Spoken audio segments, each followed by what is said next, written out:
Good morning, everybody, and welcome to the stream. I hope you're all having a wonderful day, as I know I am. Music is so cool. Yeah, this is the actual Togainu no Chi Lost Blood intro BGM. So yeah, I haven't done anything special. This is just Togainu no Chi. Good morning, everybody. Today I am back in the form of Legatus, which means I am young, I'm youthful, I am baby, and my eyebrows don't move anymore. But that's fine. I can still do this. I can express my emotions in so many other ways. Anyway, good morning, everybody. Welcome to another Sunday stream. And when it's a Sunday stream, you know what that means. That means I'm going to be doing this and posting my schedules. Boom. We have a brand new schedule to check out today. I'm actually going to turn this down. It's weird because it's definitely not too loud, but I think it's just like the sound of the actual song. It's very grating while I'm trying to speak. Anyway, where is my schedule? There it is. Okay. Brand new schedule. I have linked it in the chat. Feel free to check it out. I will post it a few more times because I currently have a pinned comment that I don't want to get rid of. But if you could like and retweet it on Twitter if you can, that would be awesome. It just really helps it reach more people and get more engagement. No worries if you can't. If you don't have Twitter, I'm about to go through it now and explain some things. I didn't have time to do the full explanation before the stream today, so I will do the full explanation when we're done. Is this a BL game? Yes, this is. We'll talk about that in a minute, but it's a very hardcore BL game. It's full of sex, smut, non-con, dub-con, straight up assault, drugs, body manipulation, all kinds of shit. But we'll go through that in a minute. First, schedule. So today, we are going to be playing Togainu no Chi. Tomorrow, we're going to be playing Night in the Woods. Pretty much everything's at the normal times, except we have some weird stuff. GMT for start again is wrong? You are correct. Technically, it's not wrong. Actually, fuck. I just apparently... Damn it, I missed that one, and I only edited Helldivers 2 today. It's technically correct for GMT. It's just that we've moved to BST as of last week, so I fucked that up. It should be 1 hour later and BST rather than GMT. Anyway, Night in the Woods on Monday. This time we're actually gonna fucking finish it. I swear to God. Even if it takes us like 8 hours of just pure gameplay, we're finishing Night in the Woods. It's part 2, the final, revenge, the ultimate final season. I don't know. Tuesday, we're doing Birthday Zatsu Revenge, which is revenge for the fact that I had to cancel the Birthday Zatsu last week. So we're going to be going through the hashtag. We're not going to be going through the whole hashtag. I need to make that clear. I'm specifically like curating, bookmarking everything that I want to share on the stream. There's going to be a Zatsu. I'm going to go through as many of like the super chats and Streamlabs that I couldn't, like during the karaoke and the birthday. But yeah, I'm going to be like choosing the projects that people worked really hard on and as much of the art as I can to share. One of the pieces of art that I'm going to be sharing is this beautiful one in the schedule by Yamada Uedo-sensei, who actually works with Nitro Chirao, come to think of it. I've done art on like a lot of their games, and I think they were the lead artist on Slow Damage, which we're probably never going to be able to play because apparently even the demo is super 18 plus, who knows. But yeah, I've been told we're probably never going to be able to play that one, unfortunately. But their artwork of Archivist is gorgeous, and I had to use it. I'm sorry. Birthday Zatsu on Tuesday. Wednesday, I'm taking off because, god damn it, I am going to need a break. Shit is going to go crazy. Thursday, we're going to be playing Start Again, which is a BL mystery, horror, romance visual novel.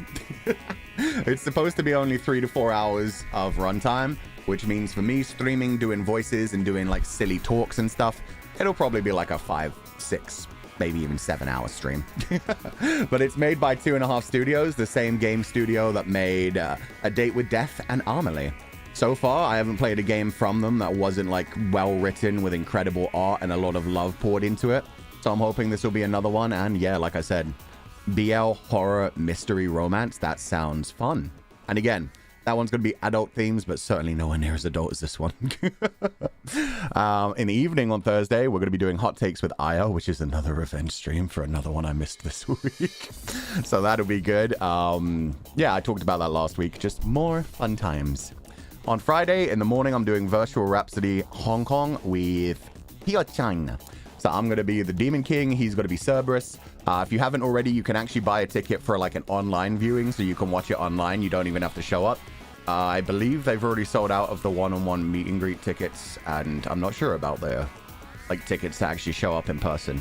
But yeah, I'm doing that in the morning, so feel free to check that out if you want to. No worries if you don't or you can't. With who? With Pia-chan, Doppio. I'm going to be playing the Demon King. He's going to be playing Cerberus. So we're going to be like the big evils of the land, and anyone who's live in the audience is going to be able to like interact with us in some interesting ways and go on an adventure to essentially, well, you know, we're the bad guys. The people in the crowd, we'll see. We'll see which side they land on. And then shortly after that, half an hour after the meet and greet ends, I'm going to be doing a Memoir Blue, which is a very short game. It's kind of like a lot of the other games we played, like Journey, what else do we play? Abzu, things like that, where it's like exploration based and it will just be cute. It's only an hour long, so it will not take too long. Rafa Queen, I am banning you for the next 24 hours. God damn it. You've now been here for at least a week, and you're still breaking rules all over the place. So please read the rules one more time. Don't tell me when you're leaving, just leave. It's all good. Thank you for being here. Have a wonderful day. Please stop breaking rules. You've done that so many times in the last week. But yeah, we're going to be doing a Memoir Blue, which is a quick little adventure game, so it should be a fun time. Very much like I said, like Journey, so it should be cute, beautiful music, beautiful animation, and an interesting story, apparently, about a girl dealing with her own emotional quandaries while she's diving into the ocean. So yeah, it should be beautiful. Then on Saturday, we're doing Archivist Advice, finally. I've got all the questions saved up. If people want to add more questions, I'm probably going to go through them like one day before the stream. But for now, like, we've got enough questions. I'll just add any that I think sound like really interesting. So don't worry if you don't want to add any more. But if you wanted to add one and didn't have time the last week, then feel free to add some. And then finally on Sunday, an open archive is happening again at the normal time. We're going to see if anybody shows up. If nobody shows up, it's all good. We'll play Rune Factory 5. If people do show up, we'll just turn it into like a Totsumachi chill chat session while playing Rune Factory 5, or we'll switch to like group games. It's an open archive. Last time we just played Rune Factory 5, but we may switch it up to group games if people join and actually want to do some stuff like that. Is it Q&A or just random questions?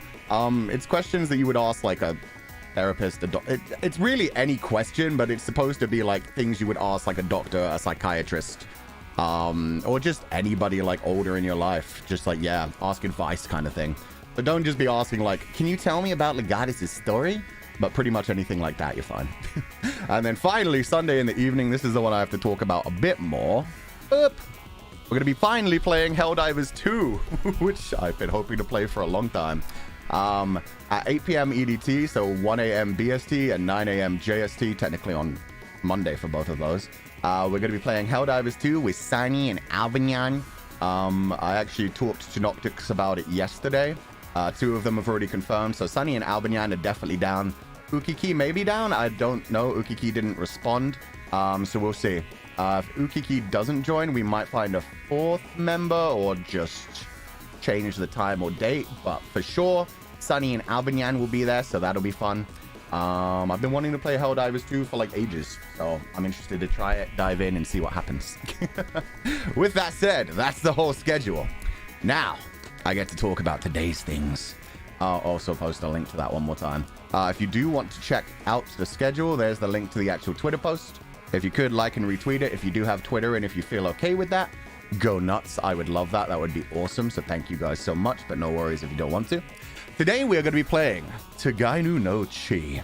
I wanted to start off in this full screen mode just to show for one thing. Peppy made an update to like the fur on the fur collar.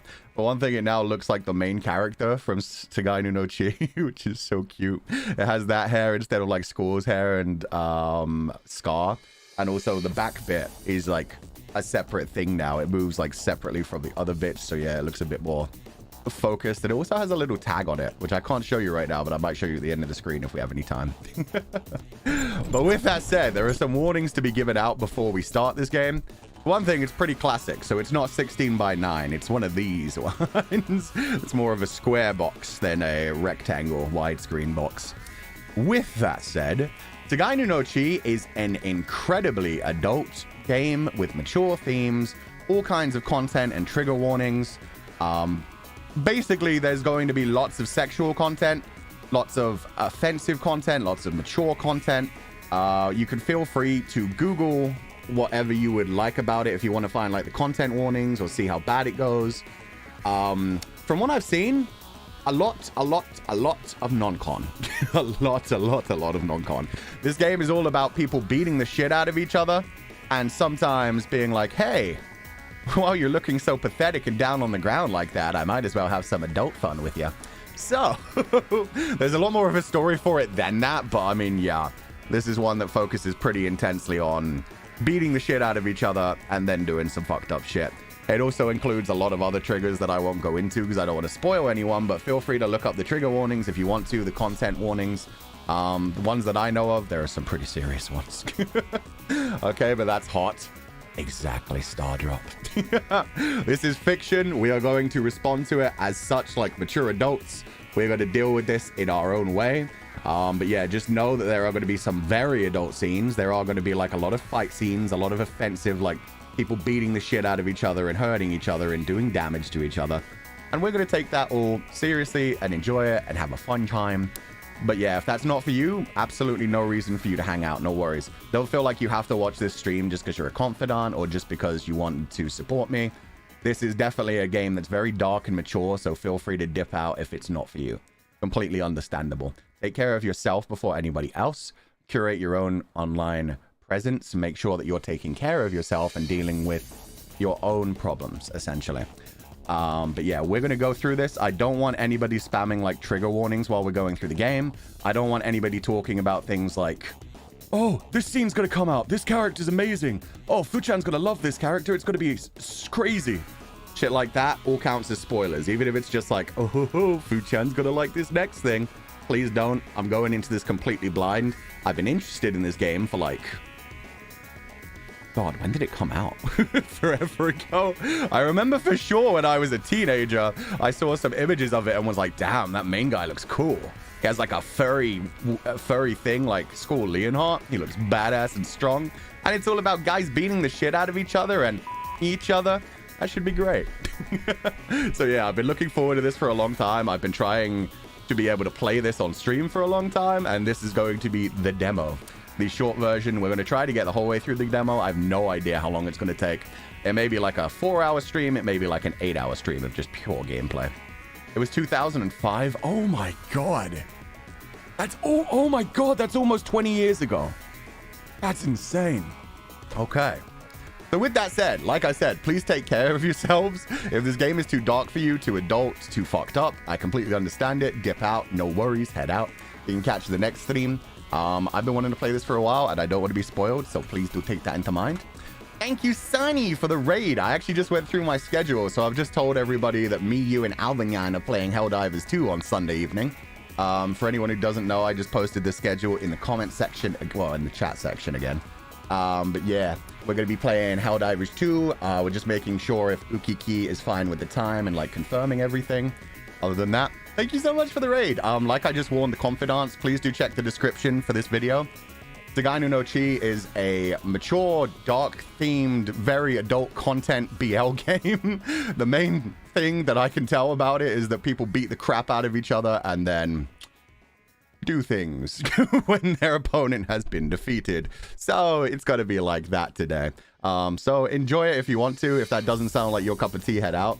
Thought he said sounds like a game for me. Let's fucking go. Yo, that birthday art was incredible, by the way, Sonny. It, man, popped off. It's such a good shot. I was going to make a joke about the second costume looking kind of like you might be concealing a weapon, but honestly, that piece of art made it look so beautiful, so yeah. With that said, we're going to dive into the Togainu no Chi now. I'm going into this completely blind. There are going to be Japanese voices, and I'll also be voicing it very poorly in English. But sit back, enjoy. Let's dive into this ride. Like I said, it's going to be very dark. It's going to be very sexual. So keep that in mind as we go forward. If you didn't already watch it, I already did another Nitro Chirao game, which was Dramatical Murder. I played the full demo of that.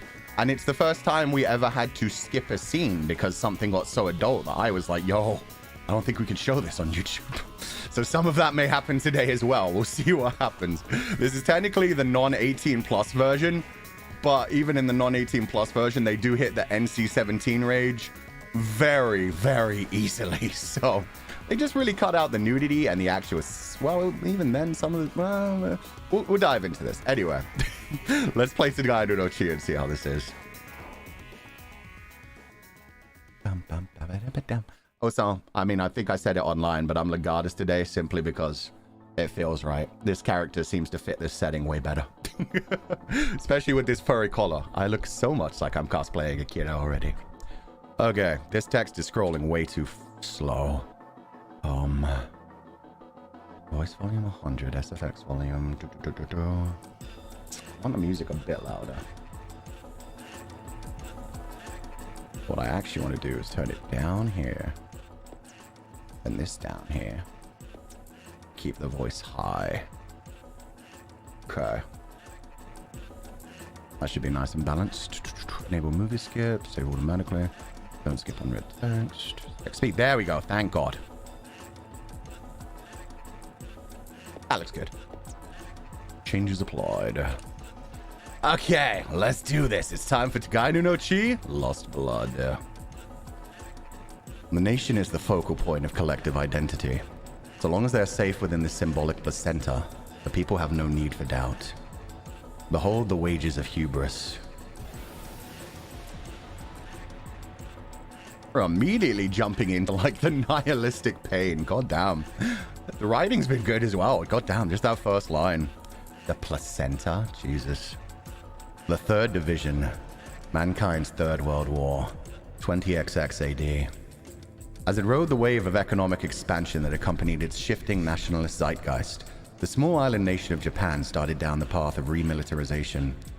A totalitarian national ideology. Control over the citizenry that all but began in the womb. Education geared toward producing loyal soldiers. A system optimized for war. Or so the people believed. Ooh, they do it that way. You have to click through some of the full text boxes. Fun. But the nightmare of war far exceeded their predictions, and the terrible scars left in its aftermath made recovery a distant hope indeed. After the war, the survivors, desperate for hope, took the drastic measure of splitting Japan in two. East and West. Under the direction of their respective leaders, each side began to rebuild. These efforts focused at first on the rural areas, which had sustained relatively little damage before proceeding toward the cities, which had suffered by far the worst. The period was marked by a number of dramatic policy changes, all geared toward cutting ties with the past and establishing a new national ideology. Most iconic among these was the rechristening of the former capital. Okay, this is actually done really well. Shit, they are setting the scene so well. I didn't know any of this. I thought it was just set in modern day Japan with people beating the shit out of each other. There's a lot. Dubbed the Old Lands, this blasted city was consigned to the oblivion of memory. Everyone believed that this would clear the way for a better future. 5 years passed. And they still haven't cleared the goddamn rubble. Alas, the cracks from which all had averted their eyes grew wider in the interim, soon threatening to swallow the nation whole. The sudden shift in ideology had left the citizens bewildered, and the abandonment of the former capital had transformed the Old Lands into a hotbed of crime. The rot was too widespread for the government to contain, and the country was still divided into East and West. One of the two sides would eventually govern all of Japan, but unable to guess at the burdens involved, both hesitated to move forward. Additionally, each side held a different vision of how the nation should be reborn. Reunification talks fell apart again and again, and so, the future hung on the brink.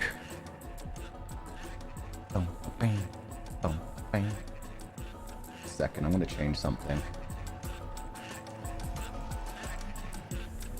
This is so weird. My settings have gone interesting today.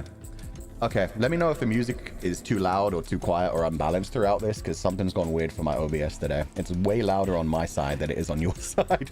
So just let me know if it ever feels off in any kind of way. The brief glimpse of light at the end of the tunnel had begun to recede into darkness. Oh shit, we get a full opening video.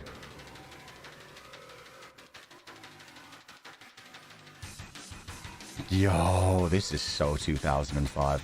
I saw Best Boy already. He's older with a scruffy beard and a big body. He's the only non-twink. Our main boy looks angsty as fuck. I wonder how much this influenced my childhood ideas of what was badass. Oh, he has the fur around his collar too. Oh, that was him. He looks like he stepped right out of Sekaiichi Hatsukoi. Oh. Yo, the pretty boy in the leather jacket looks pretty sick as well.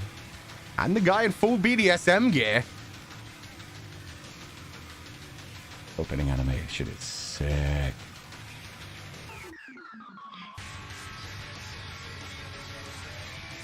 Okay, so very fucked up cast of characters. I love this already.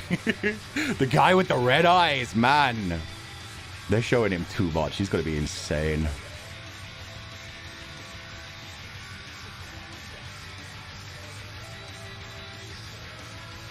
Oh, that was a woman with a leather jacket. Okay. Wait, I wonder if the blonde one's a girl then too. Wait. This music is sick. Togainu no Chi. God, I've been waiting forever. Mommy, I know, right? That was a woman. I mean, it's so often that they do the whole like, no, I mean, this is a man. It may look like a girl, but 100% it's a man. It's always like, you never know. That's why you have to check. You have to make sure. You have to ask. You have to be respectful. So yeah, I thought it was a man. I was like, damn, it kind of looks like, what's his name? Genesis from Final Fantasy VII. So I was just like, oh, he's sexy. I kind of like him. And then I saw the chest and I was like, oh, I kind of like her. Works for me. Girls exist, Fu-chan. Look, man, there was only 2 girls in Dramatical Murder, and both of them were annoying as fuck. I'm used to when it comes to like BL stories, like if there is like female characters, they just kind of get shoved to the side, which is kind of sad. You're allowed to have friends. You're allowed to have people that aren't just love interests, but yeah, too often they would never put them in like the opening videos and stuff, so she must be interesting to the story. One of them is a grandma. Yo, if that's supposed to be a grandma, they've done something really good with their skincare routine. They looked like early 20s at the fucking highest. Death. He thought it beautiful. He remembered body bags, human shapes swathed like babes in their gentle embrace. He remembered lowering their zippers to reveal the unmoving objects within. That was how the soldiers had always looked when they returned to the shelter. He thought them beautiful. To him, they seemed to be asleep. What was death, anyway? A cessation of function? The heart stops, the lungs stop, the brain stops. The body falls into an endless sleep. Was that not what it meant to die? Or was that all? Was there nothing more? He himself was in no hurry to die. Nor did he have any particular attachment to life. Even if he abruptly died in his sleep, that would be just fine. He tried to imagine himself fighting desperately to survive. What would be the purpose of that? What could he hope to accomplish by staying alive? What was the difference between life and death, aside from the cessation of one's bodily functions? He pondered these things constantly, even while watching his first tear through flesh to shatter the hard bone beneath. Yo, the warming up to this game has been fucking interesting. Time to pause in the middle of the word fucking awesome. It's so, oh god, what's the word? It's post-apocalyptic craziness where everybody is just left to their own devices to beat the shit out of each other. And then the immediate, like, oh, God, I can't speak well today. The questions that he's asking about life and death, again, reminding me of School Leonhardt. I could see why I liked this so much just from, like, the images and stuff. The dystopian vibe, that was the word I was looking for, rather than post-apocalyptic. The dystopian kind of landscape where everybody, yeah, has just been left to themselves. This is going to be great. Yeah.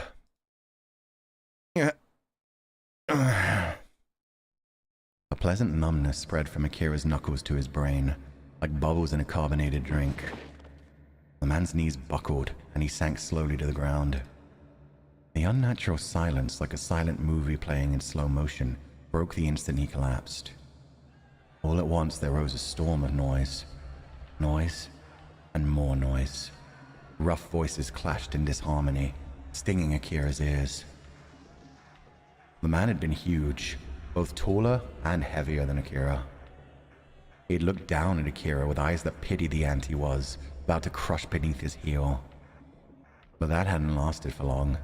The match had ended almost as soon as it began. Now, the bitter howls of those who'd lost their bets mixed with the cries of those thrilled by the victory. Some approached with repellent smiles, asking for comments like television reporters. Countless fists smacked him on the shoulder as if to laud the return of an old war buddy. Naked light bulbs swayed in the dimness, conspiring with the shadows to make the spectators stand out oddly. The crowd was gathered in one corner of a filthy back lot. All were young, though they ran the gamut from those who had never seen blood before to those who had seen too much. They were all here for one reason, to witness a competition of strength. Shaking the blood from his fists, Akira pushed his way through the onlookers and headed for the cool depths of the alley, as if to flee their clinging eyes. He didn't even spare a glance for the man he had just defeated. He's a badass. Beat the shit out of his enemy, didn't make any comments and just walked away. Oh, god damn it, I'm gonna love this game. The cracks. Yeah, I mean, I know I just said he shook off the blood, but yeah, I figured a nice little knuckle crack before he walked away would be good. The air he inhaled was chilly. He pulled his jacket a little tighter around his neck. All the noise of the crowd receded. Akira felt like he was stepping into a different world. About 3 blocks away was the spot where blaster participants gathered to rest from the fighting. Someone had scrawled restroom in red marker on the wall. Several youths were already there, smoking or drinking cheap booze as they chatted amongst themselves. Most were participants in tonight's contest, but there were also among them retired fighters who had come to boast about past glory. To an outsider, they would look like a gang of delinquents, which was more or less precisely what they were. Okay, I know this is gonna sound like demeaning. It's not demeaning. The writing in this is fucking impeccable. Like the translation, the English writing, I should say specifically, is kind of blowing my mind with the world building already. I don't think we got this as much in Dramatical Murder, but I guess that's because in Dramatical Murder it was just like slightly in the future.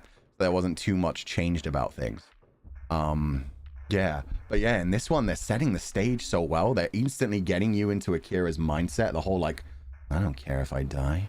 How weird would it be if I actually cared? I mean, I want to care, but I just don't feel that feeling. Setting you up for everything so good and just getting you used to the idea of this world. Everybody is a fighter.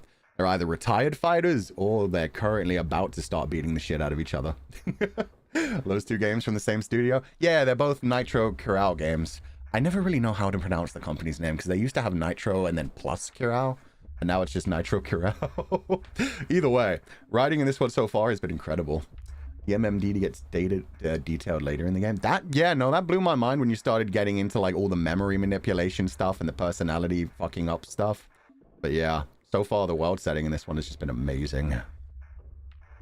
Akira walked past the others lounging on the roadside and sat down in his usual spot by the back wall. As he enjoyed the feeling of cool asphalt through his jeans, he felt a sigh escape his lips. That last opponent, he was nothing. Akira hadn't even broken a sweat. This is how it had been for a while now. No one had been able to so much as bloody his lip. Which was why the more fired up his audience got, the more empty he felt inside. He was there for the prize money, nothing more.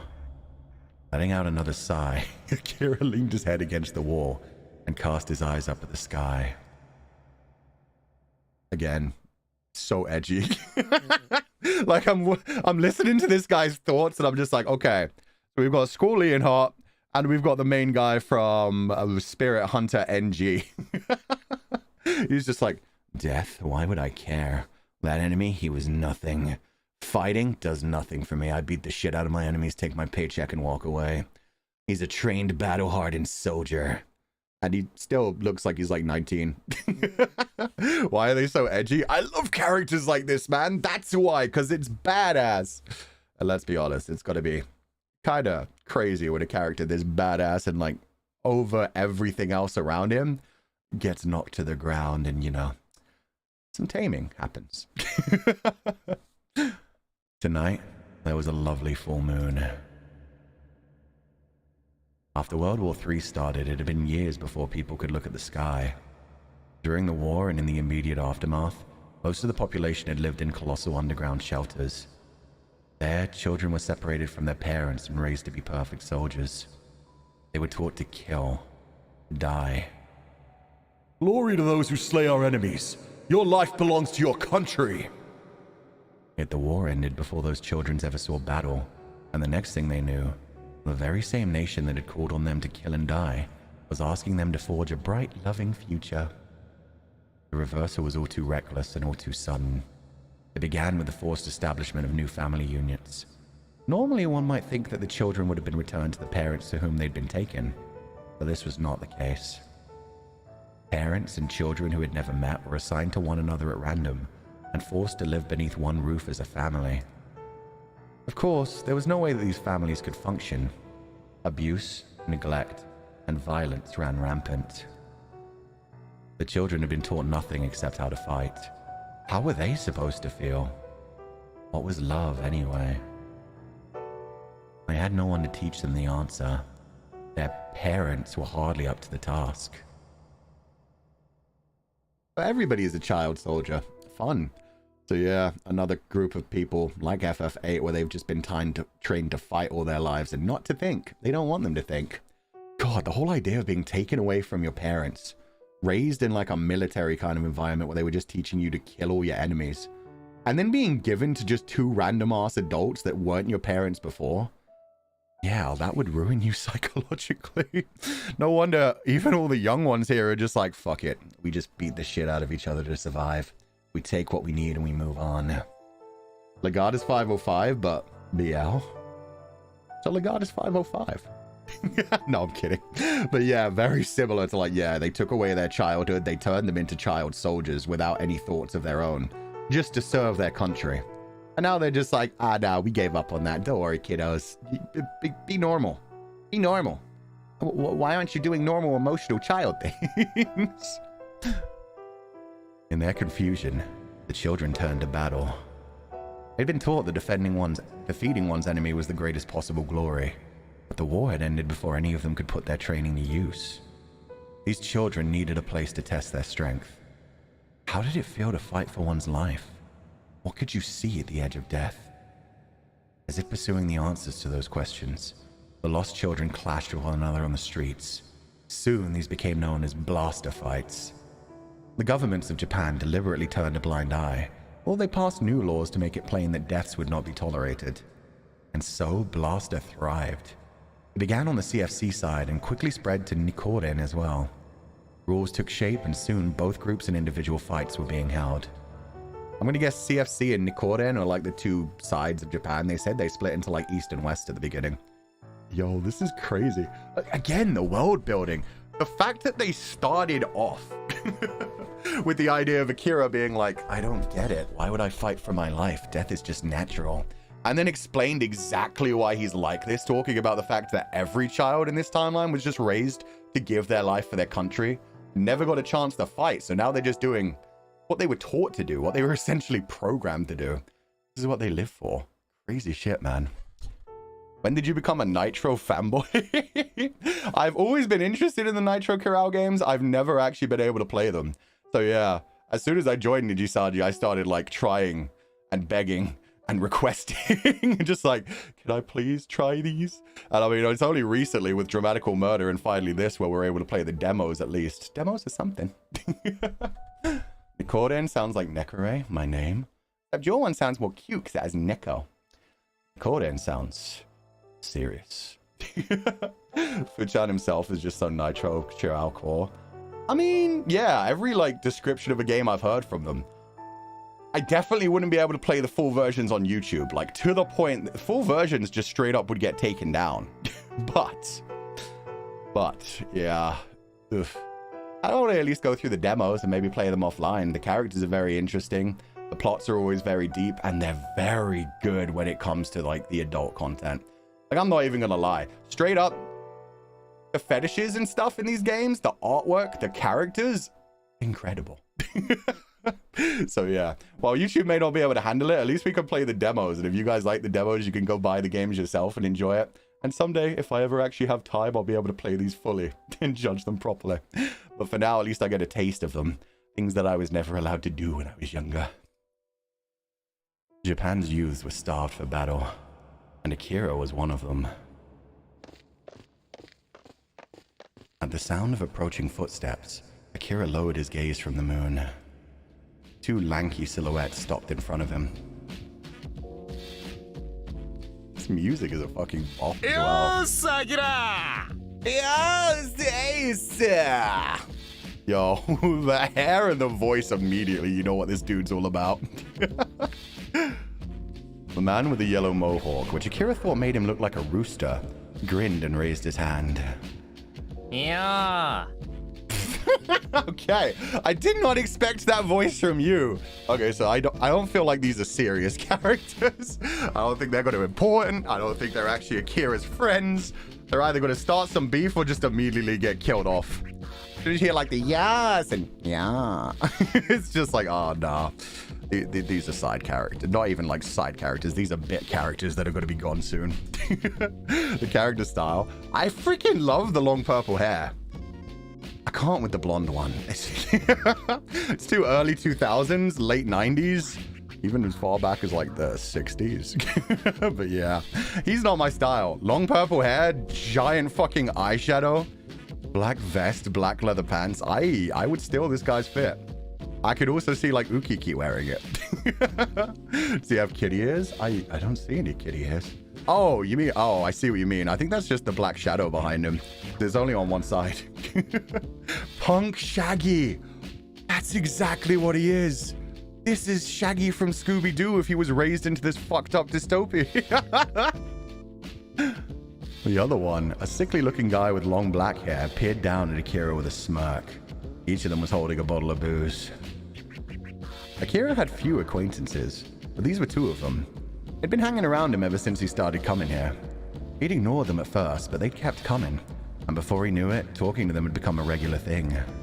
Yo, Akira, また買っちゃったんだって。しかも一発系よ。あんたほんと強えよな、まったく。Oh shit, now I feel bad for bad-mouthing them. It turns out they're actually decent dudes. They've just been spending a lot of time with him. They wore down his resistance to, you know, friendship. Akira's greatest weakness. They kept coming, and they didn't stop coming. You heard me. Also, the person who said, "How dare you besmirch my Uki-sama?" I hope you were joking, because obviously I don't mean he looks like Uki. I just mean this is a fit that Uki would wear. The scarf around the neck, this sleeveless top, the leather pants. It's very Uki-core. I didn't say, yo, it's Uki-ki. I just said, I think Uki would wear that. I would wear that too. Hey, Akira. Heard you won again, and it was a one-hit KO? Damn, man, you're crazy strong. Ace, the one with the mohawk, approached with his distinctive one-leg dragging gait and plopped down beside Akira. 見たかったね。エースのせいで間に合わなかったけどよ。D. Ace and D. So we've got an A and a D. Where are B and C? Wish I'd seen it. It was Ace's fault we didn't make it in time. D, the long-haired one, stood in front of them with a wide grin on his face. After giving D the finger, Ace triumphantly thrust his bottle at Akira. It looked like beer with a weird label. なんだと思う? Know what this is? Akira had no interest in booze. He shook his head brusquely, causing Ace to purse his lips. なんだよ、もう祝いがいねえな。こいつはな、ちょっとやそっとじゃ手に入らねえレアモンのビールちゃんよ。Holy shit. Okay, I know they're silly side characters, but damn, this VA is giving his all. This Seiyu is incredible. Jeez, you're a downer. Well, this here's a real rare beer. Ain't easy to find. 高いんだぜこれ。アキラが買ったっつうから行きつけんとこ頼み込んで出してもらったわけよ。It's crazy expensive. When I heard you won, I asked my guy to dig one up. だってアキラ飲まねえんじゃなかったっけか? Yeah, but Akira doesn't drink, right? Rocking back to look up, Ace waved his hand dismissively. いいのこういうの気持ちが肝心だっつうだろ。アキラの勝利のために奮発したっつ俺様の友達思いの心だな。 He really calls himself Ore-sama. Okay, I fucking love this dude. VA's so good already. Yeah, it's actually amazing. Considering on their first lines, I was just like, they're so silly. I love this dude. He's so smarmy. He's so arrogant and cocky. The fact that he's just like, yeah, he doesn't drink, but it's the thought that counts. I mean, it sounds like Akira wins these fights all the time as well. So this is just his excuse to buy some nice alcohol and get drunk. No problem, no problem. It's the thought that counts, yeah? The loyalty I'm showing by splurging to celebrate Akira's win. ラストに乾杯。 To last. Ignoring Ace, D raised his bottle high. あてめえ人の話聞けよ。話終わってからやれってんだよバカ。 Hey, 何勝手に asshole. 乾杯してんだよ。 Wait till I'm done talking, would ya? You fucked the whole thing up. Ace leaned forward, eyes bulging as he lashed out at D. なけんだもん。飽きた。ほら、早く乾杯しろよ。 It took too long, got bored. Come on, hurry up and do the toast already. So these are the two extroverts who have adopted Akira the introvert. I actually love this trilogy already. Trinity. These three boys. I'm gonna call them... No, I can't call them that. That's taken. I was gonna call them the Sanbaka. But yeah, that's taken by other people. Ace shot a glare at the smirking D, then cleared his throat a bit. And now I'm fucking realizing they're probably gonna die really quickly. I fucking called that at the beginning. They're already setting this up. They're too nice. Yeah, they're gonna get murdered. This is gonna hurt now. じゃあまあ気を取り直して。ロストの勝利に乾杯。 That's Yuichi Nakamura? What the heck? I did not recognize him in this role at all. That's crazy. Okay, let's try this again. It's Lost. Lost is a cool name for a group too. Ace hoisted his bottle overhead, clinked it against D's, and downed the beer in one gulp. Lost. Oh, Lost is just Akira. I thought they were all lost. Lost was Akira's alias in Blaster. No one remembered who'd come up with the name. Somewhere along the way, it had simply become the norm. Akira didn't mind. Names meant little to him. うまいなやっぱ。 That's some good shit. Yeah, and thinking about the fact that this game is 19 years old. Yuichi Nakamura must have been a baby when this happened. Whoa, this is crazy. This is one of the roles that started everything. I don't know exactly what he started, so don't quote me on that. It's just, damn, this was 19 years ago. D shrugged his shoulders and took tiny sips as Ace laughed heartily, breath reeking of alcohol. 今回のは見れなかったけど、相手って結構な肉だるまだったんだろ。どうせまた顔色の一つも変えず、サクッと倒しちゃったんだろうな。Didn't get to see him this time around, but the other guy was pretty buff, huh? Guess you took care of him quick like always. In this sector, Area Ray, Akira, Lost, was known to all as the undefeated champion of the individual bouts. Once upon a time, he had looked forward to these fights, but the enthusiasm of those early battles had vanished long ago, and now, not even embers remained. These days, he approached every fight with the same sense of a foregone conclusion. He was there to earn a living, that's all, because there was nothing else he wanted to do.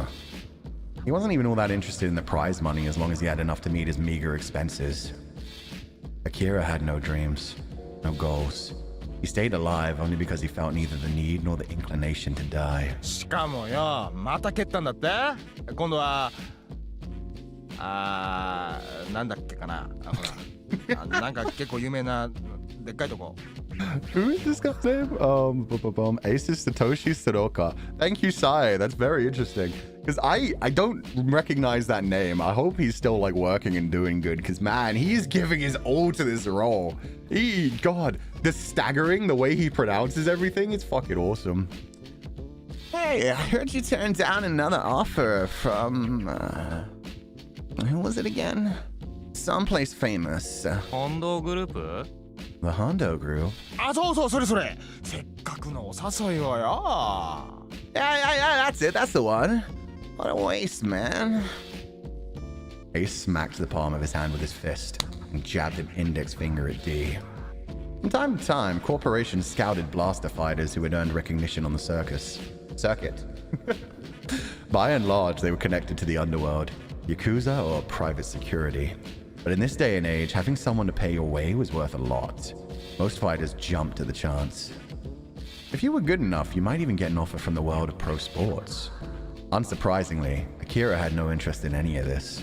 He'd need more than one hand's worth of fingers to count the invitations he'd refused up until now.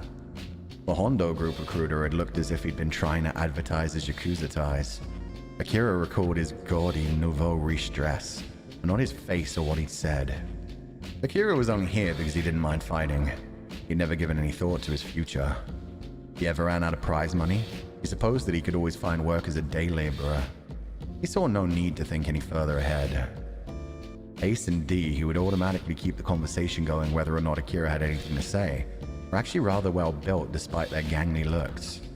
Their nails were black with dirt and grime, and their knuckles bore the telltale scars of a street fighter. Was the money really worth the sweat and blood they'd shed?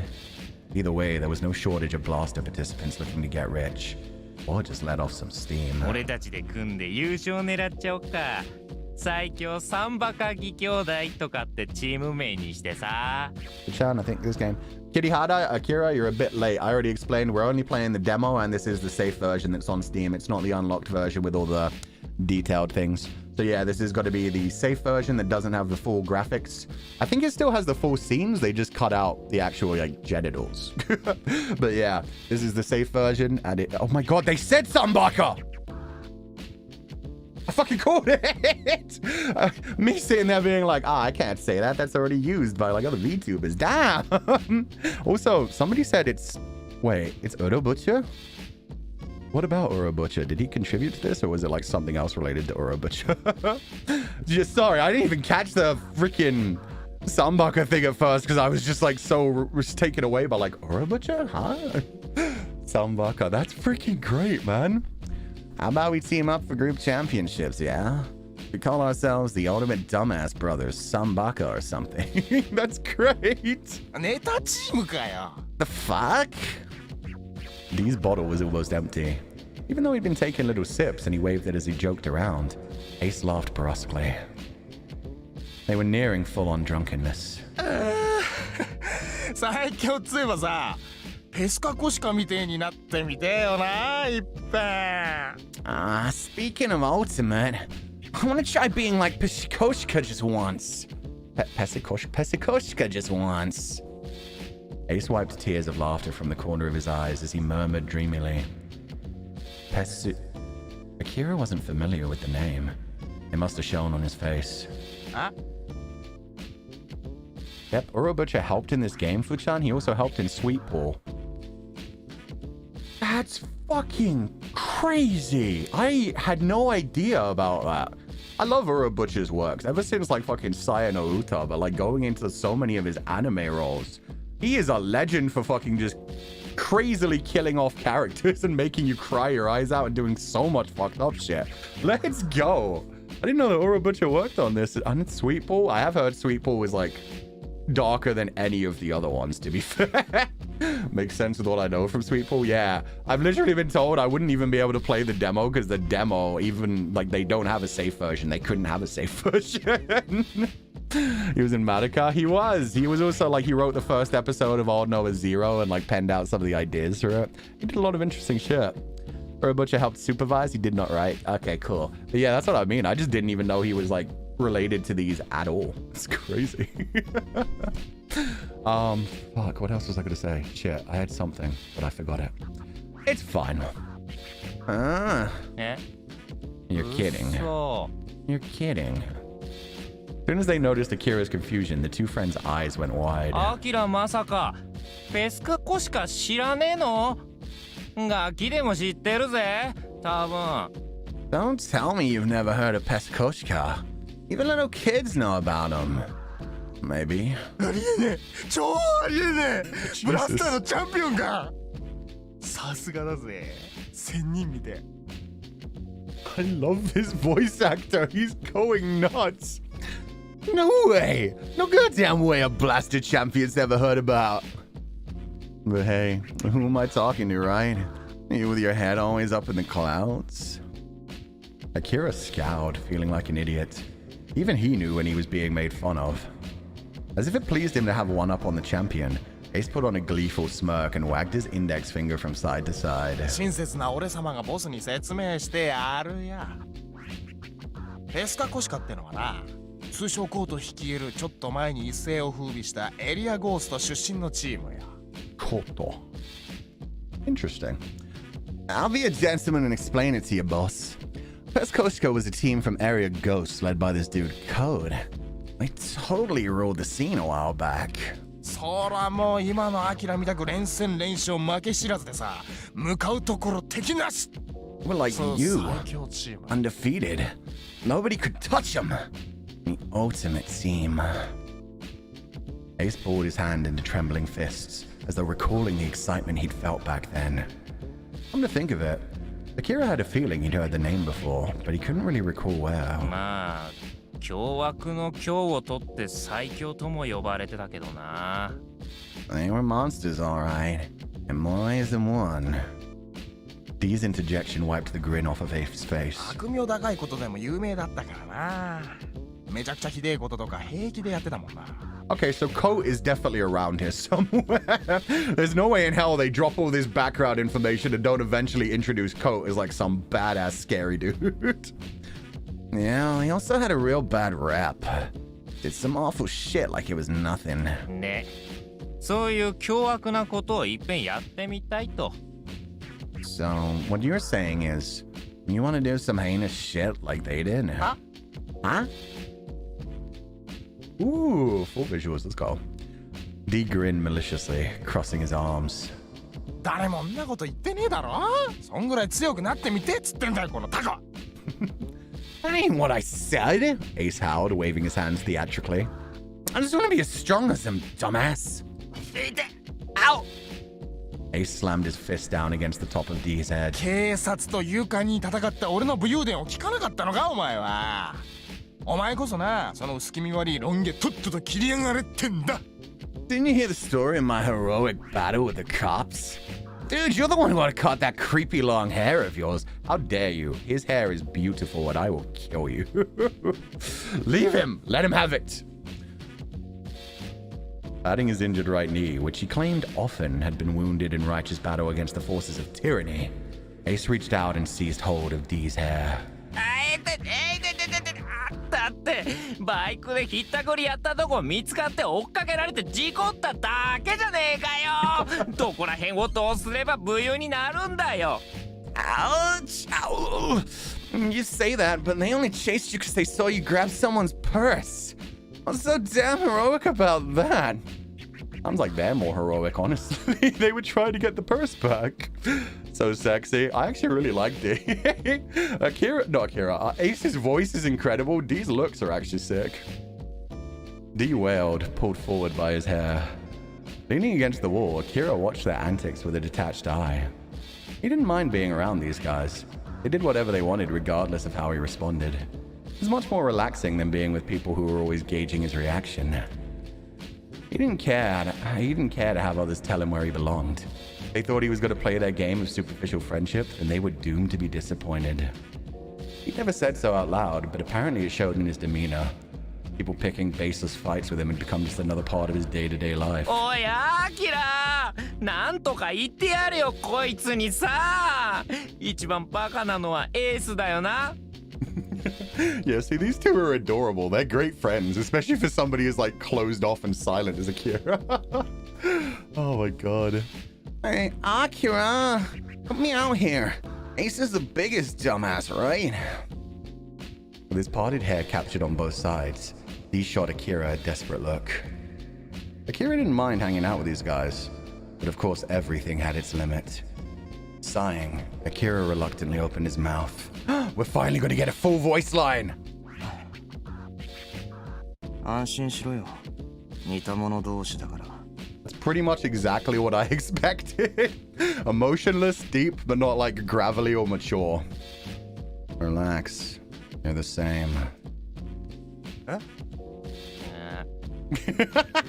They're both like, wait. do not care about either of us. That was probably the first thing Akira had said since coming to this sector. As if they'd planned it, both of them looked at Akira at the same time with the same expression. They even mirrored each other in how their shoulders slumped, crestfallen. This drew laughter from the scattered onlookers who'd wandered in during the show. Looking up at the sky, Akira returned to his thoughts. Even if the moon vanished one day, things would be just fine. Even without its light to guide them, those who crawled the earth would find some way to get by. In this place, there was rest from the strain of living. That was why Akira kept finding himself here. Soon, Ace and D recovered, and the sound of their banter once again filled the comforting darkness. Freaking awesome. That's Toriumi Kousuke! Oh my fucking god. Yo, that's a freaking big name as well. I can't think about any of the roles he's been in, but yeah, I recognize the name. Ah, this is gonna be great. This cast, I know, right? It's crazy. Especially considering this was 19 years ago. Being able to recognize so many of the names, they've been doing shit for so long. Back to the deep thoughts, yep. Back to his deep thoughts about how, life doesn't matter. These creatures that crawl this earth, who cares about them? I also love the fact that that was his first words to them. They've just been hanging around with him this entire time for God knows how long. That's the first time he said any actual sentence. But this far, he's just been like, meh. What, He's Kiba and Naruto. Oh, that is a great role as well. So Lechan coded. Lechan is a smarmy smartass. He talks. But yeah, very much the whole like, oh god. The angstiness, the talking about how humans don't matter. Yeah. He just does it out loud instead of in his head. Only an hour or two after falling asleep, the thunderous bang of the door crashing in tore him from his precious rest. Footsteps pounded hard enough to make the bed springs creak, dragging Akira up out of slumber. In his half-asleep state, he couldn't process what was happening. This was Akira's apartment, a tiny room in a rundown building, empty but for a bed, a refrigerator, and a small lamp. The floor and walls were bleak concrete. To Akira, who needed little more than a place to eat, sleep, and shelter from the rain, it was the perfect room, comfortable and empty of meaning. Who had shattered his peace and quiet? Probably someone he'd beaten looking for revenge. It wouldn't be the first time. Too lethargic to rise, he remained sprawled in bed, even if he sensed them coming up beside him. Yo, he's so fucking badass, he didn't even like get up. He's just laying in bed like, they'll come to me. They may try to attack me, but God, I'm gonna kill them.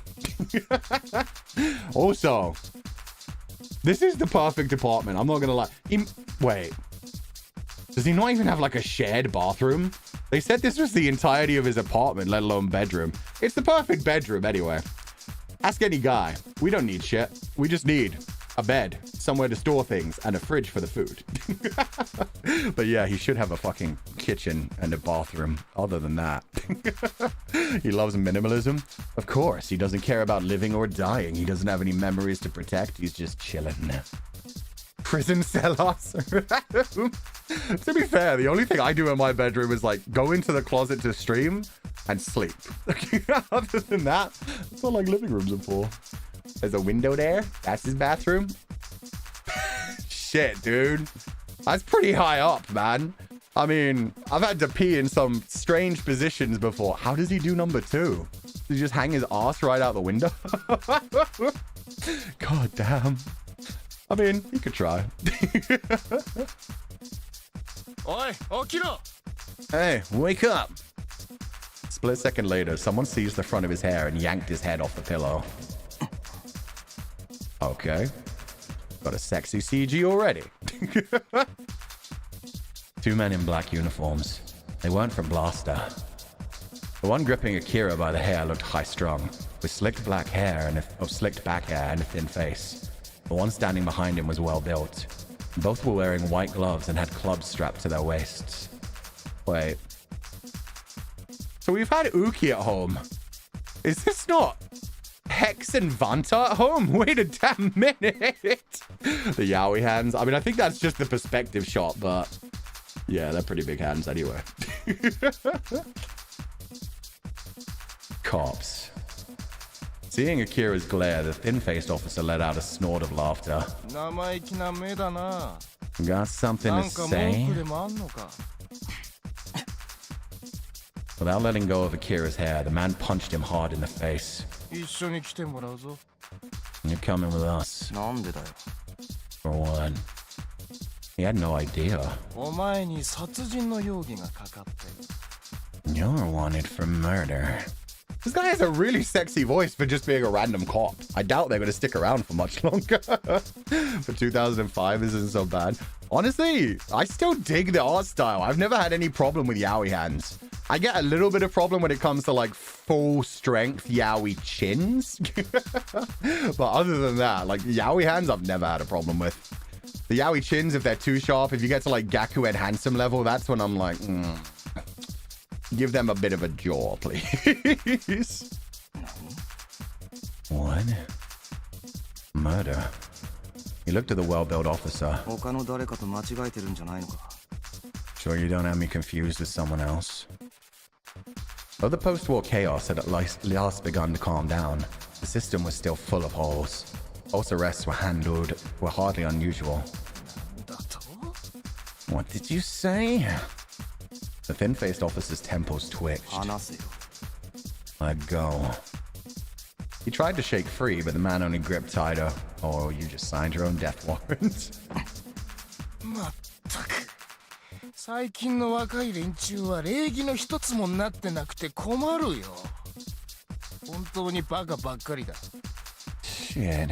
そんな口を一般人が警察に聞いていいと思ってんのか。 That was way longer in Japanese. Holy crap. Shit. Kids these days have no respect. You think it's okay to talk to an officer like that? Narrow eyebrows rising, the thin-faced policeman contorted his lips in a sneer. 白を切っても無駄だぞ。抵抗しても罪がかさむだけだ。ロストってお前のことだろ。ガキの喧嘩じゃ飽き足らず、とうとう殺しまでやっちまったが、しょうがないやつだな。 No point playing innocent. He'll just add more charges if you resist. You're lost, right? Guess you got tired of your kiddie fights, huh? Graduated to the real thing? Worthless piece of shit. This VA here are immaculate. They really are. How the fuck is a random ass police officer sounding this sexy?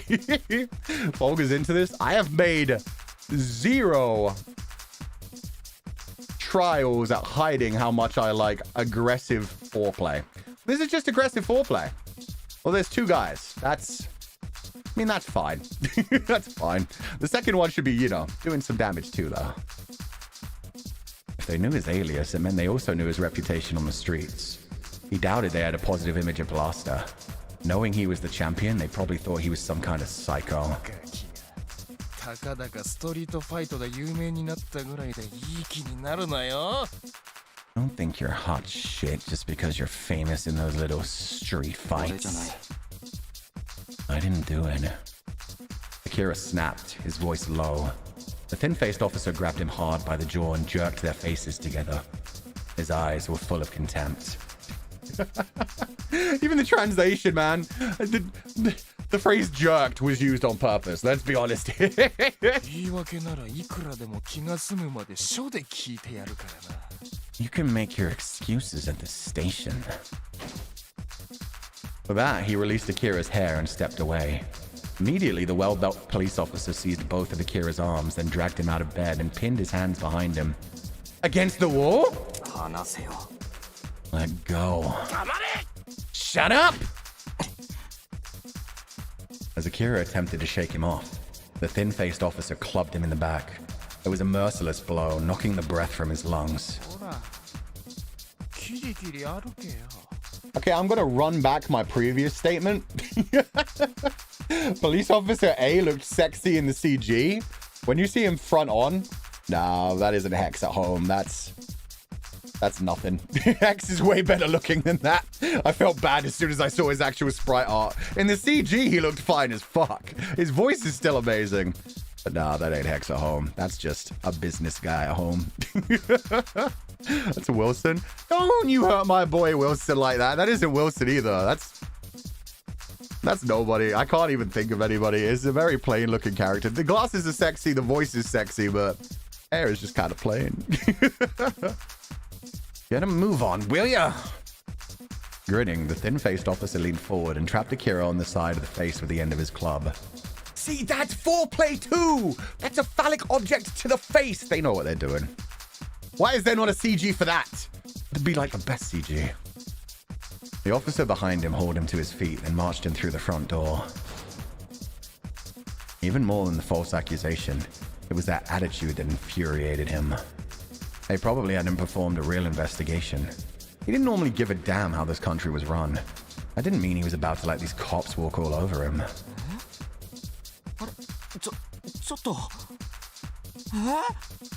Huh? What? Huh? I see, I'm pretty sure our MC is going to be the bottom. But whoever this character is like the Omega. This boy is so adorable. I can't wait to see this guy's sprite. He's going to be so cute looking. As soon as Akira was through the door, he heard a familiar voice. Turning, he saw a friendly face, eyes, and mouth agape. Holy shit, this is so early 2000s. Okay, if Akira is what I wanted to be when I was like a teenager... Keisuke. He has a name. Keisuke, this is exactly how I fucking dressed in the early 2000s. That like double layer shirt, the long sleeve shirt underneath the like short sleeve shirt. Oh my god, that's so skater core. You just throw some Vans trainers onto this and a messenger bag. That's exactly how I dressed. Tomokazu Sugita. Yo, it's Sugita. Oh, that's crazy. He's doing great. It was a trend. It's still trendy. That's what I mean. It still looks good. It's definitely like skater style. Were you a skater at least? No. I have a terrible sense of balance. I've never skated. I've tried to skate once. I've tried to ice skate once. Both times were a ridiculous failure and I never want to do either again. But I liked skater styles. It eventually led into like my goth and emo phase. So goth and emo and scene kid. I was like all three of those at like different times. Can you bike? I've never even touched a bike, so no. I just liked the style, man. Let me be my hipster version of a skater boy. It was Keisuke, frozen in place with his hand stretched toward the doorknob. His coveralls were so stained with black that it was hard to make out the original color. Okay. Jamada. Out of the way. The thin-faced policeman shoved him aside with his club.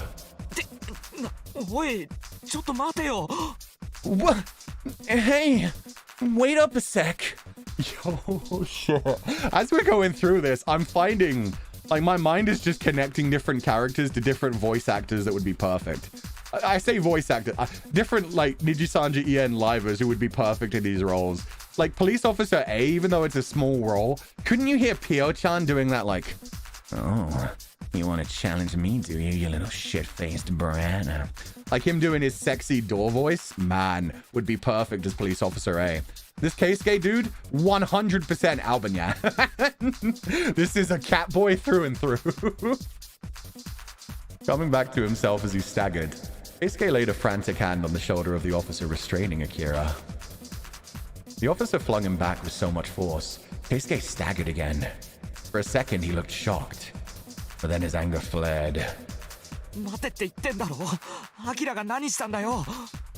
I said, hold on. What did Akira do?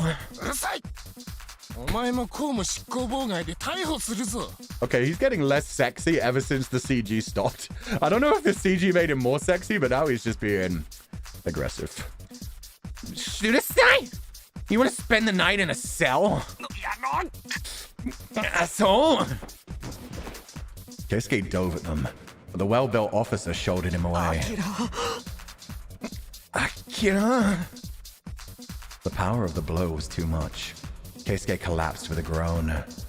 Okay, he's not a cat boy. He's a dog boy. He's loyal to a fault, even though he's kind of weak. He's like a small dog that would do anything to protect his master. I love Keisuke. Keisuke's adorable. Still Alvin. 歩け Come on, get walking. Akira looked over his shoulder as they dragged him along. Keisuke was watching him, face screwed up in pain. Even after the officers forced him to face forward again, Akira could sense Keisuke's eyes, staring helplessly at his back. Is this gonna be like his I fight for my friends moment? Oh no! He just went into jail. Okay. I thought he was gonna snap and be like, God damn it. I told you to get away from me, but you didn't have to hurt him.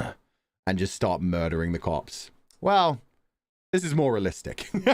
This is my problem with, what's it called?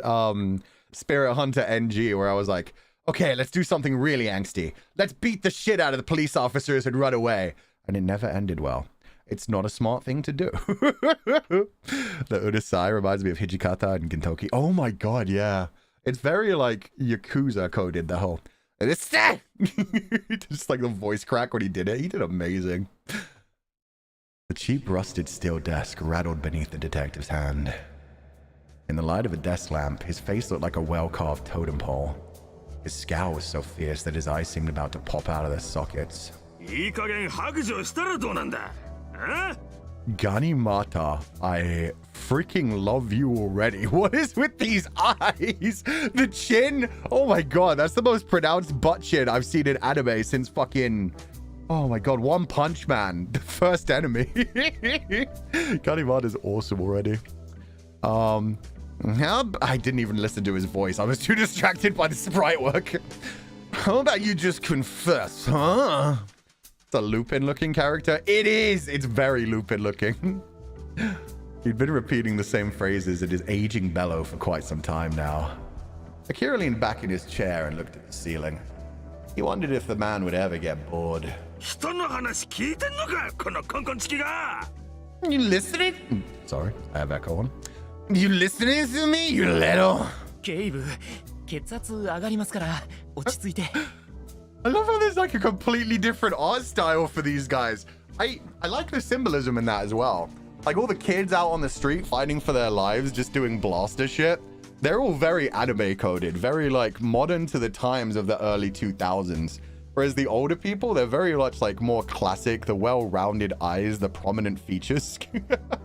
This is much more of like a 70s anime kind of style. It's so funny. And yeah, it does show like the separation between the adults who have lived in a world where they were probably raised like proper children versus the children who were raised to just be child soldiers and just serve their country. He looks like the guy from Atlantis. He kind of does. There's something he kind of reminds me of one of the characters from Umineko, but I can't remember which one. I don't think it's Battler, because Battler had red hair rather than blonde hair, but it might be his hair, just blonde. I don't know. That's the memory that I've got from it, though. Chuny bloodthirsty teens and the silly old man detectives. Yeah, they don't sound great at their jobs, but it's fun. Sir, your blood pressure. The timid-looking detective taking notes nearby made a tentative effort to calm the older man down. His gaunt features and pale complexion made him look like a walking corpse.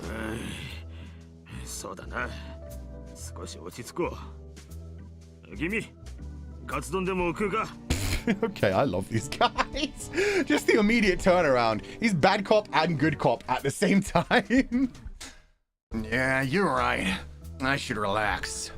Hey, you want a pork bowl or something? The detective asked Akira in a somewhat more restrained tone of voice, wiping the sweat from his forehead with a wrinkled handkerchief.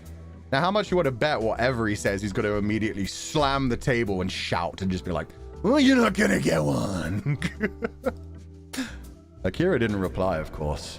From the beginning, he hadn't responded to any of their questions. Ultimately, he was here as a material witness since they hadn't pinned him down definitively as the perpetrator. That didn't change the fact that this interview was meant to extract a confession, and there was no way he was going to confess to something he hadn't done. The inspector's face flushed red, contorting more and more as the silence continued. Eventually, he began quivering, all but letting out a snarl before losing his patience for the upteenth time. There we go.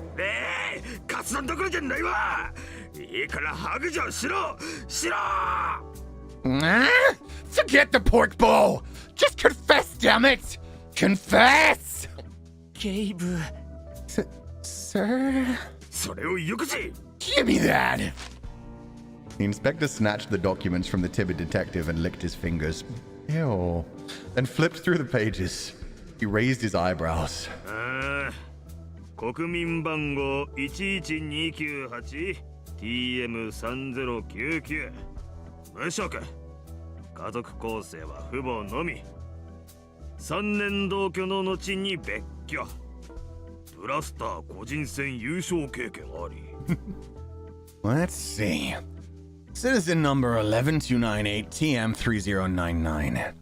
Unemployed. No siblings. Left home after 3 years. Winner of the Blaster Individual Championship. 別居ね鬼ババだったとかならともかく優しくていいご夫婦だったそうじゃないか Left home, huh? I could understand if you'd been stuck with some horrible old hag. They look like a perfectly nice couple. What the fuck, dude? Are you just judging his adoptive parents based on their looks? You don't know what they're up to. You don't know what type of people they are. No wonder he has blood pressure issues. Yeah, he fucking loses his shit over nothing. The distant memory of his foster parents surfaced in the back of his mind.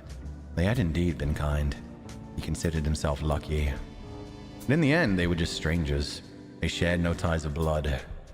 The detective leaned forward, nose almost touching the papers, and glared up at Akira. 犯行推定時刻は午前3時頃外車の死因は全身打撲による外傷性ショック死アリバイなし現場から半径200メートル以内にいたしかもブラスターの常連ときたら We estimate that the crime took place around 3 a.m. The victim died of shock caused by external trauma. Someone beat him from head to toe. You got no alibi, and you were seen within 200 meters of the crime scene. Plus, you're a regular on the blaster circuit. 28 stab wounds! Was it the guy we defeated? Might have been a guy from like forever ago. We honestly don't know right now. Sounds like Akira gets up to this shit a lot. So yeah, who knows which one of his enemies it was. The inspector slammed the papers down on the desk. お前がに考えられたろうが There's no one else it could be! How did being a blaster fighter automatically make him the culprit? He could understand them having a bad impression of him. That didn't give them the right to label him a criminal. やってない It wasn't me. 嘘つけお前がやったそうだな Liar! You did it, didn't you? I wish I could do that voice. Again, just every fucking voice in this game is popping off. The detective, the way he does that like kind of sound while he's speaking. I've been trying to do that, but man, I cannot. That's impressive. When Akira stared back silently, the detective sucked in a sharp breath and pointed at him. 瞬きをした今お前は瞬きをしたな You blinked. You just blinked, didn't you? 黙っていても目は口ほどに物を言う You can keep silent all you like, but your eyes are talking. はい私がやりましたと That's fucking awesome. That's right, detective. It was me. I did it. Akira was beginning to care less. Sorry. The voice actors are popping off everywhere. It's awesome. Akira was beginning to care less and less about where this was headed. If the state was this determined to pin the crime on him, there wasn't much he could do. とにかく返すわけにはいかんおい連れてき You're staying here until we get to the bottom of this. Hey, cart him away. The inspector spat the words with a reddened face. He slammed the steel desk again hard enough to leave a dent. Taking that as their cue, 2 policemen entered and took Akira's arms. They were the same officers who had arrested him earlier. さて快適なお部屋へご案内だ He's back to sexy. お前が住んでたボロい犬小屋より心地はマシだろうよ Rude. Come on. We've got a nice room picked out for you. You'll find it much more pleasant than that doghouse you call home. The thin-faced officer sneered, his voice slimy in Akira's ear.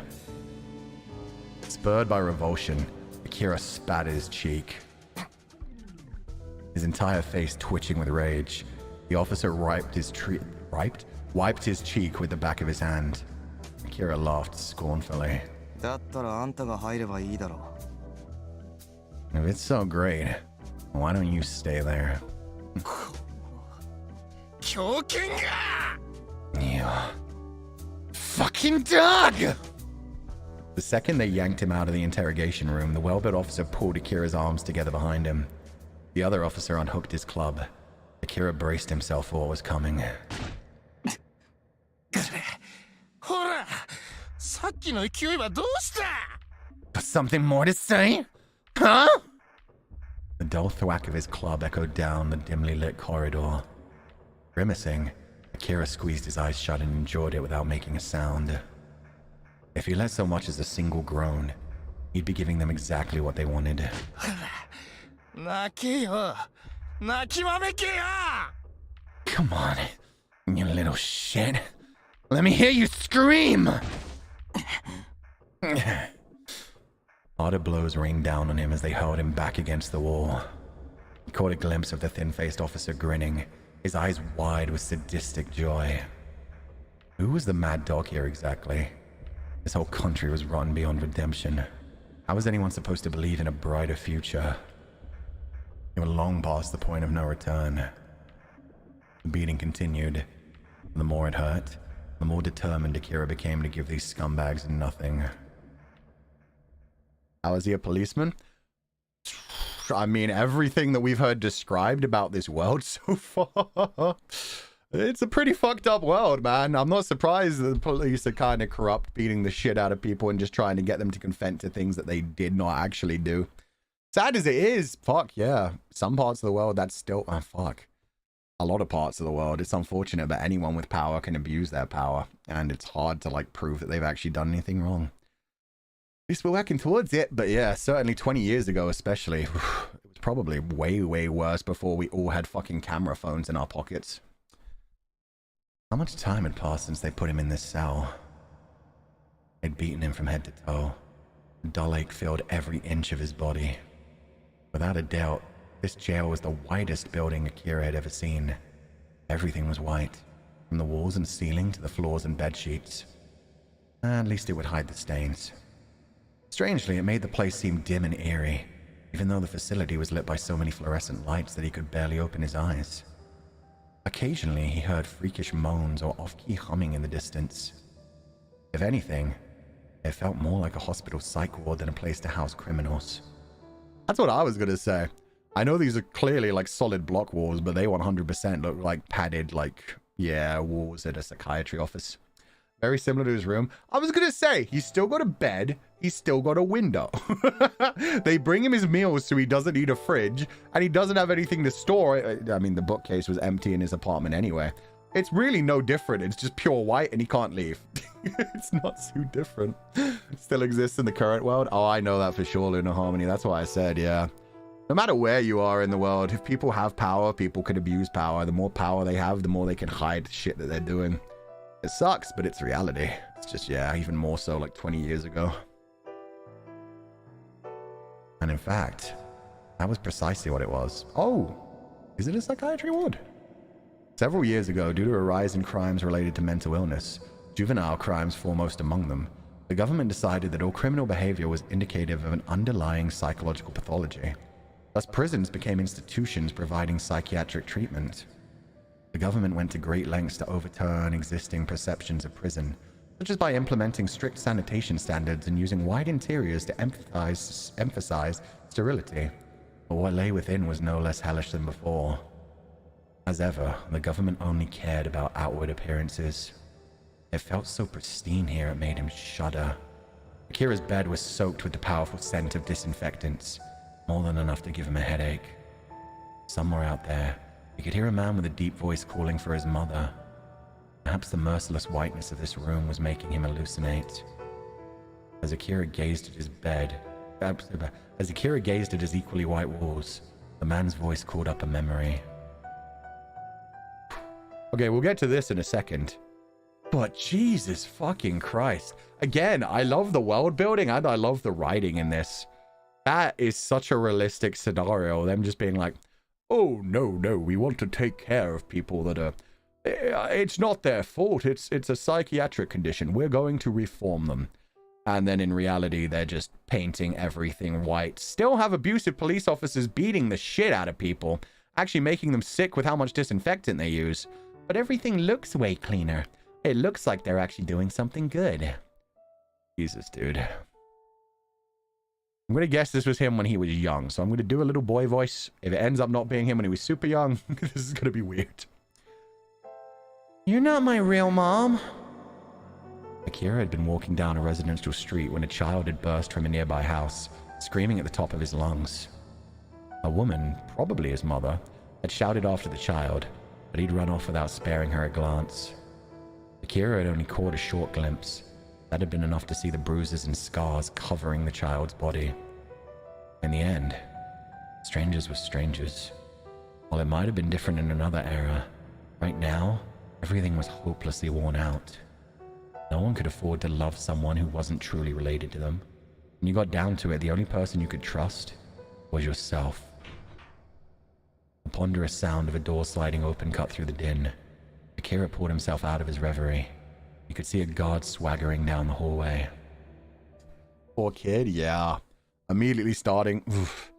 I guess, yeah, that's the thing. They spelled that out, like, carefully when it came to earlier, with Akira talking about the fact that he felt lucky that his parents hadn't been horrible, hadn't been abusive, and were decent people.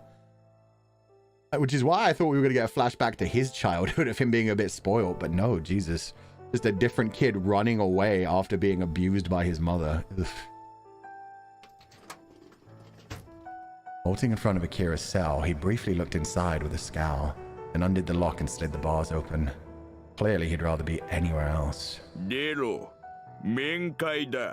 Oh, I love this guy too. He's so cartoonish. Get out. You've got visitors. Menkai? Visitors? He couldn't think of anyone who'd come looking for him here. As he considered this, the guard impatiently jerked his chin toward the hall. Though it still didn't make any sense to him, Akira slowly forced his sore body to stand. This game was a blast for a reason. Dared to touch these topics, but no one dared to touch these topics before Togainu. Oh, no BL dared to. I was gonna, like, argue against that, okay. Yeah, I mean, I can't argue against that one for sure. I definitely don't have enough knowledge about, like, historical BL. But yeah, this is way better world building than I expected. And I do not mean that in, like, a, it's just a BL game, it won't be serious way. I just mean that in a, Jesus, this is done really well. It's so dark. It's so fucked up. I freaking love it. And it, yeah, is really not shying away from the fucked up shit. I thought they'd just be jumping from, like, character to character, introducing character, making them look sexy, making them have some, like, pivotal moments, and that would be the demo. But no, they're building up this world so well. It's incredible. And the fact that I know there's going to be lots of kinky fucked up shit later. It's just like, wow, we get to embrace this incredible story and then we get all the sexy stuff. Nice. It's a fucked up visual novel that happens to be BL. It's giving me Umineko / Fata Morgana, and the writing is great. Hell yeah. Definitely Umineko feels. To be fair, I still need to play that visual novel. I've only watched the anime. That's your average Nitro Corral, to be fair. Yeah, I mean, we didn't get far enough into Dramatical Murder to actually get into the story deep enough, but when they started talking about, like, some of the world-building aspects, like, the battling game in the virtual world didn't matter to me too much. But then when it came to, like, rewriting memories and changing personalities and stuff, it was like, oh, this is sick. So yeah, I shouldn't have slept on these for so long. I should have been playing these. The pure white room into which Akira was ushered resembled a bleached version of his cell. If they shut him up in a place like this, he was confident that he'd go crazy in a matter of hours. The room was divided down the middle by a thin sheet of glass with chairs set up on either side. 面会時間は10分だ. You have 10 minutes. The guard's forbidding voice echoed off the walls. Akira's mysterious visitors were already waiting on the other side of the glass. Mommy! Holy shit, she showed up early! Ooh. This BGM is fucking sick, too. A woman, seated with a man standing at her side. He'd never seen either one before.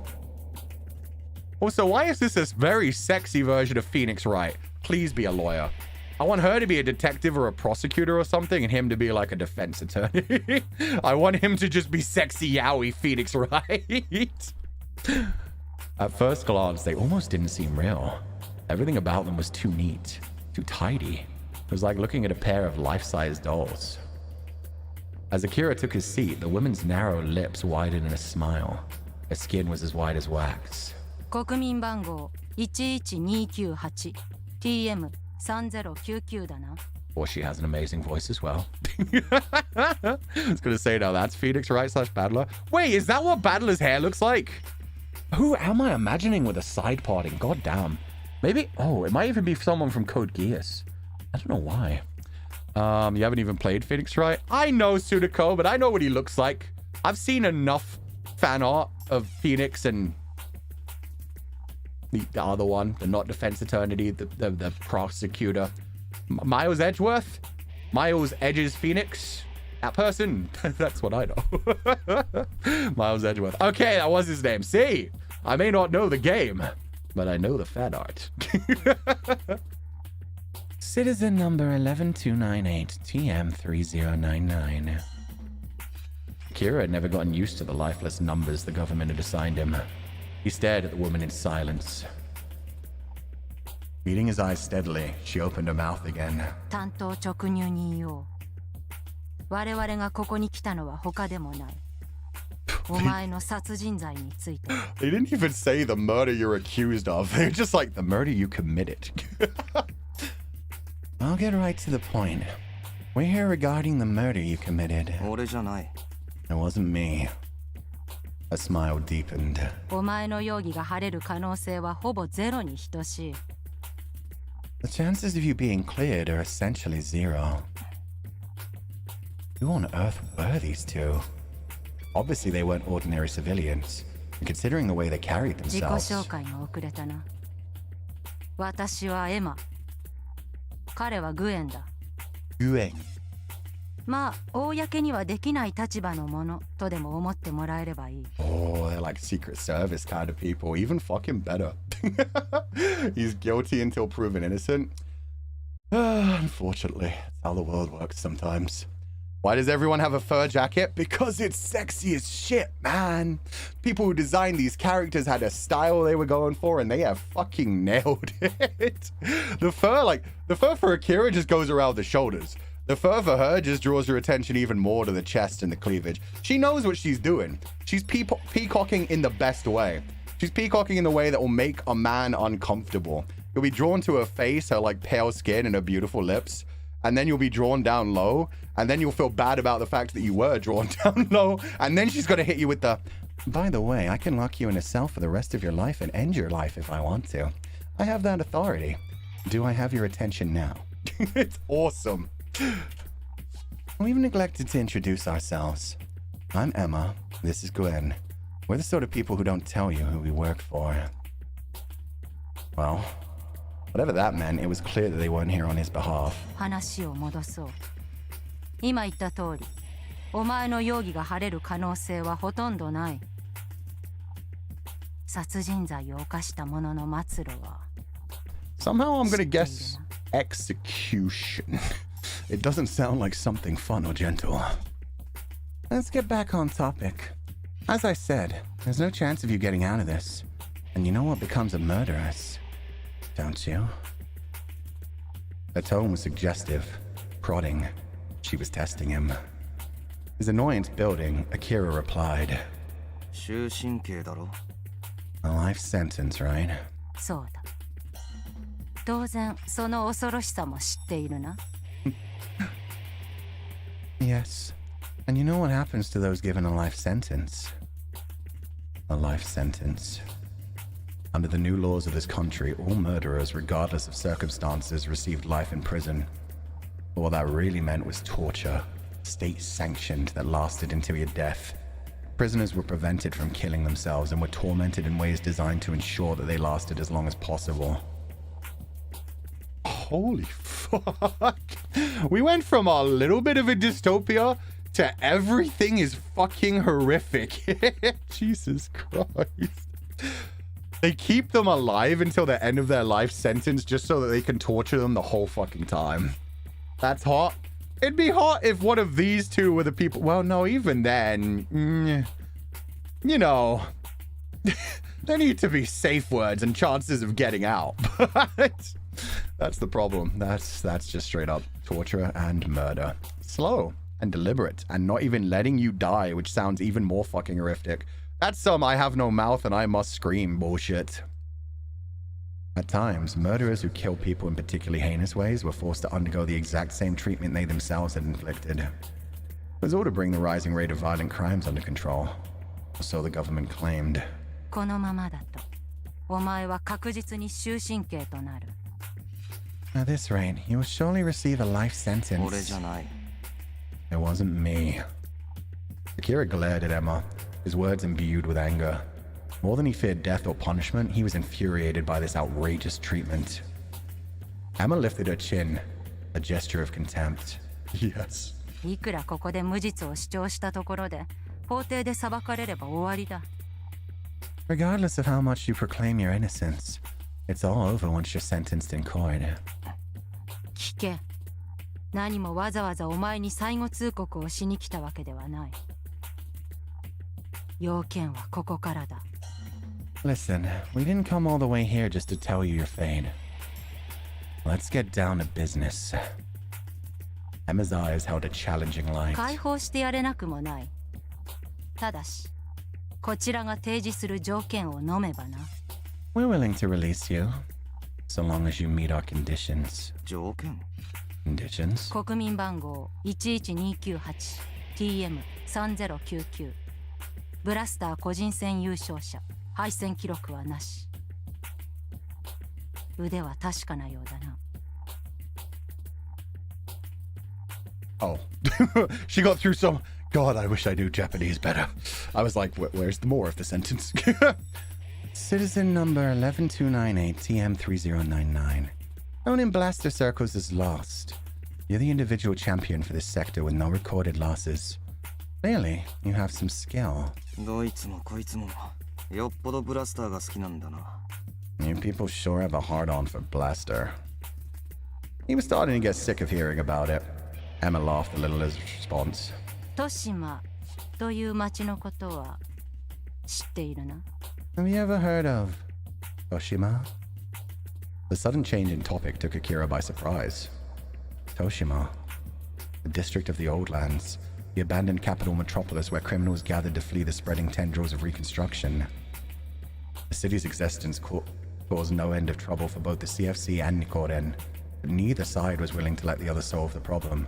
A true solution was likely impossible as long as the country remained divided. 知っているという顔だなそれならイグラの噂ぐらいは聞いたことがあるだろうブラスターに参加しているのならなおさらな I see you've heard of it, and you must have also heard about Igra, especially since you participate in Blaster. イグラか。 Igra, huh? You'd heard the rumors. Igra was an underground fighting tournament held in the lawless Toshima district.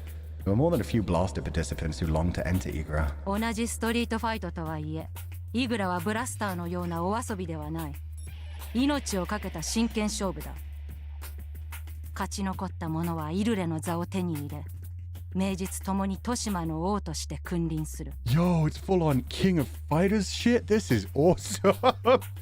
I mean, terrible, but awesome. Unlike Blaster, Igra is no game. It's a fight to the death, winner take all. The champion inherits the throne of Ilray, and with it, dominion over Toshima itself. イルレ Ilray. トシマを拠点とする麻薬組織ヴィスキオの首領のことだ連中はそう呼んでいる That's what they call the leader of Viskio, a drug cartel based in the district. イグラとはイルレの座をかけた争奪戦のことだ最も強い者こそがヴィスキオを率いるにふさわしいとあの町に群れる狂犬どもは本気でそう思っている The rabid 血 dogs み who どろの lair in 殺 that し合いが city 日々平然と行われてい truly る believe that only the strongest may lead them. That's what inspires them to engage in these vicious, bloody fights. ただの噂じゃなかったのか。 It's not just a rumor. True gangs were one thing, but the leader of an organization like Viskio would need brains, not just brawn. It was as plain as the nose on Akira's face that choosing a leader by strength alone would eventually lead to their downfall. それが本当ならビスキオは正真正銘のバカの群れだな。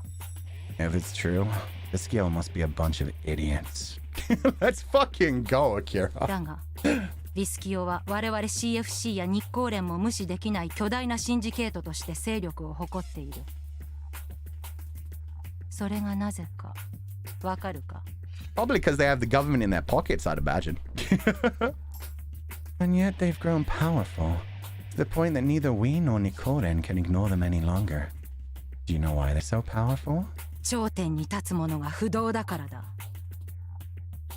イグラが始まってから今日に至るまで、現役のイルレを破って新たな王座を手に入れた者はいない。 God damn, undefeated champion who's apparently also very smart to not get in trouble or anything? Jesus. Because the man who leads them now is invincible. Ever since Igra started, no one has managed to defeat the current Il Rey and take his throne. 一人も No one. イグラの開催者である初代のイルレが、今も腐敗の王としてビスキオに君臨しているということだ。裏を返せば、奴は腐敗の自信があるからこそ、王座争奪戦などという酔狂なゲームを始めたのだろうな。That is the most alpha shit I have ever fucking heard. The first Il Rey who started Igra remains undefeated to this day. You could say that he started this ludicrous game because he was confident that no one could beat him. Without realizing it, Akira's image of the man called Il Rey had become a presence in his mind too great to ignore. The tournament's founder, an undefeated champion who willingly risked his life in position to lay low all the brave souls who faced him. No one would doubt the strength of a man like that. 現役のイルレは最強というカリスマ性によって組織を一つにまとめている。奴の腐敗伝説が崩れれば、組織も崩壊せざるを得ないだろう。 That is where Akira comes in. He's into it? Yeah, he's already started imagining the man. He did say he wanted to like imagine a world where he actually cared about living. Maybe he wants to actually fight somebody who's worth his time, essentially. The myth of Il Rey's invincibility is what holds Vischio together. It'd collapse in an instant if that myth was shattered. And that... Emma paused to give Akira an icy glare. 我々の望むところでもある。 Is precisely what we want. Akira had begun to connect the dots. 要するにイルレを打ち負かしてしまうような挑戦者を探している。そういうことか。 You're looking for a man who can defeat Il Rey. Is that right? その通りだ。例えば、ブラスターで連続優勝を飾るほどのストリートファイトの熟練者などは、実に有望株だろうな。 You're not wrong. Exactly. For instance, the street fighter strong enough to run undefeated in Blaster for 3 years straight would be an excellent candidate, no? It was obvious by now what condition he would need to meet in order to get his murder charge dropped. This icy-eyed woman wanted him to enter Igra, join the Festival of Slaughter and fight his way to the top. あんたたち国か警察かそっち側の人間だろ。いいのか。未来を担う若者を殺し合いに駆り立てて。 It doesn't sound like you have a bright future anymore, my boy. I'm sorry to tell you. They are not going to do an investigation here. You're fucked. You guys are with the cops, aren't you? You're just going to toss a young man with a bright future into that meat grinder? In response, Emma laughed scornfully. 無期懲役囚が担う未来などない。それに、お前の知る意味での警察とも我々は違う。我々は治安を維持するのではなく、治安の障害を排除する役目を負った人間だ。Nice. They're the ones who deal with things behind the books, behind the scenes. Also, why is this man not talking? He's so sexy. Give him a voice. Life in prison isn't much of a future. Besides, we're not like the police, you know. We aren't responsible for maintaining law and order, but rather for eliminating those who would disturb it. Indeed, the detectives who'd questioned Akira had an entirely different aura than the two currently in front of him. These two, they looked like the sort who treated each other, He looked like the sort who treated people's lives as if they were numbers on a balance sheet. これまでにも数回にわたってヴィスキオに侵入しイルレを暗殺する作戦が実行されたが、その全てが失敗に終わっている。Losers. We've already made several attempts to infiltrate Viskio and assassinate Ore, but all of them ended in failure. イルレの守りは鉄壁だ。奴に近づくどころか正体をつかむことさえ叶わなかった。奴はイグラの決勝戦でしか姿を現さない。奴と接触し仕留める機会があるとすれば、そこしかない。So they may not even want Akira to win. They just want Akira to flush him out, and then they'll probably take the shot with like a sniper rifle. Damn. Ore's defenses are impenetrable. Never mind approaching him, we couldn't even determine his real identity. He only appears during the Igra finals. That's the one opportunity to bring him down. また随分必死だな。You seem pretty desperate. トシマから CFC に流出している麻薬の量を知っているか？ヴィスキオは我々にとって目に余るほど大きな海だ。Is this conversation really 10 minutes? We're 2 hours in, dude. It's a visual novel. It's all conversations. Are you aware of how much product flows from Toshima to the CFC? Viskio is a cancer eating at this nation. So they saw themselves as serving the greater good, but without getting their own hands dirty. 俺がイルレを倒したとして、もし新しいイルレが現れたら What if I defeat Ore and then a new Ore shows up? Eyes fixed on Emma's expressionless face, Akira questioned over the challenge in his voice. もしかしたら俺が2代目のイルレになって、また麻薬を流出させるかもしれない。I was gonna say, トシマだけでなく。just become Ore yourself. Or maybe I'll take the job and make Viskio even bigger. Maybe I'll start a branch right here. Emma was not impressed. She laughed harshly, eyes staring down at him as if he were a worm. お前が富や権力のためにリーダーシップを発揮するというのか？面白い。お前についてのプロファイリングはすべて検証済みだ。I fucking love that. She's just like, bitch, you cannot work with other people. It's not gonna work out. We can kill you whenever we want to if you try to do that shit. Hell, your own men will probably kill you. You would take over Viskio for the sake of wealth and power? Fascinating. But no. We've already profiled you. You hate working with others. And that's him just being like, fuck. She's right. My one weakness is friendships and relationships. Bullseye. He loathed the aggravation that came with leading a group. He had no interest in being a drug king nor in working for the government. But what he wanted even less than that was to rot away behind bars without ever clearing his name. And then there was Igra. A fight to the death, not safe like Blaster. The victor would earn awe-inspiring renown, and the loser would pay for his weakness with his life. The choice is yours. We won't force you. Emma watched Akira with the eyes of a falcon fixed on its prey. Slowly, Akira felt an emotion rise to fill his mind. It wasn't fear.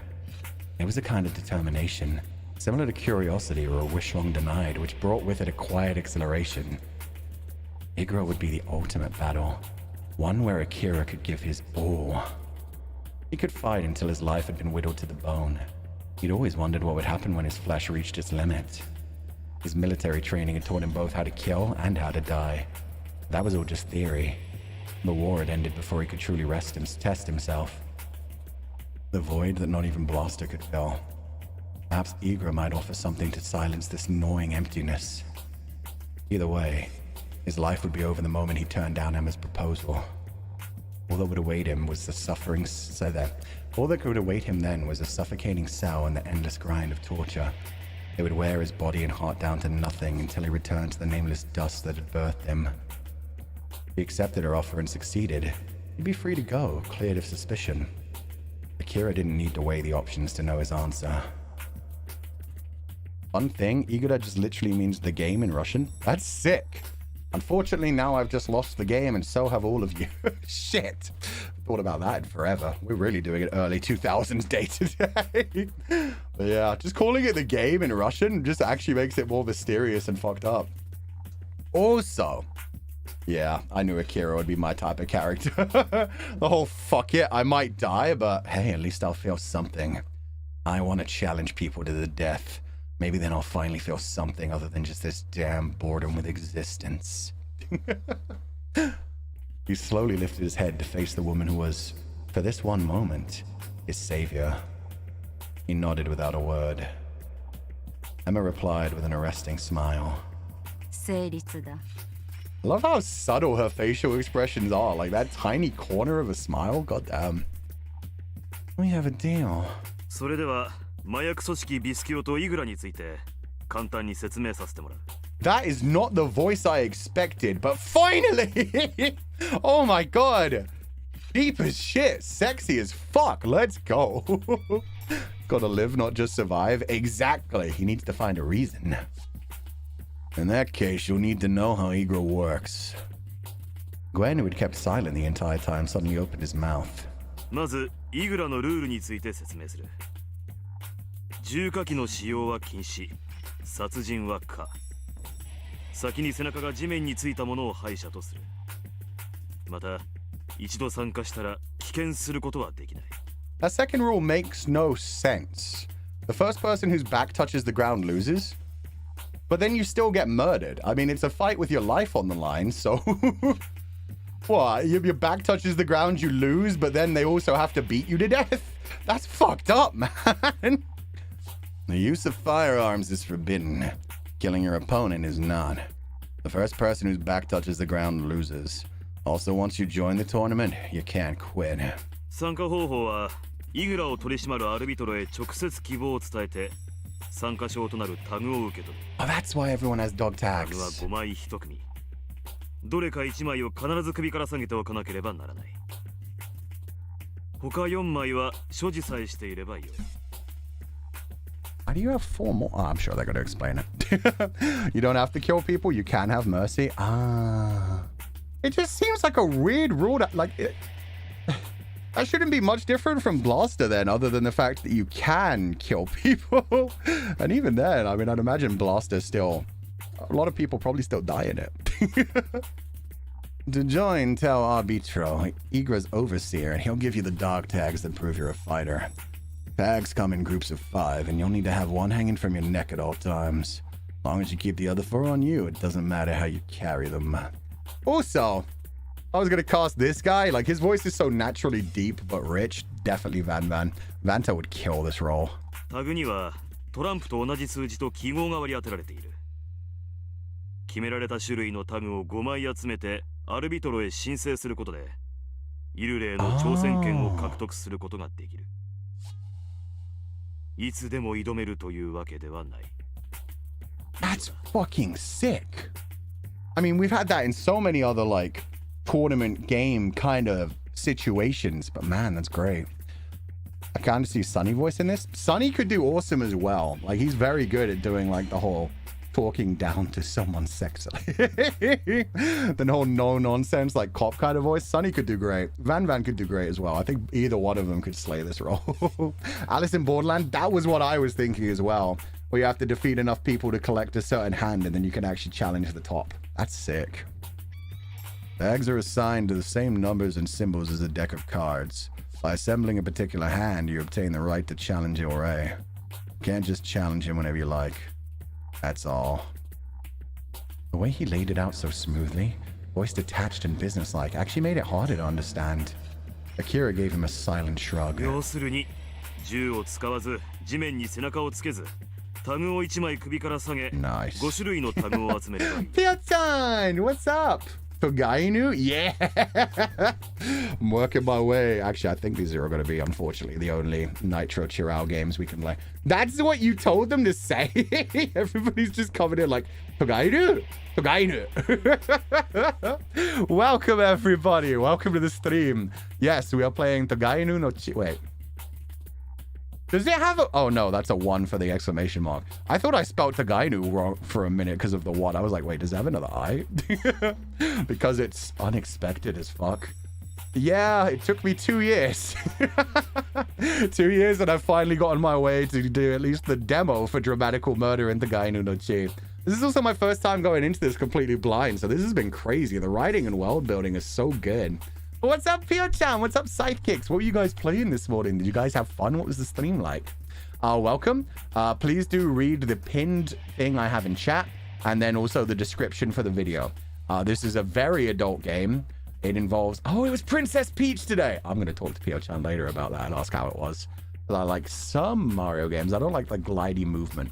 But some Mario games are amazing, and Princess Peach looked fun. But yeah, please do read the warnings, because this is a very fucking dark game. Very mature, very sexual, and features a lot of interesting like kinks and uncomfy scenarios. And even though we're only playing the demo today, the demo is probably going to be like 6 to 8 hours long. I can't believe we've already been going for 2 hours and we've only met like 2 characters. But yeah, we're probably going to get to some real kinky shit within this stream. So yeah. If that's not for you, feel free to head out. It's no big deal. But if you want to stick around and watch a very mature, very adult BL game, feel free to hang around.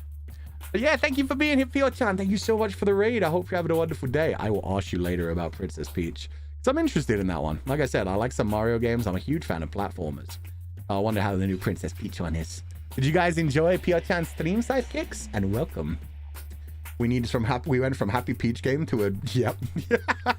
So far, we found out that this world is dystopian as fuck. Everybody at a certain age was being raised to be a child soldier, and then essentially taken away from their parents, trained to be a child soldier without any emotional care, and then given back to completely different adults to look after. Not even their original parents. Just given to different adults to be looked after. So as you can imagine, everybody's kind of fucked in the head, and instead of jails, they have what they call these mental institutes, which are really just torturous things where they torture you to death, but make you stay alive to do your life sentences. It's a fucked up world. And our main character has already been assaulted twice. Once in a sexy way. Once in a somebody tried to challenge him and got the shit knocked out of him way. Okay. In short, all you need to do is collect the right set of 5 tags without using a gun or letting your back touch the ground. イルレへの挑戦権を獲得するために集めるタグの種類は What tags do I need? ポーカーと似たようなものだ。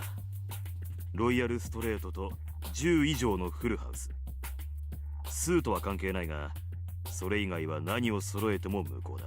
So I'd imagine you get given like 1 of the big cards and then 4 random numbers, and then you have to collect all the other 4 ones. That's sick. Royal Flush. Hell yeah, baby. Or like Royal Straight. No flash. It's based on poker. A Royal Straight or a Full House. The suit doesn't matter, but all tags must be ranked 10 or higher. That meant either a group made up of 10, a jack, a queen, a king, and an ace, or a set containing 3 tags of one rank and 2 of another, all 10 or higher. 面倒だな。 Sounds like a pain in the ass. 実際にはそれほどでもないだろう。烏合の衆にも通じるルールだからな。Not particularly. The rabble understands the rules just fine. 出発は明日。武器、参加証など必要なものはこちらで用意しておく。それまで自宅待機。監視をつけさせてもらう。 Ooh, we get a friend to look after us. You leave tomorrow. We'll prepare your weapon and proof of entry, along with any other necessities. Until then, you're to remain at home. We're sending someone along to keep an eye on you. Nice. Oh, they're definitely going to give me a knife now that I think about it. I know badass anime stories. Akira is definitely getting a knife. 監視 What? 念のためだ。それに明日以降の手順についても連中に聞くといい。話は以上だ。何か質問は？ Just in case, you can ask them what happens next. That's all. Any questions? Leaning back in his chair, Akira regarded Emma expressionlessly. 不満なら I'll let you know. I love it. Holy! She has at least 2 stiletto fucking daggers attached to her thigh. Oh my god, she just got so much sexier. Oh god damn, Emma. Is this game Japanese or Chinese? It's Japanese. It was made by Nitro Corral, the very famous BL visual novel maker. They also did like Dramatical Murder, Sweet Paul, a bunch of other ones. A lot. But yeah, she's fine as shit. Holy crap. Emma turned and slowly rose to her feet. それでは健闘を祈る。 Also, is she missing her other arm? I only just noticed that. I think she is, unless she just doesn't have it in the sleeve. Knowing the kind of woman she is, she may even have it like hidden around her chest section just to make people think that she has one sleeve missing. Maybe she just has it tucked away. Well then, good luck. As she was about to leave, Emma looked over her shoulder and twisted her lips into a vicious grin. Akira cared little about people's appearances, and even he thought this expression suited her better than any other. Damn it, give me the CG if you're going to describe it that sexy. Full on like sadistic evil grin. How dare they not give me that as a CG? So she needs a helping hand. Somehow I don't think she does, but she might take yours. Not in the fun way. Let me in. I know, right? How dare they not give us the grin? Slow Damage is another great game of theirs. Yeah, Slow Damage is the one that everyone recommends me, especially since the main artist for that one was Yamada Urio Sensei, who actually, in fact, yeah, now that you guys are here. Can I even share that? I can't on this screen. I'll jump back to this one real quick. Yamada Urio Sensei did this art for me. They've done a couple pieces of fan arts for me. They're an incredible freaking artist. I don't know why they pay attention to me at all. But they even watched the birthday karaoke, which was really sweet. But yeah, our new weekly schedule art. They drew the archivist. My god, it's so fucking sexy. Like, I'm so blown away by that. And yeah, that's part of the reason I used it this week, was just like, hey, I can release this the day that I play. Togainu no Chi. They're a confidant. They are. They may be here right now, which is kind of crazy. But yeah, I just... When somebody pointed out to me that, like, they were following me on Twitter and then they did fan art, I was like, huh? Nani? Why? But that's so sick. Akira wasn't sure what he'd imagined when they'd mentioned keeping an eye on him, but certainly nothing as ostentatious as this. A pair of men in black suits had been trailing after him ever since he'd left police custody. Their grim, tight-wound demeanor went quite at odds with Akira's casual get-up, and he found himself greatly discomfited. I've never heard that word, discomfited, by the looks passers-by kept giving them. It felt like being in a bad film. He hurried home, unable to withstand much more of it. By the time he reached his building, the sky was shifting to a deep blue hue. Oh, so I should say, I got a text message from Ukiki. Noctics are playing Helldivers this week! I just wish I'd been able to put that on my schedule. But I'll put that on, like, the upgraded, like, both on YouTube, I'll fix it, but also, yeah, on the reply to the tweet when I, like, explain every stream. Ukiki must have just messaged, or just woken up because he text messaged me and said, yeah, I'm down. So yeah, all of Noctics will be playing Helldivers 2 at the end of the week. I'm so excited. I've been wanting to play it forever. If you guys didn't know already, I'm a huge fucking fan of Starship Troopers. I love, like, the weird... Whether you think it's, like, pro-fascism or anti-fascism, like, propaganda joke kind of thing. Like, the world it explored is so crazy. And the fact that the director got so into it, I love Starship Troopers. And Helldivers 2, I never knew anything about Helldivers 1. But Helldivers 2 is so Starship Troopers coded. It's just like, you have to defend Super Earth for liberty, blow shit up, destroy everything. We'll give you the best weapons. Every enemy deserves to die. So I'm so looking forward to it. I've seen, like, so many of the, like, intro and previews where they show off how crazy the world is. Finally we get to play it. It's obviously a satire. See, I think it's a satire too, and I think it's a very good job at being a satire. It does make certain things look kind of sexy and cool, but at the same time, it definitely also makes fun of them and shows you why that would be bad for, like, society and humanity. I have so much fun with it, but I mean, there are people who argue both ways. I don't give a fuck. Either way, it's a fucking hilarious movie. It's fiction. And I like all the character arcs, even if some of them are kind of dumb. And some of them are definitely, like, being indoctrinated as the character arc. Dude, the fucking, like, leader of the group. Let's not get into spoilers. But yeah, the like, old man who's played by Mr. Krabs / the guy Hank from Detroit Become Human. Man, he was one of my favorite characters. Okay, let's do this. Also, Rico's Rough Riders is a fucking cool name, and I will hear no other lies. It's one of the best names ever. He went down the hall to his apartment and was about to stick the key in the door when he sensed them behind him. and looked over his shoulder. どこまでついてくるつもりだ Just how far are you planning on following me? 無駄口を叩くな Oh, the wardens are completely different people. Don't waste your breath.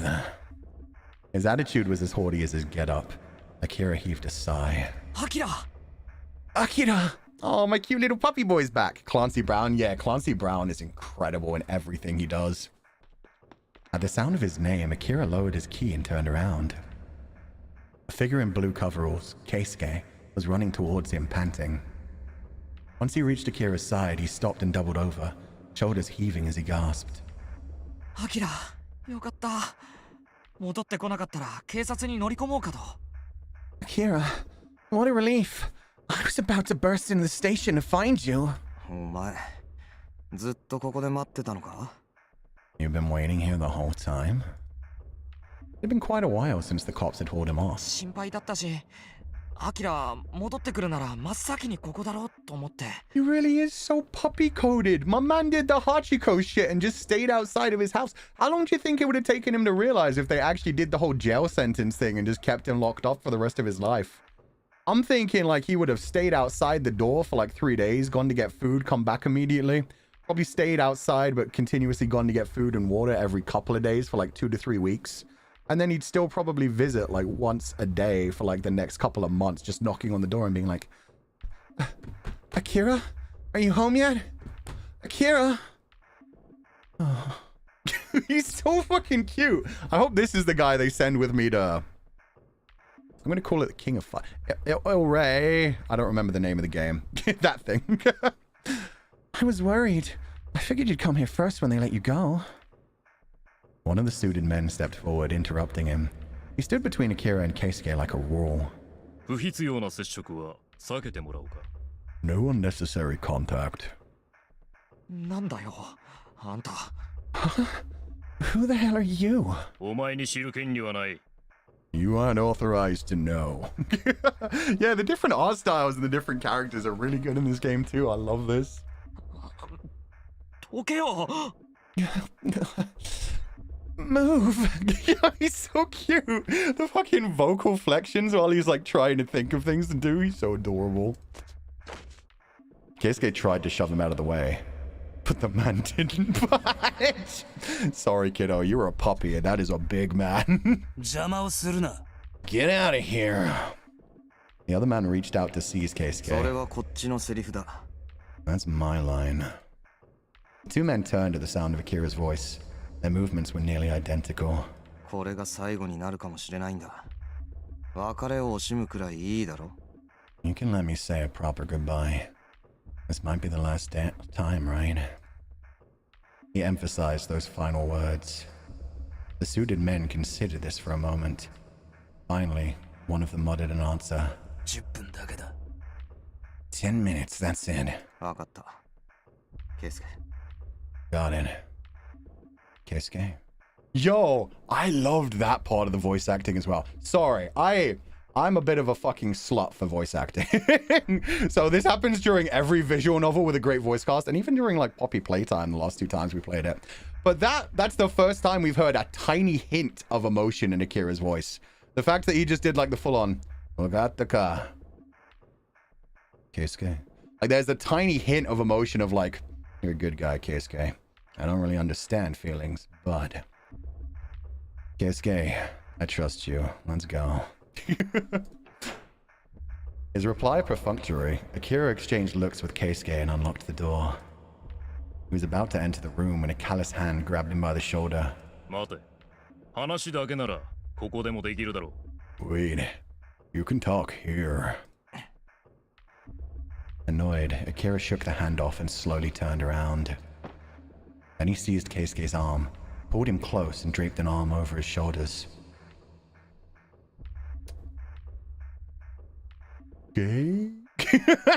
Yo, I'm so into it. I ship this so hard. I didn't expect like a cute romantic route. Somebody said earlier that Kousuke is a route you can possibly go down. I want it. They're so adorable. I didn't expect to find a cute thing in this. I expected everybody to be beating the shit out of each other and then making out with each other.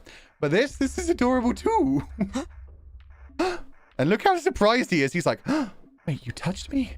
Wait, you're being nice to me. This isn't the Akira I know. ここじゃちょっとできないようなことをしたい仲なんで。We're the kind of friends who want to do stuff. Not meant for an audience.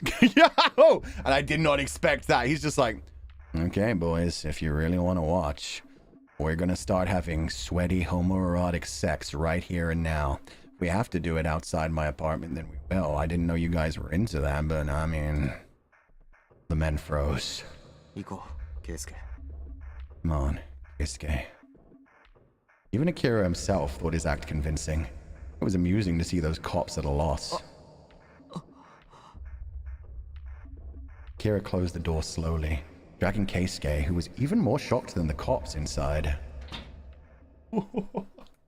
I love these two. This is so good. Here's me waking up this morning like, finally, not enemies to lovers, enemies to enemies who fuck each other. Meanwhile, now I'm like, nope, this is the ship. I love them. I want them to be happy. Maybe he can make Akira feel things other than just, you know, wanting to feel things. That's the only feeling he has right now, so. What the hell? Seated on the bed, his eyes so wide that Akira doubted they could open any further. Kousuke laid his hands at his sides and leaned forward in disbelief. そんなの卑怯だ。ありえないだろう。トシマなんて。Oh. しかも途中でやめられないんだろ。 This music is so sick too. Sorry for interrupting his voice line, it's just damn. The quietly building up drums, the guitar? Fuck me. Okay, with with Dramatical Murder, I didn't like feel the need to continue playing immediately. I may skip Final Fantasy Rebirth, and on my 2-week break, I might play this instead. This has been great so far. That's so unfair. Toshima of all places. And you can't leave once you start? It's like they're sending you to die. 拒否したところで終身刑だ。大して変わらない。I would have gotten a life sentence if I'd refused. Same difference. でも But... Grimacing as if it were his life on the line, Kousuke cast his eyes downwards. どうにかならないのかよ。 Isn't there anything we can do? He let out a low groan and flopped back on the bed. Akira hadn't planned to tell anyone about his mission. There was nobody he considered close enough for that. But now that Kousuke had seen him with his surveillance detail, Akira had opted to give him a short explanation. He and Kousuke had grown up in the same orphanage. They were what you might call childhood friends. Which I never normally ship, but in this case, fuck it. Akira hated being tied down. It wasn't as if being around other people repulsed him. It was just that most people kept their distance, unable to cope with his terse demeanor. Wait. It's still fucking building up. The OST is just getting stronger and stronger. I thought there was a voice in it for a moment, but it's just the guitar fucking slapping. Just so good. But Kousuke wasn't like most people. He was always following Akira around. Though he was kind of unreliable, Akira didn't dislike his honest, some would say naive personality. Jeez! Kousuke sprang up all of a sudden, making the bed creak loudly. なんだよ。 What? いや、俺がジタバタしてもどうしようもないんだけど。でも、なんか、いても立ってもいられなくて。No. I know freaking out won't help, but I just... gotta do something! Akira, who was sitting by the wall, let out a small sigh. 俺の問題だし、俺が決めたことだ。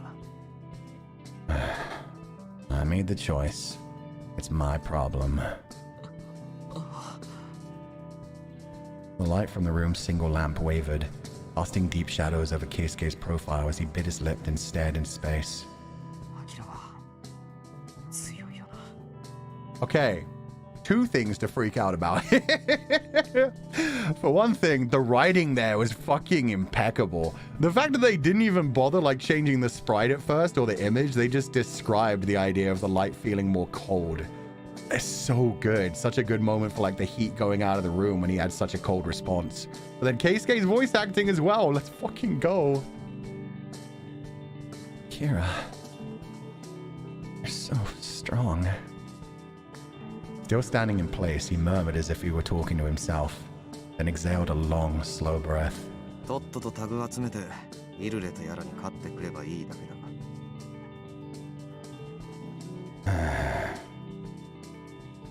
All I have to do is collect the right tags and beat Ore, whoever he is. Those words made Keisuke frown. Akira knew this fight wouldn't be easy, but if there were no other way, and his only option was to get it over with. Keisuke, why was he taking this so hard even though it had nothing to do with him? Whatever happened would be the result of Akira's choices. Nobody else could change his fate.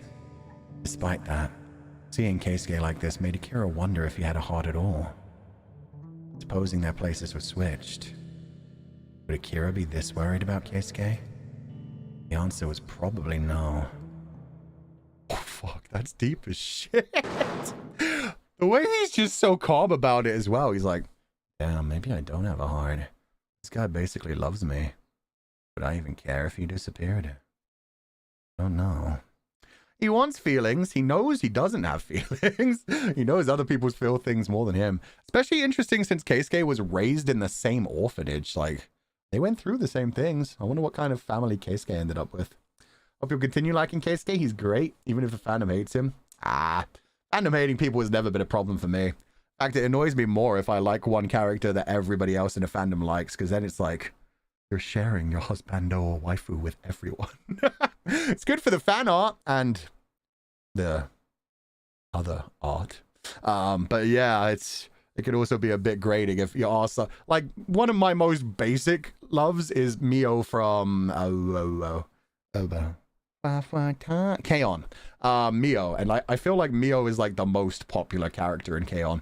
It's normally not that, but yeah, for some reason I love Mio, and it's just like everybody is always like, oh yeah, Mio's best girl, and I'm like, yes, she is.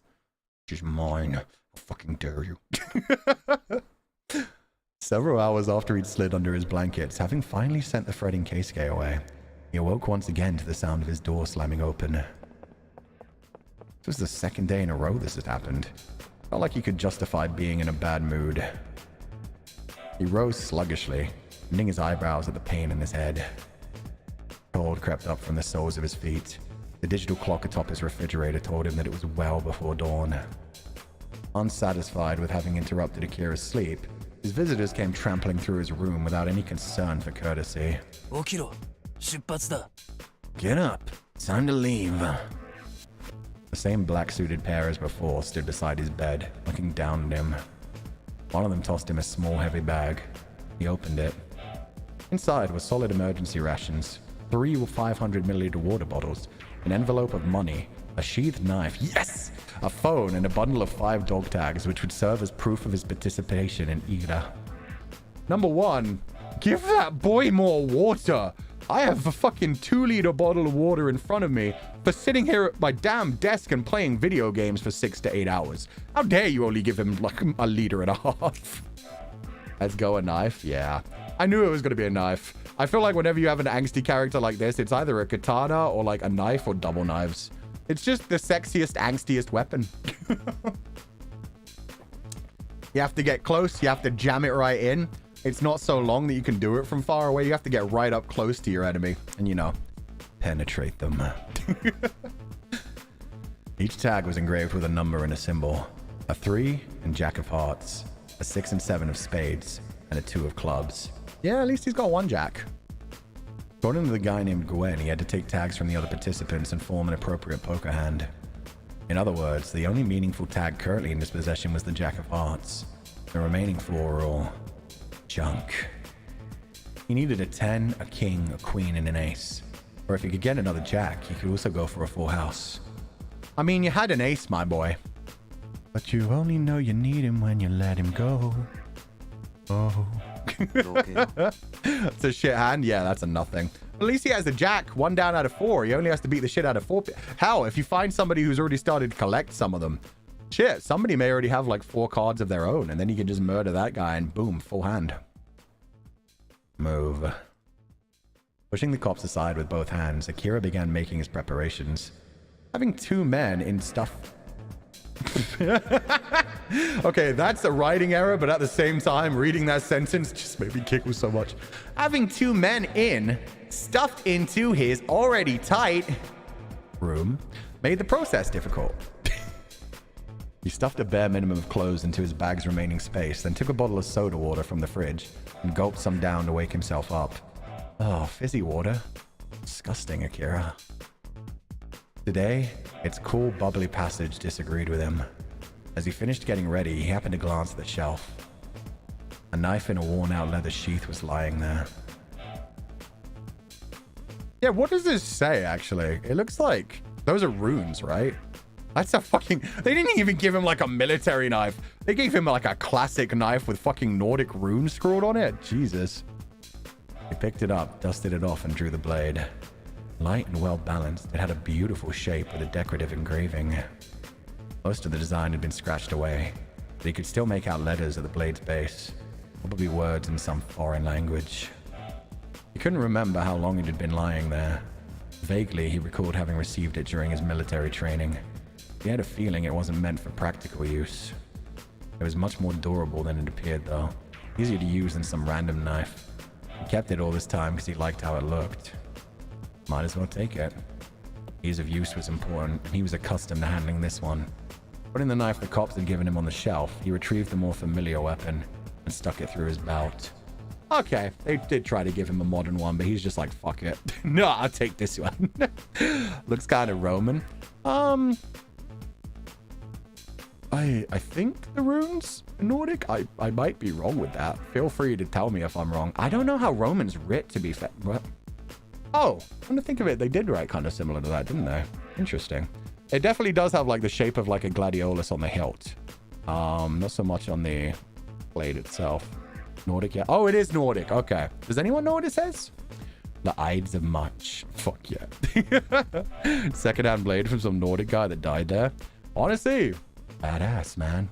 I love the fact that they gave him that during military training. They were just like, here, this knife will do you. Fuck you.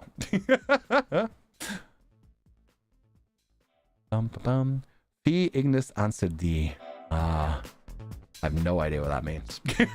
Maybe it doesn't mean anything. Maybe it was just like a cool design they liked. No, Ying Shijie, how could you? His preparation complete, Akira shouldered the bag and headed outside. He didn't bother to lock the door. There was nothing in the room that mattered.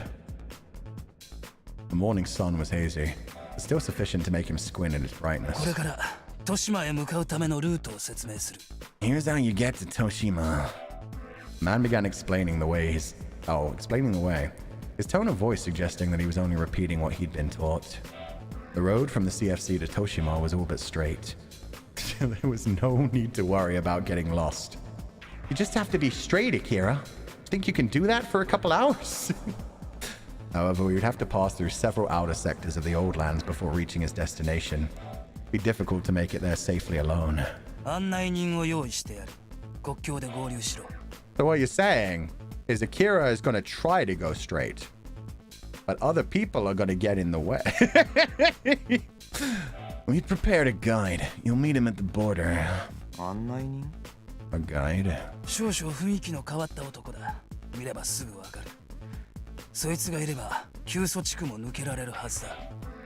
He's an odd one. You'll know him when you see him. With his help, you'll have no trouble getting through the old lands. If this man could traverse the old lands, he must be quite capable. It all seemed rather suspicious. With nothing else to go on, Akira reluctantly began walking toward the border. I mean, nothing you can really do. Otherwise, you're just going to jail for life. The only time you have to be straight in this game, it's okay. I can do it for a few hours. It's fine. Even though the CFC had undergone a fair amount of reconstruction, the scenery became increasingly threadbare as he continued toward the suburbs. The gap between rich and poor continued to grow, and nowhere was that more readily apparent than in the contrast between these deserted houses and the structures built as part of the revival. This country abounded with needless things, while everything important rusted away. He'd never set foot in the old lands before, but he couldn't imagine how it could get worse. At last, he saw a dilapidated sign indicating that the border lay ahead. He spotted a human figure standing motionless beside it. The man looked at Akira with folded arms. Be sexy, please be sexy, please be sexy.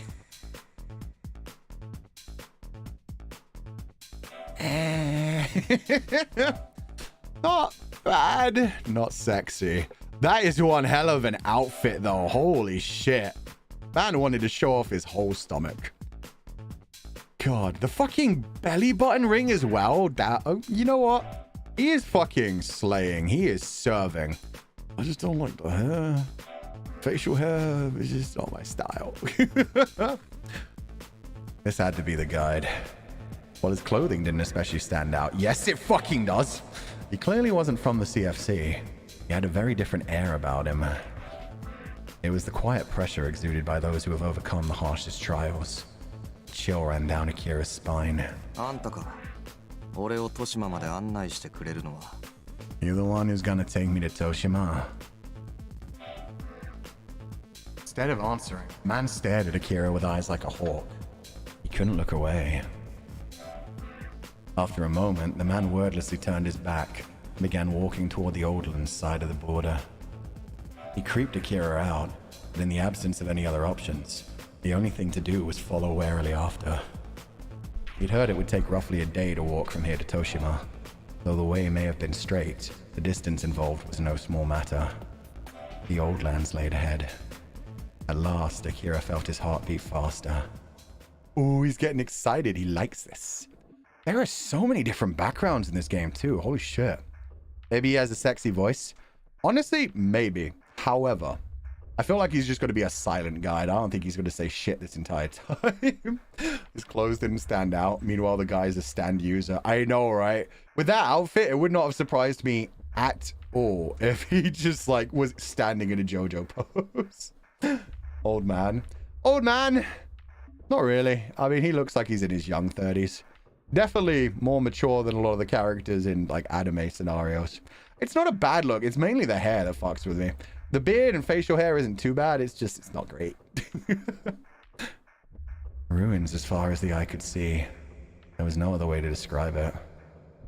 That was how far the Oldlands had fallen.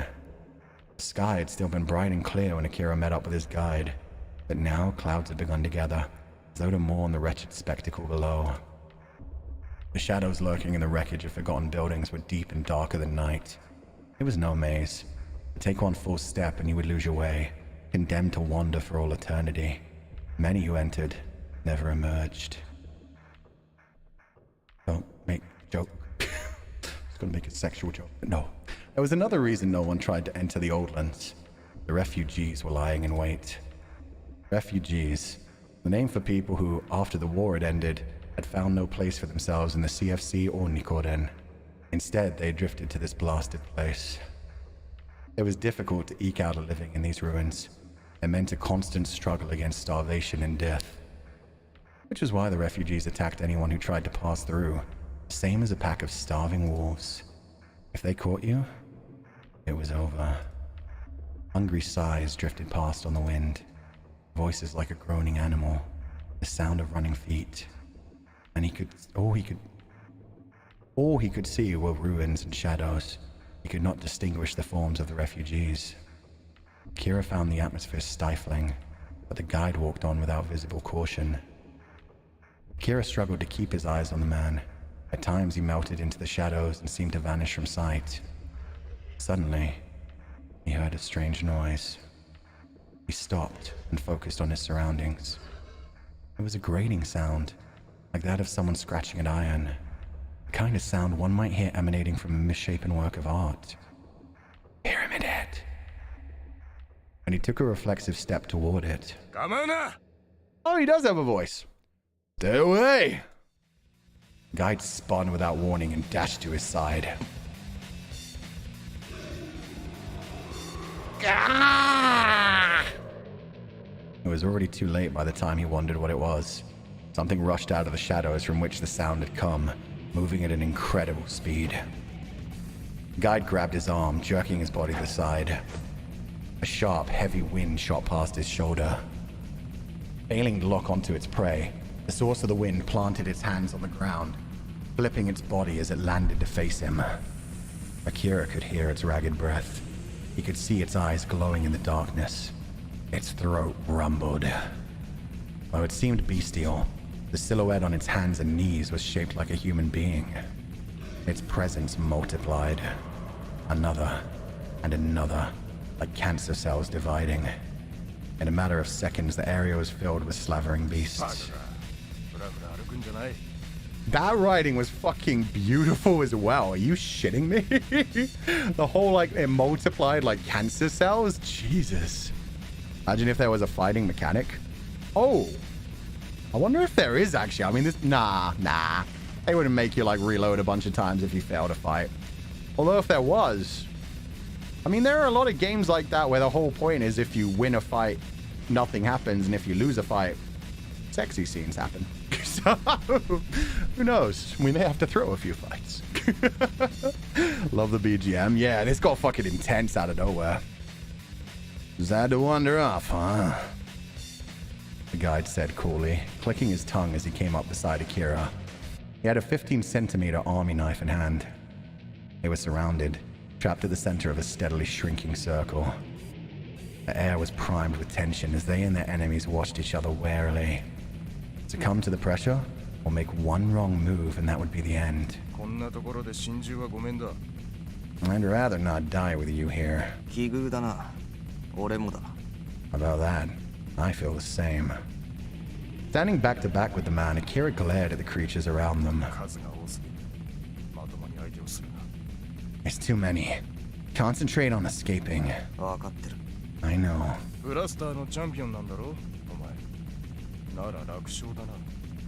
You're a blaster champion, aren't you? And this ought to be a piece of cake. Akira replied with silence.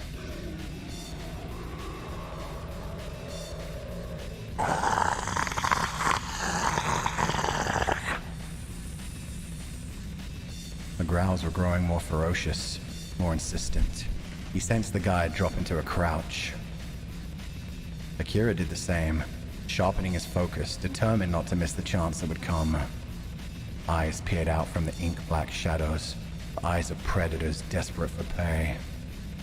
In an environment such as this, reason was nothing but an impediment to survival. These creatures possessed human forms, but had cast aside their human hearts, and in doing so had obtained strength to rival any beasts. If they caught him, he was done for. Shifting his bag higher on his shoulder, he slowly closed his hand around the hilt of the knife stuck through his belt. Behind him, he felt the guide's presence shift. Now!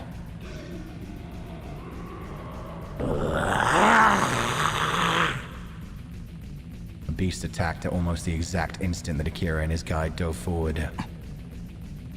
Sharp scraps of metal and glass struck from every direction. He knocked them away, but they kept on coming. Oh, sick! We got CGs for fights too? Let's fucking go. Creatures lie here? Yeah. Yeah, to everyone who's wondering, it sounds like they are humans. They've just straight up, like, been completely fucking mind broken. They're feral. They don't talk. They growl, they snap, they attack. They're just here to get some meat. So fun times. Wood. He dodged a swarm of grasping arms, slashing at them few in passing. A shriek. Blood sprayed into the air. He saw blood frequently, even in Blaster. The fights had ceased to captivate him, but that instant alone, that first spurt of blood each night, still brought him a sense of elation. Deep beneath the heart-pounding terror of battle, Akira felt something smolder in his chest. The red drops hanging in space burned themselves into his retina. But, as always, it faded. And once that moment passed, he no longer felt a thing, no matter how much blood furrowed. The refugees' attacks were chaotic, but once he grew accustomed to them, he found himself able to predict their movements.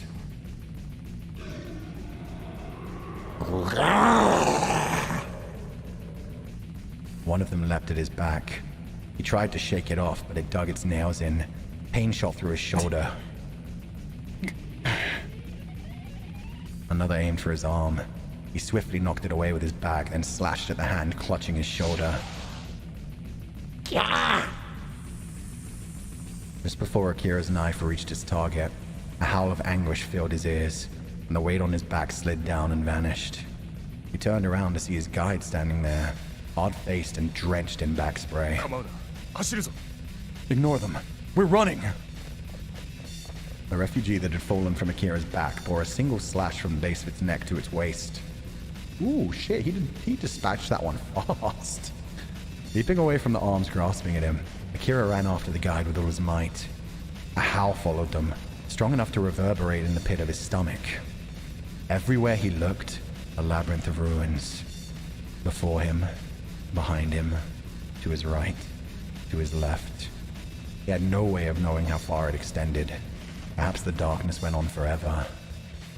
Just as he began to lose his breath, pursuing voices fell away. The guide finally slowed to a more relaxed pace. It had been ages since Akira had run so hard. He gasped for breath as he looked around. They won't chase us this far. Indeed, he could no longer feel their ravenous presence. Yo, the way the music fades out is really good as well. They give it a lot of time to slowly fade out, which makes it always feel like you're in the right part of the music when it comes down to like ending. You got backshotted? Dude. I mean, I guess he did feel some spray on his back, so... The guide defended him though, so that's all good. Akira shook off his bloodied knife and returned it to the sheath at his waist. He and his guide marched in silence for some time. From what I've searched up, the letters of the dagger's runes mean disruption, fertility, signals, thorn. Sick. Another one that I have in my rules just literally means God. Disruption, fertility, signals, thorn. You can read quite a bit into that. I mean, fertility, sexy fun times, a little bit of empreg. Disruption, fucking around with society. I mean, this world is fucked up. Signals, that could be taken in any kind of way. And then thorn, obviously. Something beautiful, but it has thorns. Don't approach. You'll hurt yourself. The subtle but brutal linguistic touch of using the term refugee amidst language like labyrinth, monstrous, ravenous. Yeah, they delivered that really well. Just showing you what kind of society this is, where like the quote-unquote refugees are straight up vicious animals that try to rip out your throat and only live to eat. Crazy shit, man. Is Emprig here? I honestly don't think there is, but I mean, who fucking knows? We'll find out as it goes further. I'm going into this blind, guys, so maybe? Doubtful, but who knows? I feel like the runes might be related to the roots or like the setting itself. If it was related to roots, that'd be kind of wild, actually.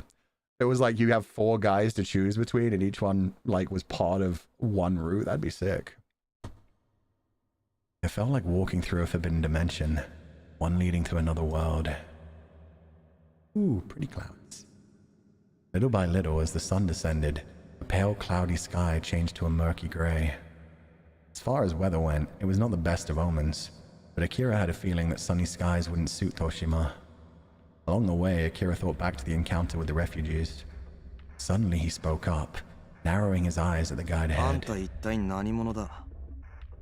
Just who exactly are you? Emma and Gwen had sent him, which meant he had to be on their side. But even so, Akira had been studying the man as they'd cut their way through the refugees. The man had responded with cool indifference of an exterminator handling a swarm of ants. One could build up strength and skill, but the ability to maintain one's reason in the heat of battle came only through brutal experience. The old lands in Toshima are my jurisdiction. The old lands in Toshima. That certainly made sense. Is it true? What I hear about this stupid game? He wasn't really asking because he doubted it. If it were a lie, then Emma and Gwen would have no reason to offer Akira a deal.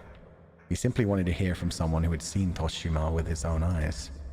The guide glanced at Akira over his shoulder, then jerked his chin forward. You'll see. We're almost there. When Akira followed his line of sight, he could vaguely make out the carcasses of high-rise buildings beneath a sky heavy with low-hanging clouds. Thanks to somebody's little fuck up, we made better time than I planned. Well, honestly, is it a fuck up then? It worked out in the end. Other meaning for the elder Fulthrak runes are hardship/need, energy masculine, wisdom Odin, and dawn if translated that correctly. Oh shit. Damn, runes have crazy meanings. I didn't know they were like hieroglyphic. I mean, I guess I should have known because I knew about the god rune, but that's the only one I knew about. Played the game a few times, but the runes might also be kind of cool. Oh. I don't know. Maybe they actually do fit into something. Maybe they don't. Maybe they just thought they looked cool. Oh, there's a scent thing in Sweet Paw. Oh, guys, please stop dropping spoilers for Sweet Paw. we're playing this game right now. I get that you're just saying, yeah, that's the thing in Sweet Paw. But at the same time, it's not just been one person. It's been a few people that have been like, oh yeah, this thing happens here. That thing happens there. A lot of people haven't played that game, so just, you know. Like a mirage, Toshima rose before him.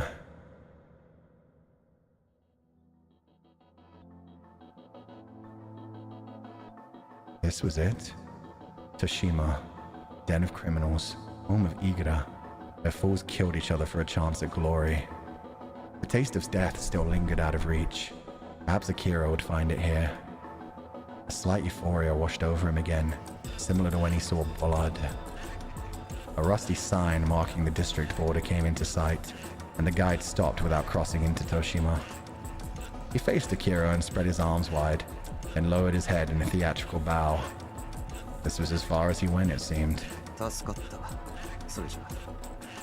Thanks.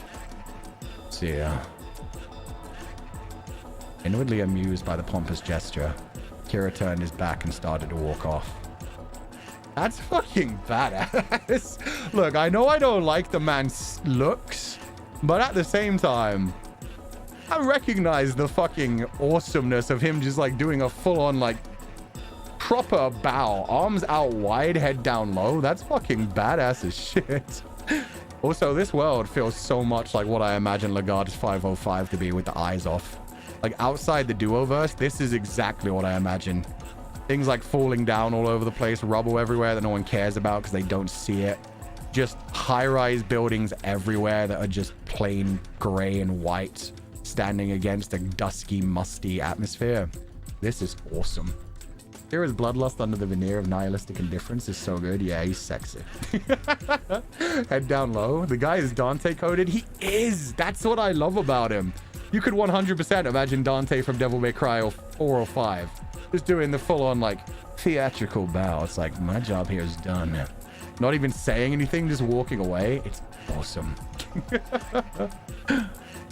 The next instant, the guide seized Akira's arms, pinning them behind him. When he craned his neck to look over his shoulder, he found the guide grinning ear to ear. His stare seemed to grip Akira's heart with physical force. Let go. Akira fought to shake him off, but the man's grip was as hard as steel. One arm snaked around Akira's head, forcing it sideways. Are we immediately starting with the non-con? Holy fucking shit. He grimaced as his neck cried out in protest. What if this wasn't even the guide? What if this is just someone who heard about the guide, killed him, and is like, oh, an easy way to get a free dog tag, huh? No, okay, he's just being suggestive. Damn it! I'll give you one warning. A low voice filled in his ears.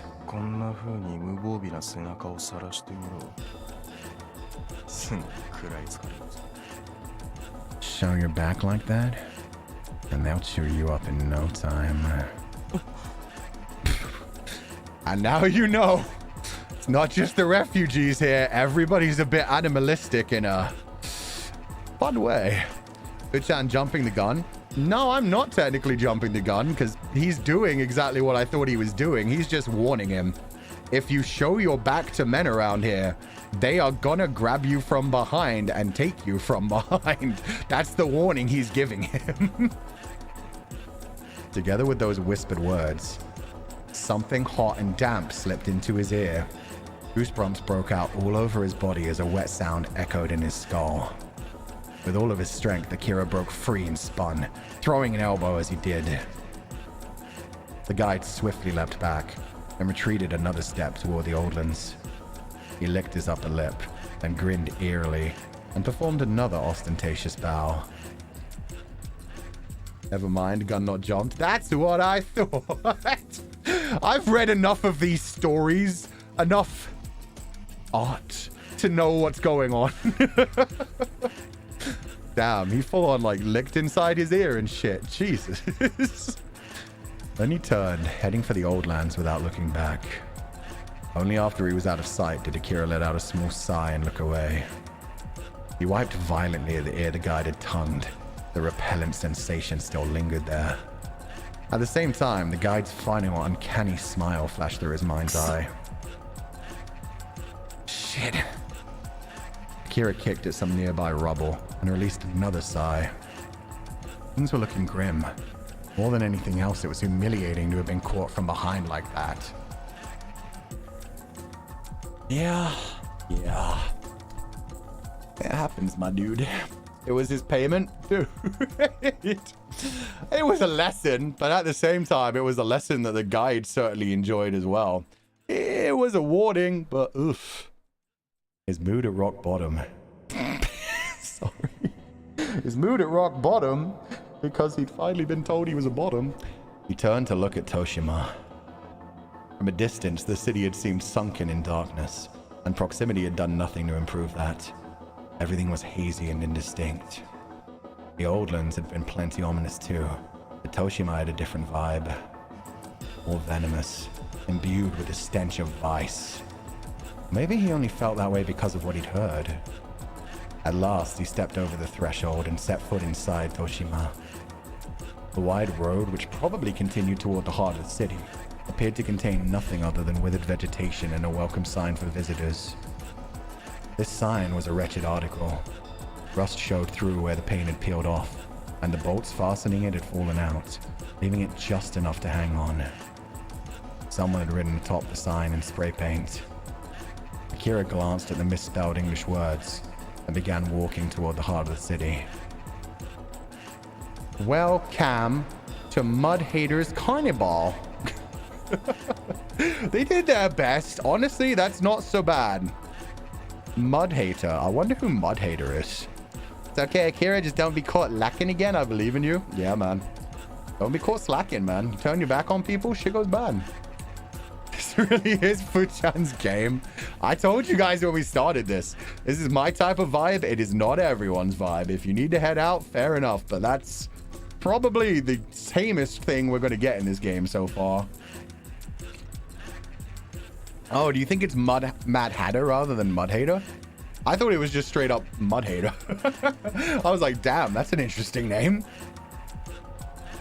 Yeah, maybe it was supposed to be Mad Hatter and they fucking spelled that wrong in a big way.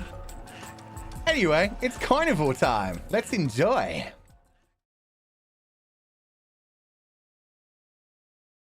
The area near the border had been in severe decline. But here, the buildings were tall and clustered like reeds.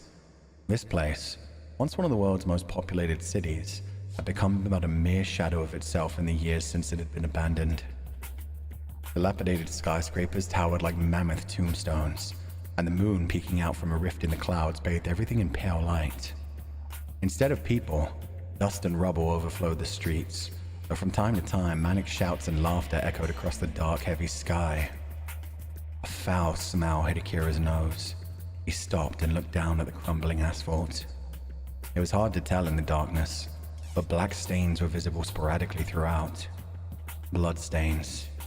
This smell was the reek of death. A nervousness coiled in the pit of his stomach. He couldn't shake the feeling that someone was watching him. Come to think of it, he scanned the area. Nothing. What he sought was nowhere to be found. Was Igra held in its own special arena? No. Even if that were the case, with this many bloodstains, there had to be some. The bodies. Where were they? Akira was currently standing at the intersection of two large avenues. There were no signs of other people around. It sensed nothing more than a lurking presence. Staying alert, as per his guide's friendly warning, Akira resumed walking. The buildings watched him pass by with silent, empty eyes, like mourners in a funeral procession. Or were they sneering at him? Yo, again, the writing in this is so good. It's done so well. Empty eyes staring at him like a funeral procession. Jesus Christ, this is sick. And Akira needs to learn. You live in a place like this, you don't waste meat. Just because there are dead bodies around, why let them rot there? Meat is meat. Food is good. Or, you know, you just beat someone half to death and then kidnap them. Use them in other ways. Oh, God. The consistent funeral imagery, I'm freaking it. Yeah, it's so good. Just as Akira spotted another intersection ahead, he caught a glimpse of movement at the corner of his eye. He stopped and looked in that direction. Laios sounding ass. Laios is right even more so. Those are monsters. Eat them. Why the fuck not? A ruined store stood at the corner of the block. Its large display window shattered to pieces. Inside, he could see a shape moving rhythmically. A person, probably. There was no telling what kind of person might show up in a place like this. He was about to go on by, but then he realized that he could just make out the sound of feral breathing coming from the store. What was going on in there? Feral breathing and rhythmic moving? Fuck, am I about to have to censor a scene already? Let's find out. I did make a joke about Pyramid Head earlier. Maybe this one is Pyramid Head. Maybe this is where the meat's gone. The shadow was still rocking to its beat, and the breathing seemed to be growing in intensity. Oh, they fucking. Curiosity prompted him to approach the window. From his place in the shadows, he glanced inside the store. Its dilapidated interior contained rows of empty shelves. Beyond them was a human shape. Unsteady grunts alternated with a noise like something scraping against the floor. It is Pyramid Head! The weak moans that occasionally joined the mix sounded a little too nasal to be born of pain. There were two figures, Akira realized, one overlapping the other. Pa, pa, pa. First thing we find when we get into fucking this city, Jesus. Puri? I don't know what that means. The answer finally came to him, but before he could turn and make his retreat, he realized something else as well. It's not just two people and some people are staring at you. Unless his eyes had completely betrayed him, both shapes were. He closed the remaining distance to the window. Their mad dance rose up from the dimness, which was alleviated by the barest sliver of moonlight. Akira's eyes went wide. The figures were both men. The one facing down had his hips thrust high in the air, with the second man boring into him from above. The second man arched his back, and something flashed dully in the moonlight. It looked like a dog tag. That wasn't the only reason for Akira's shock. The breaths and moans that Akira heard were coming from the man pumping his hips, while the one beneath him remained limp and unmoving. Oh, but I thought they were... Oh, Jesus. Are they... Wow. Oh, they're just immediately starting with Necro. Jesus fucking Christ. I joked about it. I didn't think they were going to go there. They said there were like little gasps and sighs coming out as well. Jeez. Okay. This is the type of game this is, chat. If you want to head out, feel free to head out. But this is 100% a Pyramid Head scene. And Jesus. Akira's about to get his first dog tag.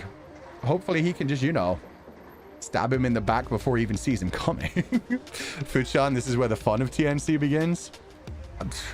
I've talked a lot of times about wood Pyramid Head, so Jesus Christ. With a streak of red trickling from his ear, Akira turned away. A strange agitation consumed him. The back of his neck burned. Careful not to make... Sorry, very loud motorbike. Careful not to make a sound, he returned to the street and hurried on his way. Yo. The fact that he immediately forgot his mission just because he was so shocked by, wait, they're both men? In fact, you know, that's even funnier to me. His first thing was, what the fuck? They're both men. And then the second thing was, oh, and one of them's dead. That's kind of fucked too. But the both men thing was what he reacted to bigger than anything else. But yeah, the fact of that scene, like, he didn't even think about the dog tag after that. He was just like, nope, nope, nope, nope, nope, nope, nope, nope, nope. Not dealing with this shit. Fucking no. Oh my god. Okay, well, could have gotten an easy kill there, but honestly, for the sake of your life, good plan. Soon he'd lost all sense of where he was going. His pulse raced. He couldn't get the spectacle out of his head. Even though he hadn't seen them clearly, the image in his mind's eye was many times more vivid than the real thing. Calm down, he told himself. You don't know if he was really dead. Scraping together what reason he could from the chaotic mess that his thoughts had become, Akira walked up to the remains of a small store on the side of the street. Fuck me. Jesus. I knew it was going to get dark pretty quickly. I didn't think it would get that dark that immediately. Fuck me. Oh, God. Didn't it say the bottom was almost also moving or something? It said that there were like little soft sighs. I read it that way as well. I thought like, oh, it's just two men smashing. But then, yeah, they made it pretty clear that only the top one was moving. Like the bottom one had blood dripping out of his ear. Yeah, he'd already probably been murdered. Worst case scenario, he was like dying in the process kind of thing. Blah. Blah. The door was hanging off its hinges. After making sure that he couldn't sense anyone inside, he stepped through the entrance. Just like that? Nope, don't make that joke. From the remaining decor, he could tell it had once been some kind of coffee shop, probably quite cozy in its day. He proceeded toward the back, kicking up clouds of dust as he went. There, he found a two-person sofa sitting in a corner. He yielded his body to its rusted springs. Oh, natural foods? Yay! I don't think that's the type of food they eat here anymore. Surely it was somnophilia? It might have been. As Akira said, he didn't know for sure. Is a possibility. I mean, maybe it was even consensual and it was one of those. They beat the shit out of each other and then whoever wins. I don't know, man. I don't know. That's the point, I guess. This world is fucked. This city is ultra fucked. Who knows? It's still fucked.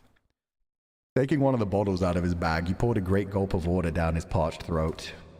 The liquid spread throughout his belly, washing the worst of his unease away.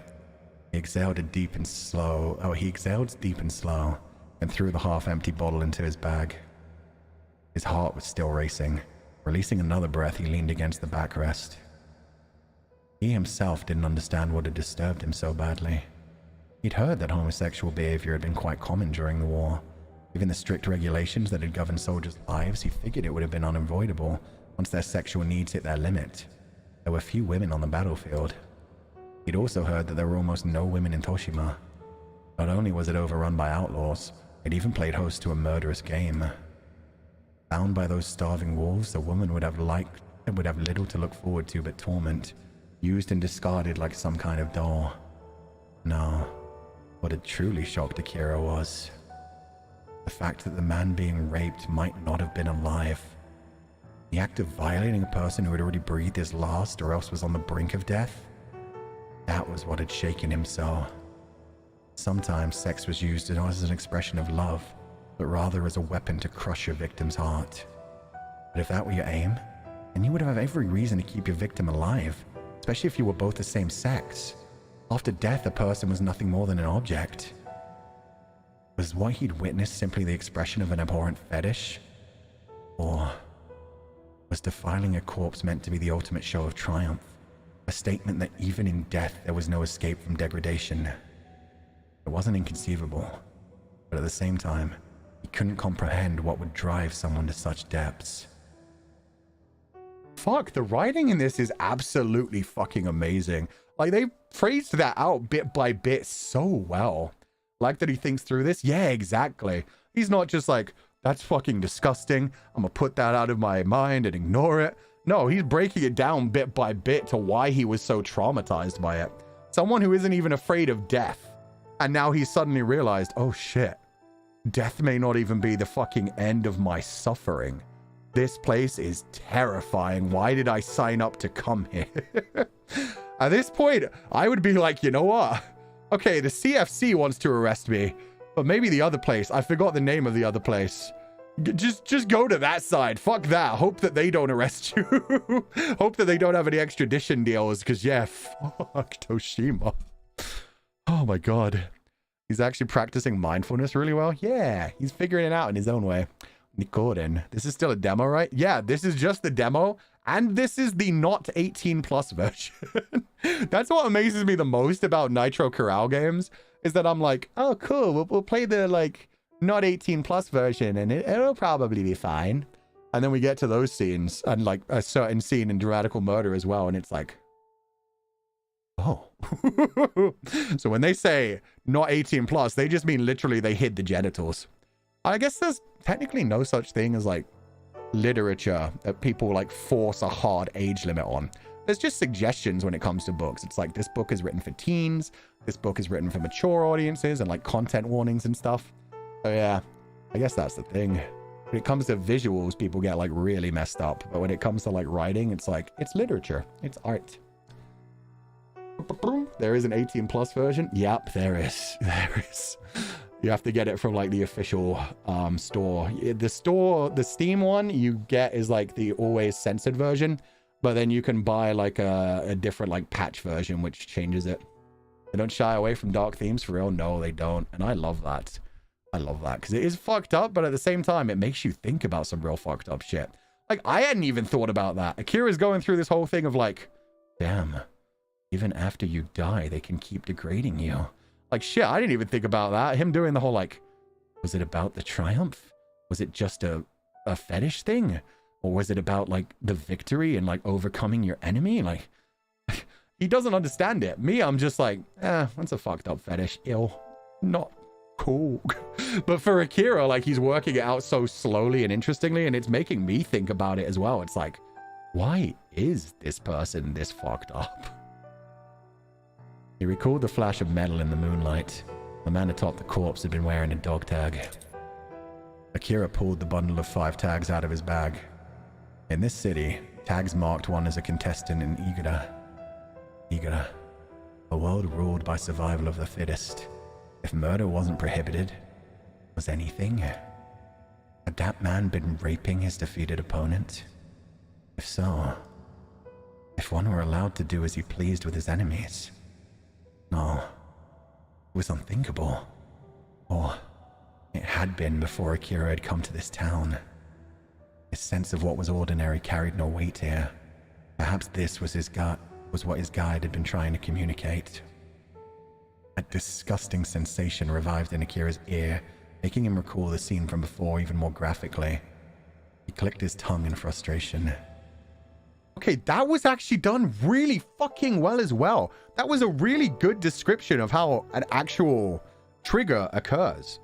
Like, straight up, he got triggered by that. He imagined that, he flashed back to the man licking inside his ear, and he was like, oh my god, that could have happened to me. That happened to me. He relived the sensation, felt it all over again. Fuck, this game is phenomenal. Then, again, like I said, this is why I like dark media like this. Because in real life, it's just like, oh my god, that's disgusting. I hope people are okay. I hope like people recover from that. Whereas in fiction, you get to like actually explore these things and see how people would deal with things in like the most realistic way that people can actually write about. So yeah, I like that they're fleshing this out so fucking much, man. This was no time to be getting cold feet. He'd come here because there was something he needed to do. No matter how insane this place was, he had no intention of losing to anyone. This incident had served to underline the fact that his experience in Blaster would not serve him here. These fighters were a different breed. If he lost, he might taste a fate worse than death. He would need all the strength and will he possessed simply to survive. As the shock of what he had seen faded, he began to feel a budding anticipation. Somewhere in this ruined city might lie the moment that would set his blood afire, that would sear his brain and body and soul as nothing had before. Sighing away the slight euphoria that had risen inside of him, Akira slowly extracted himself from the deep sofa. I love that too. My man is so disgusted and so worried about things now, but at the same time, he's straight up like, oh, but my heart's beating fast. I'm excited. I'm finally gonna fight to the death. I finally have something that I actually fear. My heart is pumping. Let's fucking go. So good. TNC does sexualize the dark topics because not safe for work game, but I feel like it does it well. Honestly, yeah, that's the thing. When I came into this, I was expecting it to just be highly sexualized, but what's with all the motorbikes today? But yeah, no, it's definitely gonna have like sexualized things for sure. I mean, just the man licking his ear was kind of... I mean, it was disgusting, but at the same time, I was still kind of like, oh, he's teaching him a lesson. So yeah, they're probably going to lean into that more in the future, and it's probably going to be like soul crushing at the same time, but yeah, it's fine. It's fiction. Enjoy it if you enjoy it. The tip of his foot struck something as he shifted. When he reached out to touch it, he encountered a rounded plastic shape. He scooped it up and dusted it off. The object was an old-fashioned flashlight. The flashlights Akira was familiar with were small enough to fit in the palm of one's hand, so this was probably from before the war. He pushed the power switch and a circle of light illuminated the rundown shop. That's a really bad idea, Akira. That's how you draw people to your location. It's dark and sexualized, but also it's taken seriously, which makes the dark sex even more impactful. Exactly. You can enjoy it for the sexual, and that's the thing as well. Like, a lot of people do the whole like, oh, you've touched that kind of content, you're a disgusting person. Meanwhile, there are a lot of things in this game that may end up like creeping me the fuck out. That last scene creeped me the fuck out because it was handled in a way that made it disgusting. But yeah, there are some scenes that may interest you, and then there are some scenes where it's literally like, oh god, nope. It's just like choosing whether you want to actually interact with that content or not. So many people just hear like, oh, you like that type of content? You're a disgusting fuck. Meanwhile, no, it's just an interesting storyline. Some of it may be sexy, some of it may be different. You never know. Oh, I'm glad to hear that, Vic Wonder. Thank you. And yeah, I'm shocked we managed to get perms for this as well. This is the censored version on Steam. But yeah, as we saw like 10 minutes ago, they don't hold back too much. It's nuanced. Hell yeah. The battery was still working, but the light would give his presence away. Better not to use it unless absolutely necessary. He quickly turned it off and chucked it next to his bag. He separated the Jack of Hearts from his bundle of tags, then withdrew the long chain that had been packed alongside them. He threaded it through his chosen tag and tucked the remaining 4 in his breast pocket. Now everyone Akira met would know him as an Igra fighter. The die, as they said, had been cast. He brushed his fingertips against the tag hanging from his neck. It felt cold to the touch. Just then... Oh wait, no. There was one other thing I wanted to touch on before we move on. Because I mean, I talk about this a lot, but I mean, I think it's actually more important to talk about when we're actually doing dark media as well. Like... shit like this, yes, in the real world, again, fucked up. But at the same time, this is what I keep talking about when it comes into like BDSM or any other kind of fetish. As long as you have a partner that can agree to things and consent to things, you can lean into fantasies in different ways that are healthy and respectful and not fucking illegal. So yeah, you can act out these kind of fantasies without like, you know, murdering people. So yeah, that's another thing where I'm like, if people are into weird fetishes, but they actually fetishes, people are into fetishes, wow, what the fuck? But actually communicate properly and use like proper like safe words and respect and taking care of each other, then fine, do whatever the fuck you want in the privacy of your own home. We really do not care. As long as you don't like, you know, traumatize other people or inflict problems on other people.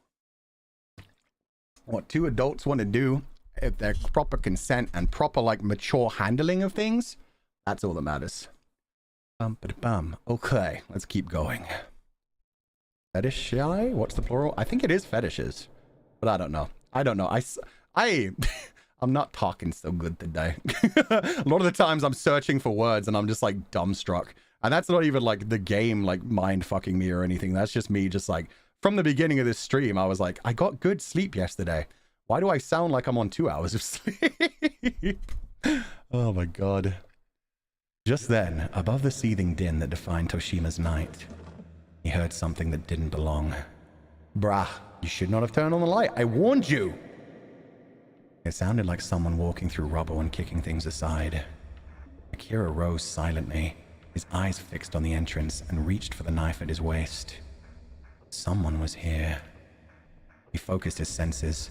Through the doorless entrance, he could see this cityscape on the far side of the road melting away into darkness. That was a continued sentence, Fuchan. God damn it. The light of the moon formed a pale veil. Suddenly, a human-shaped shadow blocked out the scenery. It's been a while since we heard a voice line. I honestly forgot this game was voiced because I ended up talking about so many things for so long. People who think nothing dark should exist in Victim tend to be the same ones who deny and invalidate victims in real life because it ruins their idolized worldview. Damn, Naka, that's deep. I am not going to comment on that at all because I don't know that for sure. But yeah, I definitely know some people who are like, you can't enjoy this fetish because it's bad. And then when it comes to like actually dealing with people who, one, either have the fetish and deal with it in a healthy way, or two, people that have been victims of other things, you're right, they do invalidate their concerns. And they're just like, I don't want to hear about that, rather than let them actually like heal and deal with things.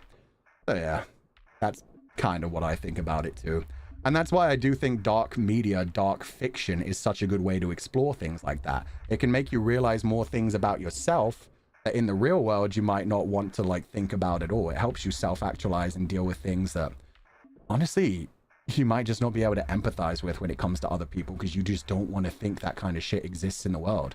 And fucked up as it is, a lot of this kind of shit happens in the real world and people have to actually deal with this shit.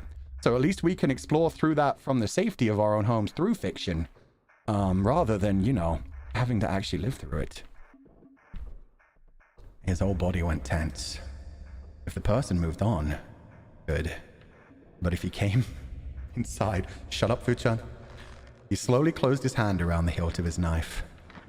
The shadow moved, and Akira heard the crunch of tile. Another step, the same sound. The shadow had set foot inside the shop. No choice. He drew his knife and prepared to strike. Akira! Puppy boy! Yo, Keisuke! Keisuke's gonna die! Keisuke, no! Leave my sweet cinema summer boy! No, my sweet summer child, get the fuck out of here! Akira? Akira doubted his own ears. Though it was barely a whisper, he knew his voice well. The joy in your voice? The joy in my voice that instantly switched. I was like, Keisuke's here! Keisuke's gonna get murdered and terrible things are gonna happen to his body. This actually genuinely puts Akira at a disadvantage. Keisuke's gonna try to help, but he's such a puppy dog. There's no way he's gonna be able to do shit. It couldn't be. For a moment, he thought he was hearing things, but no. The speaker was right in front of him and it undeniably called his name. He groped for the flashlight and switched it on. Huh? Oh, that's such a good CG. Mabushi. Too bright. That's adorable. This is such a good CG as well, just with the light fully overblocked. Fuck, I'm loving this game. I expected to enjoy this. I expected this to be lighthearted, sexy, dark fun. I did not expect this to be so fucking well written that I'm falling in love with some of the characters, shipping two of the characters that are actually sweet with each other, and genuinely scared for Keisuke to be hurt already. Well, turn that off. His ears hadn't failed him. The circle of light revealed Keisuke, shielding his eyes from the blinding light. Why? Why was he here?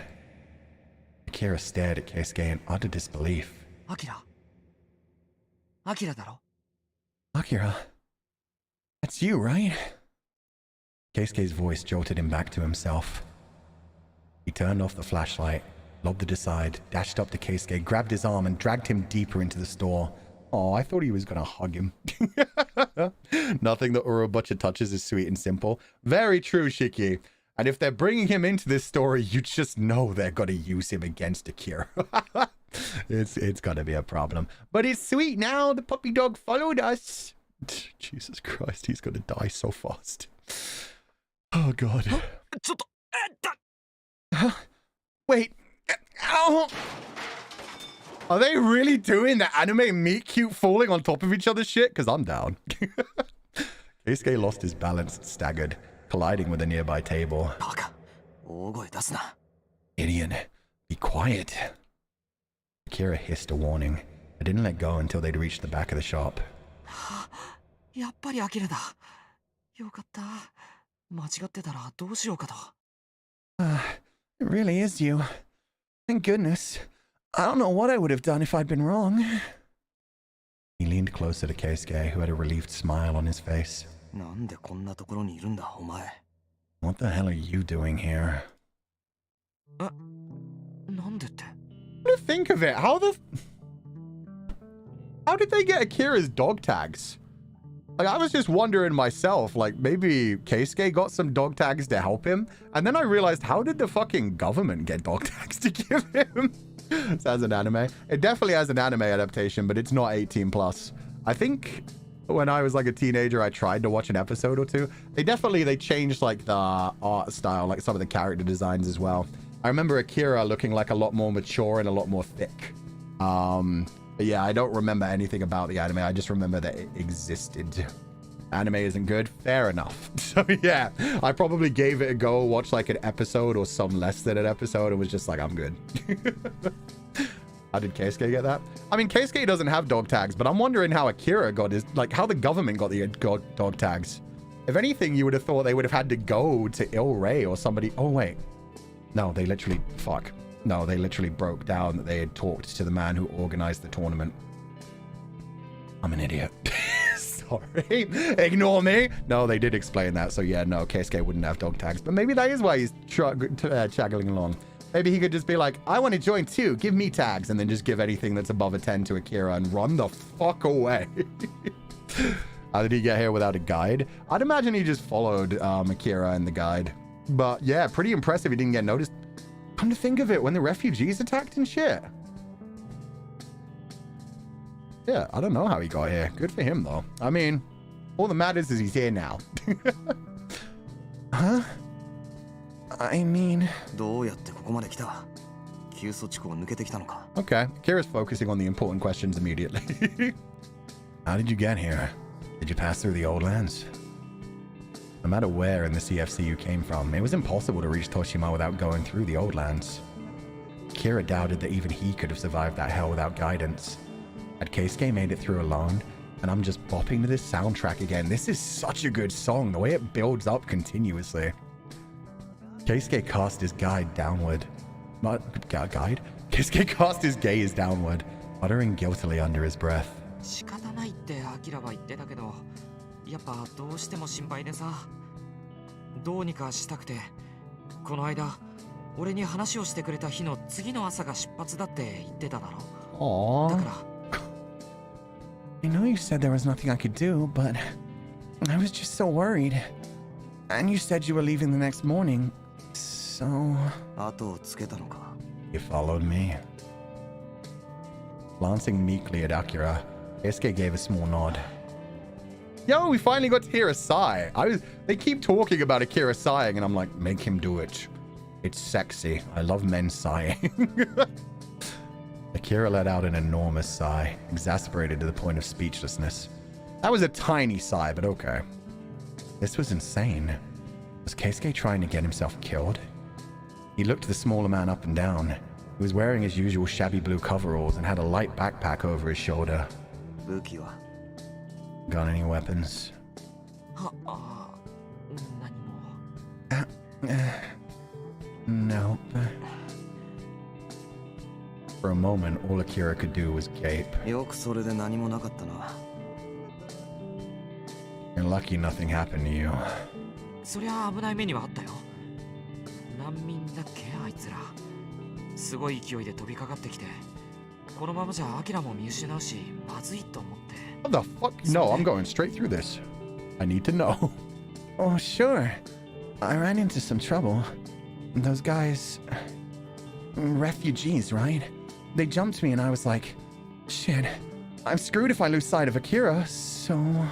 全速力で走って逃げた。 I ran as fast as I could. 逃げた？ You 逃げ切 managed, れたのか。 you managed to outrun them? じゃなかったら俺はここにいないよ。 I wouldn't be here otherwise. Yo, love it. This is giving Eiji and Ash. It really is. So wait, Akira is 172 cm, Keisuke is 178 cm in buffer. Oh. So even though he called him the smaller man, Keisuke is actually bigger and buffer. Keisuke doesn't look buffer though. He looks skinny as a fucking stick. But to be fair, so does Akira. Yeah, it's not too much of a height difference either. No, Eiji and Ash. Eiji and Ash are amazing. Eiji and Ash are amazing. He's just sleeping. Don't worry about it. Underneath the clothes? Yeah, I guess. Maybe he's like one of those people, he takes off the clothes and everything is absolutely fucking shredded. He's just pure fucking muscle. You can see his arms, though. He doesn't even have a bicep to call. It's fine. It's fine. Wouldn't be here otherwise. Was Keisuke really that fast? Then again, the guide had said that refugees didn't pursue their prey over long distances. It's Legatus' height? Oh, fuck. I didn't even think about that. I told you. Legatus is so Akira coded, and I had never even read this story before. It's so funny. If Keisuke had made it... So technically, I guess that means Legatus is Akira coded. But you know what I mean. If Keisuke had made it through that labyrinth to the outskirts of Toshima, they might have left him alone. Maybe he was just that lucky. But that wasn't the point. Akira folded his arms and gave Keisuke a hard stare. Well, what are you going to do? Do? Perhaps sensing Akira's displeasure, Keisuke responded timidly.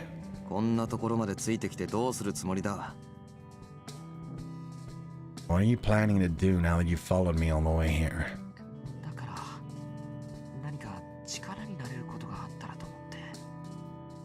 I thought maybe I could help in some way. There was nothing Keisuke could help him with. On the contrary, his presence was a burden. It would make moving around the city more difficult. Keisuke was utterly clueless. Akira could feel his irritation growing. Go home. Oh, the face! Puppy doggy! He's gonna perish so soon. The funny thing here is that Akira doesn't realize it. He's exposing his emotions so much. He keeps talking about how he doesn't really feel anything except he wants to feel something. That's the only feeling he really has. But at this time, like, he's not even, like, if you actually didn't give a fuck, your thought wouldn't be, oh, he can't do anything. He's just gonna die and get in my way. That means he cares about him and wants to protect him. Rather than what you would actually do if you actually gave zero shit about him and just be like, he's not going to survive very long. But he may make a good distraction. They'll be too busy tearing off his clothes to murder me. While they try to have their fun with him, I'll stab them in the back. That is Legatus coded. He, on the other hand, is tsundere. So is Legatus, but more tsundere. Why?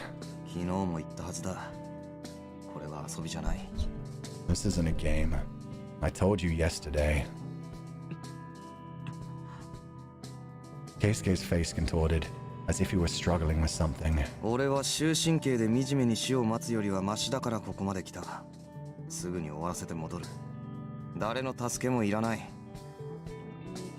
I came here because it was better than waiting to die in a cell. I'll take care of things here and be back before you know it. I don't need anybody's help. Akira made his tone hard and sharp, knowing that it would hurt Keisuke. It was the only way his words would reach. Again, he's protecting him. He cares about him. But yeah, that voice acting was really good as well, because I could hear the sharpness in his voice compared to the normal. I don't give a fuck about anything. That was more of a, you're gonna get in my way, now leave. It had always been like this, ever since they were children. Keisuke never thought things through. He would work frantically to do what he felt was right, and it would backfire every time. And despite his inability to follow through, he was also curiously stubborn. If Akira didn't make himself perfectly clear, he would never realize how serious this was. Akira had no intention of losing, of course, but there was no guarantee that he would make it out alive. It'd be one thing if Keisuke were handy in a fight, but that simply wasn't the case. But Keisuke's hands formed loose fists, his eyes still fixed on his feet. また旧措地区を抜けなくちゃいけない。ここまではアキラを追ってきたからたどり着けたようなもので。If I go home, I'll have to cross the old lands again. I only got this far because I was chasing you. True. This time, Kousuke would have to cross the old lands alone and without losing his way. You don't remember the way, do you? A disappointed sigh spilled from Akira's mouth. He considered sending Kousuke back anyway, telling him he'd brought this upon himself. But that would be going a tad too far. Besides, Kousuke had technically done it for his sake. Plus, he'd have trouble sleeping at night if he later came face to face with Kousuke's corpse. What to do? Oh shit, no, fuck me. How do I... That's the quick save. How do I real save? Blah, blah, blah, blah. I know C is this. Oh, that doesn't tell me controls. Shit. I'll find it. 1 second. Let me look this up real quick.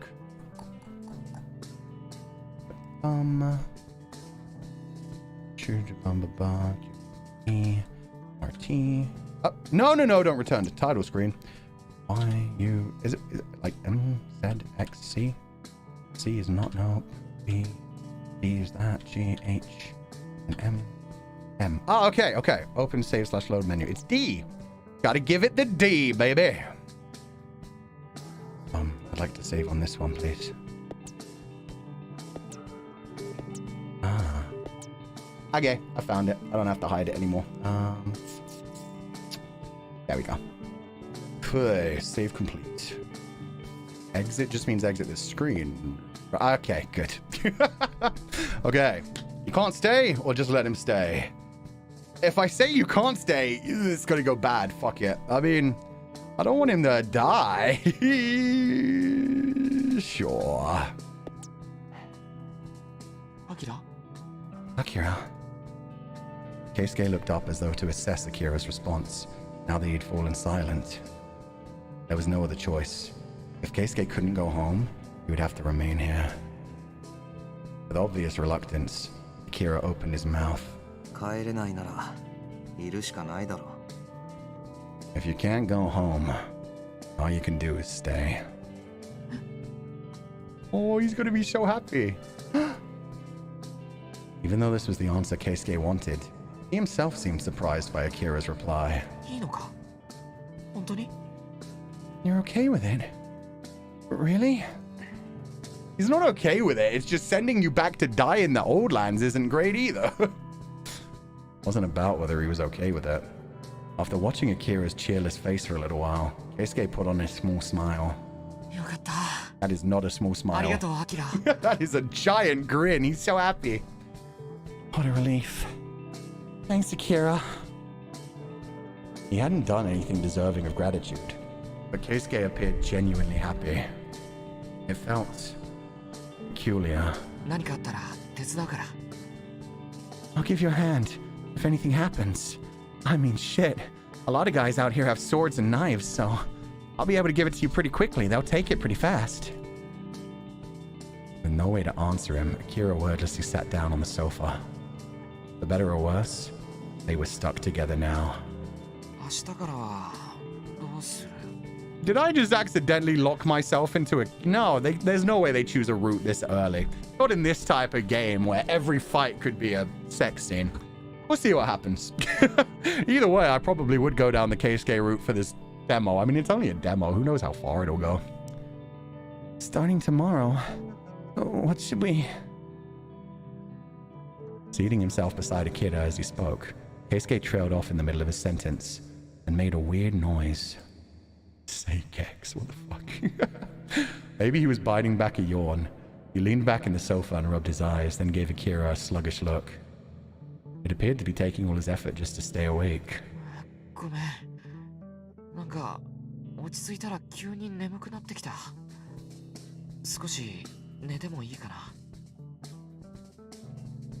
And there was only one sofa. It's time for spooning. He's so eepy. He used all of his energy just desperately chasing after Akira. And now that he's finally found him, he's just like, oh, can I please sleep? He's such a puppy dog. Sorry. Now that I've calmed down, I'm sleepy all of a sudden. Would it be okay if I slept for a bit? Did Kousuke actually mean to go straight to sleep? Yeah? Maybe he truly didn't understand the situation. But what could Akira do about it? He shook his head. It felt like looking after a child. Akira wa? What about you? 俺はいい。 I'm fine. Akira was weary, but his thoughts remained clear. He wasn't likely to fall asleep anytime soon. 体休めておいた方がいいよ。 Oh, you should get some rest too. Kousuke clasped his hands over his stomach, his eyelids almost fully closed. そうだ。それと、アキラ。 All right. Akira? His closed eyelids rose once more. He turned his face to look at Akira.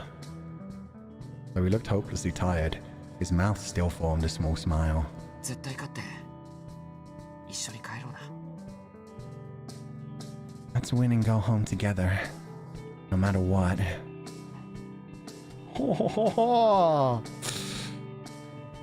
Butcher, what are you setting me up for? This is gonna be like the biggest angst ever. That was the death flag, Kousuke. That was the hugest fucking death flag, man.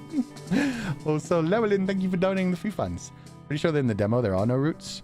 I don't know about that. I had been warned by people when I said I was gonna play this game that apparently you can get bad endings in the demo, and you can, like, it's drastically different depending on the choices you choose, which is pretty insane to me considering it is just a demo. But yeah, that's what I've heard anyway.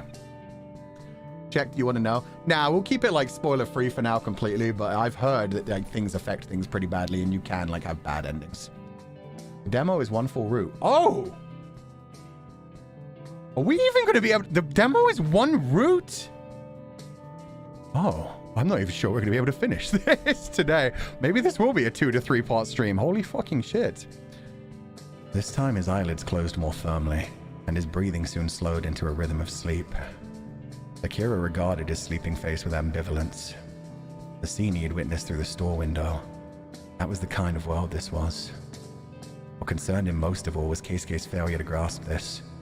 Sensing many difficulties in store for them, Akira stayed awake, watching the entrance until the sun had risen once more.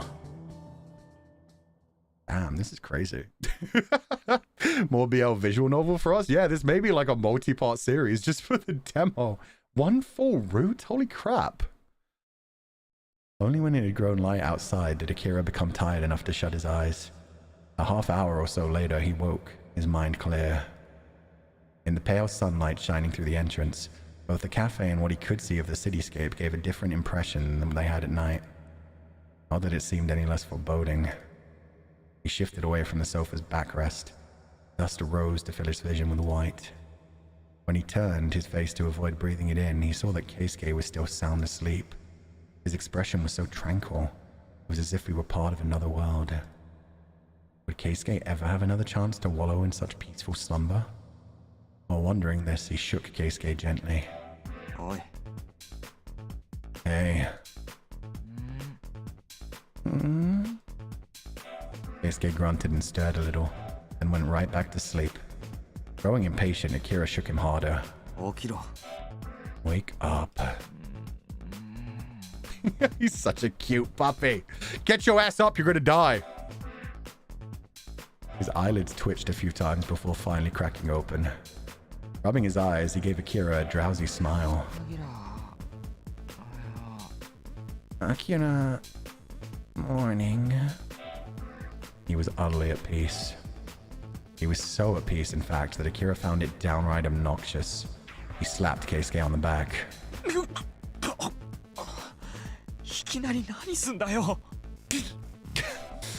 What was that for?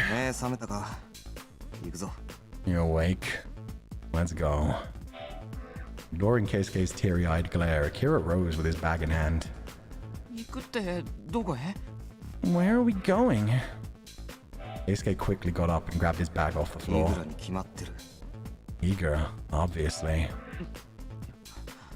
Oh, the fear.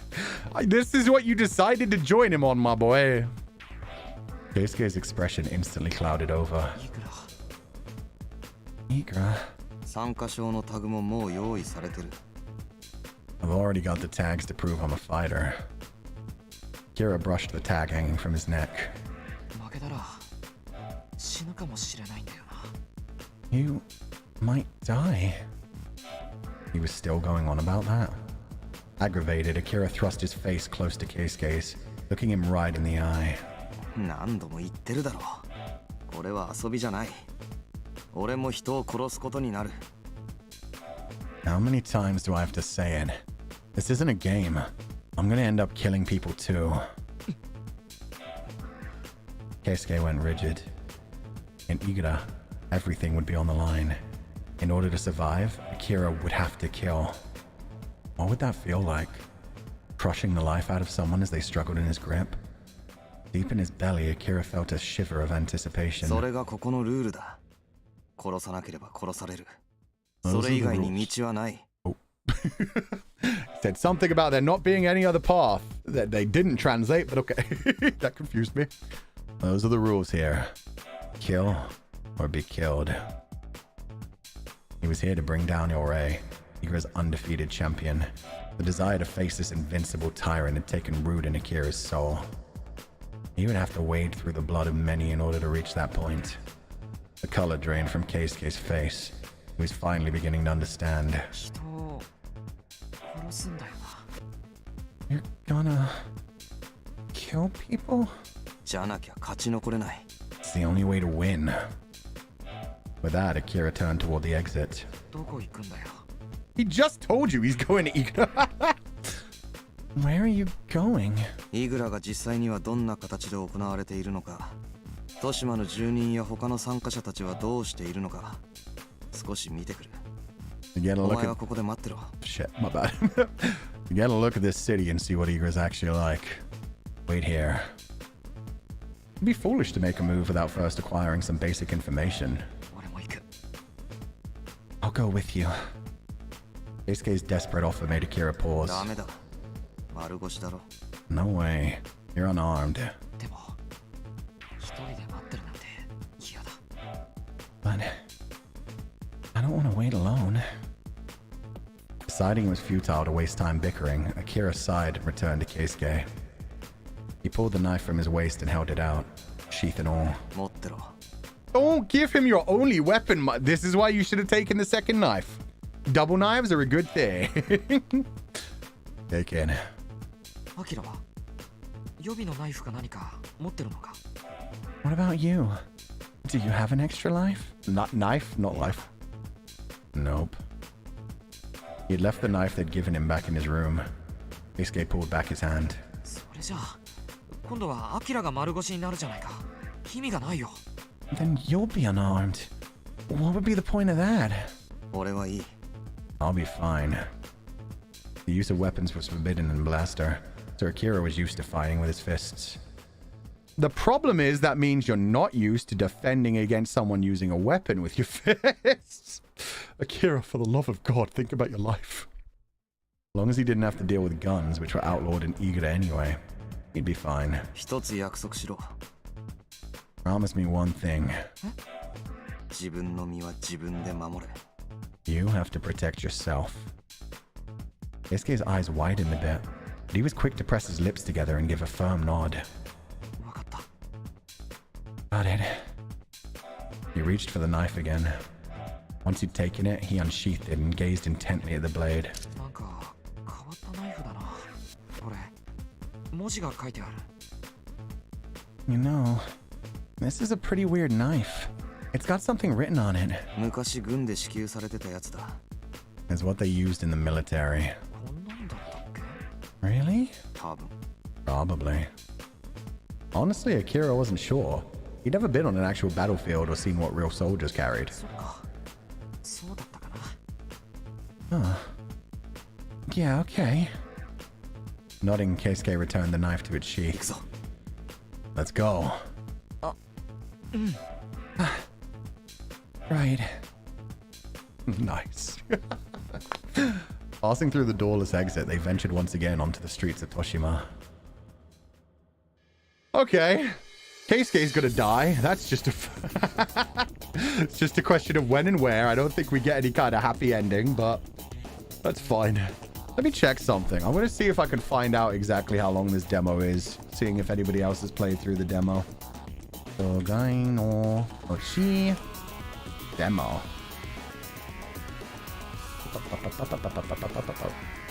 Oh. Why has nobody played the demo before? What the fuck? Oh shit. I guess I won't know. I have no idea how long this is gonna be. I was thinking about stopping here because this is like 4 hours in and it's a good like resting point. I don't know. What's the knife be the equivalent of a weeb katana? Oh, it's like a terrible knife that does nothing useful. It doesn't even know how to use it. It's the entire Keisuke route. It's like 6 to 7 hours. So do you think we're like halfway through, or do you mean like it's 6 to 7 hours for like a normal person? And for me, it would take like 12 hours. Having a blast watching this. Me too. I'm loving this game. Not nearly. That's just the start. Oh, we haven't even gotten in. Okay, so we're barely even into the demo. Yeah, you know what? I think we'll stop here for the day. I was planning on this being a one-off, like, dramatical murder and just going for like 8 to 10 hours if I had to. But we're definitely not going to make it to like 14 hours. And yeah, maybe we'll do this in like 3 parts. Definitely 2 parts, but maybe 3 parts. Yeah, we may be able to finish it next time, depending on how it goes. It's 6 to 7 hours after starting the route. Oh, it's 6 to 7 hours from here. Fuck me. This is such a long demo. This is fucking incredible. Oh my god. You know what? Yeah, screw it. We'll stop here for the day. I've already got my schedule done for this week. So we're going to have to schedule this one for the week after, unfortunately. Aren't we still in common route? I'd imagine when I didn't let Keisuke leave. I don't know. How is that not the whole game itself? Honestly, let's find out how long the game is if people do like every route. Togainu Ochi. How long to beat? 24 hours to 26 hours. Okay. But that's if you're just reading it and not voice acting and talking through it. So if I were to play the full game, it would probably take me like 60 hours. Let's be honest here. Double or triple is about where we go. Okay, fuck it. Yeah, we'll stop here for today. That sounds good to me. We'll jump over to just chatting. But this has been fun. This is a lot more in-depth than I thought, and that's crazy more long than I thought. Just found out that, yeah, the demo has just... Oh, so it is just the entire Keisuke route. So we're just literally doing the Keisuke route in one go. This is fucking awesome. I was planning on locking into that one anyway. Okay, let me save over this. Perfect. We'll continue it, unfortunately, in 2 weeks. I'm very sorry. I probably should have played this on Saturday rather than Sunday. I didn't expect the demo to be that much longer. Even than fucking Dramatical Murder. Like, when we played... I'm used to, like, a demo taking, like, 2 to 3 hours. So even if it's a visual novel, for me, that would take, like, 5 to 6 hours. So I was just like, yeah, demos, we'll be fine. And I'm not gonna lie. Fucking Dramatical Murder kind of hit me kind of hard. Like, that was a long stream, and that was right before I was about to take a break. So, yeah.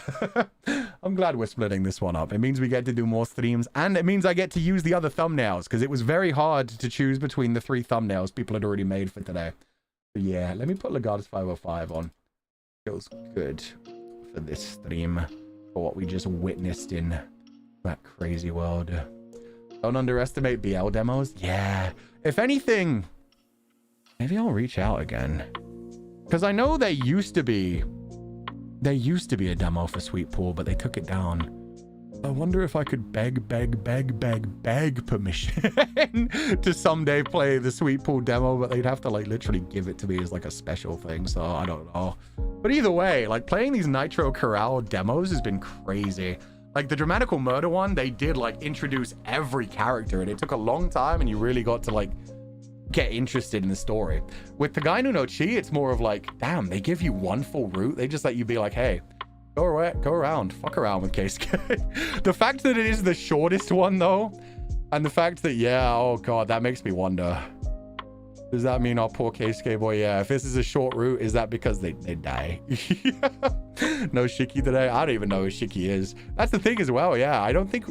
Yeah, we haven't met any of the other fucking contestants in the game. I assume you still need the common route and need to meet the other ROs and then Kousuke route starts. I don't know, genuinely. I mean, I'm sure there'll be more options that could take me off of Kousuke's route, but I think what people are saying is just that, like, there's 6 to 7 hours left of Kousuke's route kind of thing. Kousuke has multiple endings, actually. Oh, shit. Damn. Pretty long route. That's... Fuck. Yeah, I really thought this was going to be I thought, if anything, the Togainu no Chi demo would be shorter than Dramatical Murder. But damn, they went in hard. I'm glad we're going to get to play a full route. I'm really interested in the 18+ version. I know I'm going to get it. Yeah. I'm pretty sure you get, like, the Steam version... And then you can buy like a patch from the Just website. So like from the official store that does like the localizations and stuff. And then you can get the 18+ version. So feel free to go for that. No one is protected by this plot. Yeah, I can tell. God damn. They started off so fucking deep as well. Shiki appears pretty late in the game.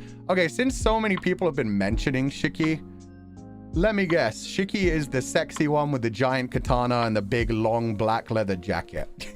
Because if there was one character that jumped out at me during the intro animation, I was like, that guy's sexy as fuck. I bet he's everyone's favorite. Yep. Yeah. Everyone just being like, yeah, that's Shiki. Okay, so no spoilers. I am wondering if that makes him El Rey or whatever. But yeah, no spoilers. Do not tell me one way or the other. I want to meet him in my own way when we get to him. If we get to him, maybe he won't even be in the fucking demo. Like the old man, though. Do you mean the guide? The guide, honestly, I didn't like his design, but when he started fucking around, yeah, pretty nice. Pretty nice. He did have Dante vibes. We barely just got into it, and I already feel like I'm understanding nothing from the anime.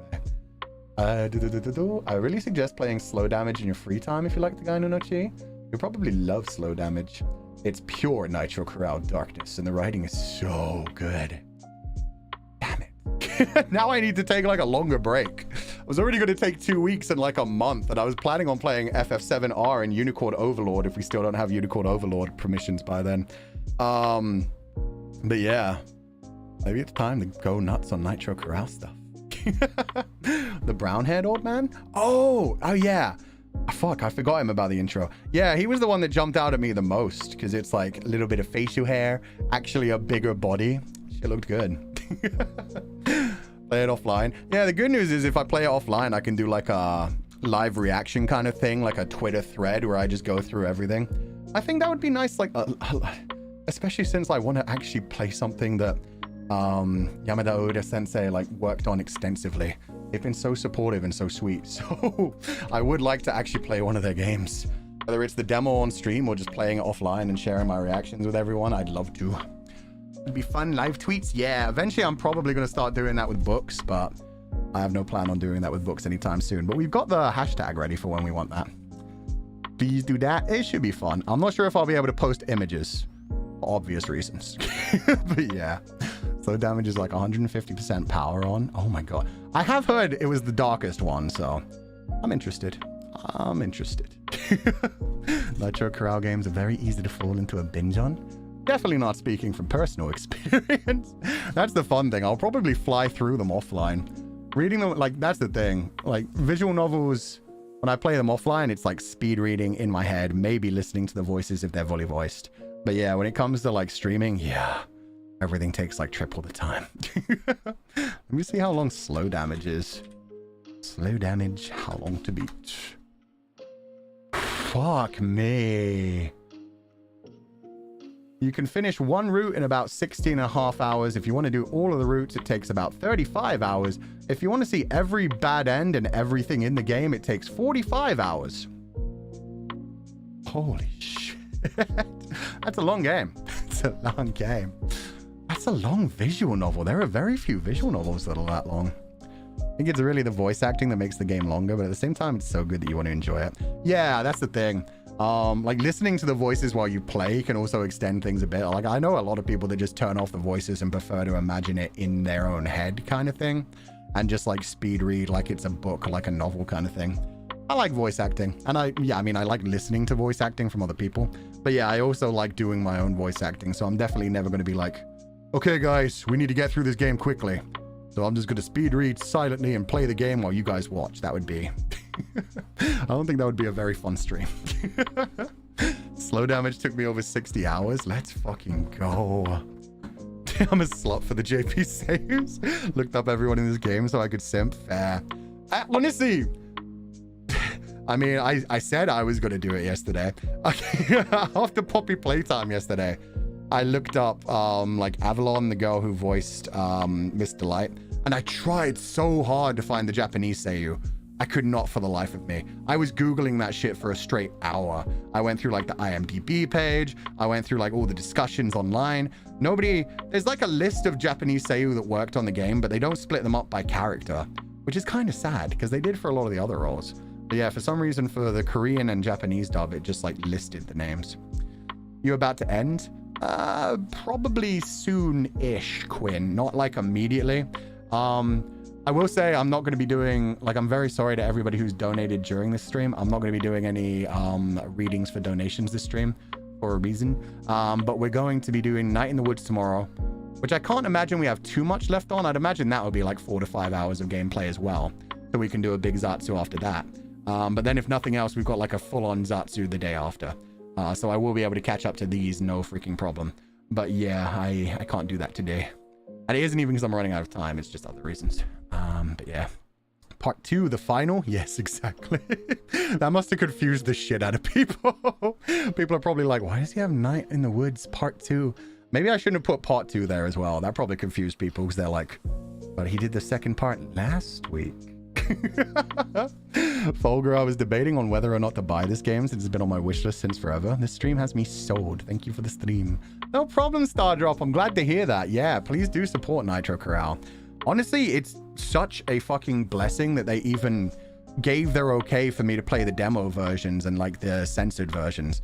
Like, I'm sure that was a big thing for them. I mean, the fact that nobody else on YouTube has a Togainu no Chi demo rundown is crazy to me. Which means, yeah, it must be like they must be serious about taking down videos that like try to do it without their permission. So very nice of them to do that for us. Very sweet. So yeah, please do support the company. We're definitely going to finish this demo in time. It's awesome. And like I said, I was blown away. I knew from the character designs that I'd be kind of into this game, but man, the writing, the world building, the fucking immediate darkness and intensity. Shit got real. Still remember the time where the voice actors only had their fake names for the game? Oh yeah, everybody just used to use like their online handles. Although everybody knew it anyway, it feels weird seeing everyone calling their usual names here. Oh shit, you mean even for Togainu no Chi they were using like stage names? That's crazy. I knew they used to do that, like, I just didn't imagine that for Togainu no Chi. I mean, was Togainu no Chi the one that like blew up Nitro Corral? Blew up in like a good way, like made them like a household name for BL fans. Because maybe that's it. Maybe it was like the first step into like something hitting big. Togainu no Chi Let's Plays with all the nasty stuff in them. Maybe that's it. Maybe they're all age-gated. Maybe it's one of the things where I have to switch to my personal account to see the 18+ stuff. Oh my god. Some VA use fake names for rated content. That makes sense as well. They don't want to like necessarily have it influence their main careers. It's usually just courtesy in Japan. Even with their most recent game, Slow Damage, they voice with aliases. That's kind of awesome, actually. I genuinely like that for the most part. Like, if I could just be a voice actor and not actually be acknowledged at all, just people would occasionally realize, it sounds like Fu-chan. Wait a minute. I think that would be so cool to just like have secrets there where I was just like, yeah, don't worry about it. I've been all over the place. It blew up in Japan. Awesome. It was it was the first game. Wow, I didn't know that. It was big. Lamento? Which one's I saw people mentioning Lamento a lot. Is Lamento another Nitro Corral game? Their name will be announced if there's anime though. Yeah, I guess that makes sense because the anime definitely is an 18+, so they're just like, go for it. It's not the first Nitro game. Oh, people were wrong. Lamento is one of the oldest. Ah, okay. Catboy one. I've never heard of Lamento before today. Let me Google it. Lamento video game. Whoa, those are fucking gorgeous character designs. Very lovely. Oh my god, it's fantasy? Long, white-haired, fucking Ikemen? Not quite Ike... Well, he's close. He's between, like, Ikemen and Ikeoji. Holy shit, I like him. And then Liruta. Oh, they all have cat ears. Okay. Shit, these character designs are insane. And yeah, seeing a fantasy setting was not something I expected either. Ooh. Ah, I have more things to look into. Memento gameplay is so long. Oh, is it a huge one? It has the best user interface and BGM I knew at the time. The story is something. It's giving Loveless and I'm here for it. Hell yeah. Maybe you can play the demo. I don't know about that. We'll see what happens. But yeah, the fact that the Togainu no Chi demo is going to give us like a full route for Keisuke is awesome. I hope we do meet some of the other boys too. I doubt we'll meet all of them. But yeah, it'll be cool if like we meet some of the other boys that are different routes and just be like, I would have gone down his route, or nah, fuck that guy kind of thing. It's not in English. Oh, it's because it's that long. Even though it was before Togainu no Chi, jeez. One of the BGMs there is still one of my favorites after all these years. Sounds good. Good Chan, have you ever played Exit 8? Nope. I'm thinking about it. I think they just announced a sequel, didn't they? Platform 8 or something. Exit 8 sounded kind of interesting to me. I also liked the fact that, like, some people it takes them, like, a full hour and a half to finish it. And then some people have, like, accidentally even sped run it in, like, 10 minutes, which is crazy to me. Like, not even, like, chosen to speed run it, but just, like, literally played the game and been like, oh, that's it? After 10 minutes? Oh, my God. TNC came before Lamento. The order is TNC, Lamento, Sweet Pool, DMMD. DMMD? I didn't even know DMMD was after Sweet Pool. Damn, man. I knew nothing about Nitro Corral. My first playthrough was like 5 minutes. The next took 2 hours. Damn, man. And yeah, I thought they had a missed opportunity by not calling it Exit 9 either. But apparently it's because it's not about like the train station. It's about like the entire platform and the train related stuff as well. And it's apparently going to be like a different style game as well. So yeah, I'm interested in Exit 8 and Platform. I think it's called Platform 8. I don't know. For one thing, the tweet was in Japanese. I think the tweet only came out yesterday. But I saw some Nijisanji and Livers talking about it and was like, oh, cool, it's getting a sequel. Good. I hope they keep working on things like that. What other horror game? There were like all the horror games I was planning on playing. Oh, I still want to do Resident Evil The Village. I just have to jump through a lot of hoops to do it. We might not be able to do that one before Shepard after all, because there's a lot of things you have to do to be able to play some of the Resident Evil games. And I'm definitely going to play Pamali eventually. Pamali! Oh man, it's taking me longer to get through the short games list than I expected. Mainly because like I chose some visual novels, but just like in general as well.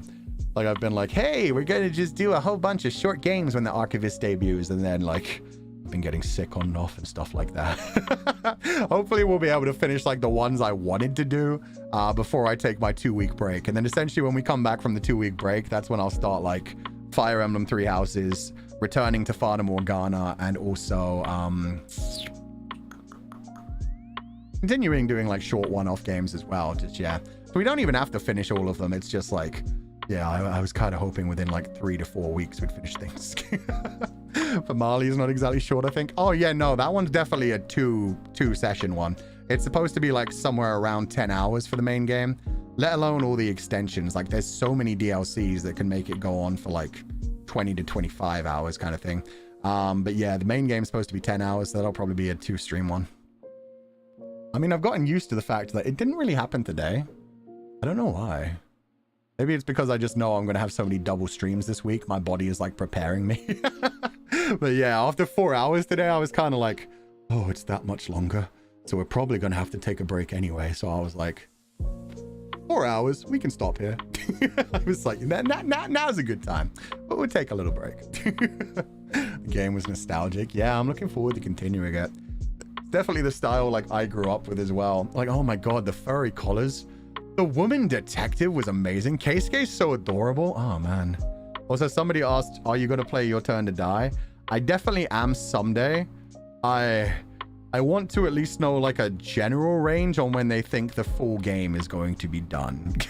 Like 100%. I'm just sitting here like, I don't want to commit to playing Your Turn to Die and then find out like there's not even a final chapter being made right now, but there's like a bunch of extra chapters.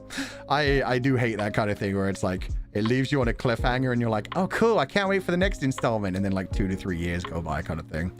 Like it's going to be kind of painful waiting for Poppy Playtime Chapter 4 as well. But at least it sounds like they're planning on Chapter 4 being the end of the main story. I mean, we've defeated most... No, sorry, I won't spoil anything for Poppy Playtime. But it sounds like they're setting it up for like a final fight kind of thing. It'll probably just be like another really long section. Even though that one will probably take like 2 to 3 years to come as well. Keisuke's such a puppy. Yeah, he is. He's adorable. Hey, Vanilla T. We're just talking about anything right now, really. Just more games that we're going to go into eventually. Nitro Viral and a bunch of other stuff. Yo, Panic Shay found it. Yamaguchi Rikako. I swear to God, I searched for that for so long. Thank you. Yamaguchi Rikako. She was so good. Oh my God. She has a page. She's been in so many anime. What the fuck?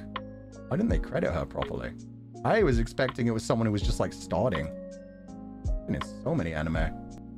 Devil Survivor 2, Freezing Vibration, Kido Senshi Gundam, damn, Black Clover, Rebecca Scarlet. Do I recognize it from anything? Bakuon, Minoa Hijiri, no. Diamond Ace, Fujiwara Takako, Falling Babies, Kono Oto Tamare, damn. It looks like she's mostly done supporting roles. She was in Akatsuki no Yona? Oh, as Tasso's wife. Damn it. Okay. Damn. She has incredible, like, skills when it comes to bouncing between, like, different forms of yandere. Like, doing both the sexy voice and the scary voice. How? How is she not massive? Oh, she was a main character in something called... Oh, Hulang Babies Petite and Hulang Babies. I don't know what this is, but I might look this up later.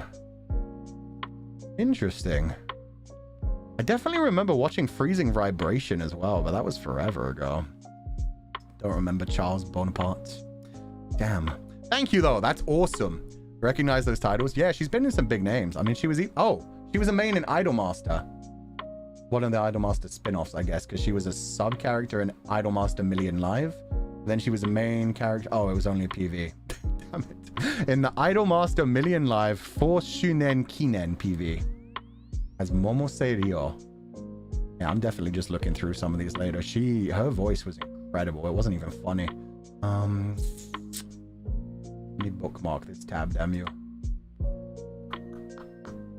I wonder if she doesn't like normally do anime. Maybe that's why.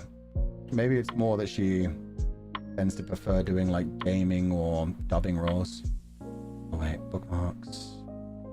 Bookmark this tab. There we go. Okay, look into that later. Search keywords. Oh, thank you. Who's she playing? Black Butler? Wait, did I say Black Butler? Let me see.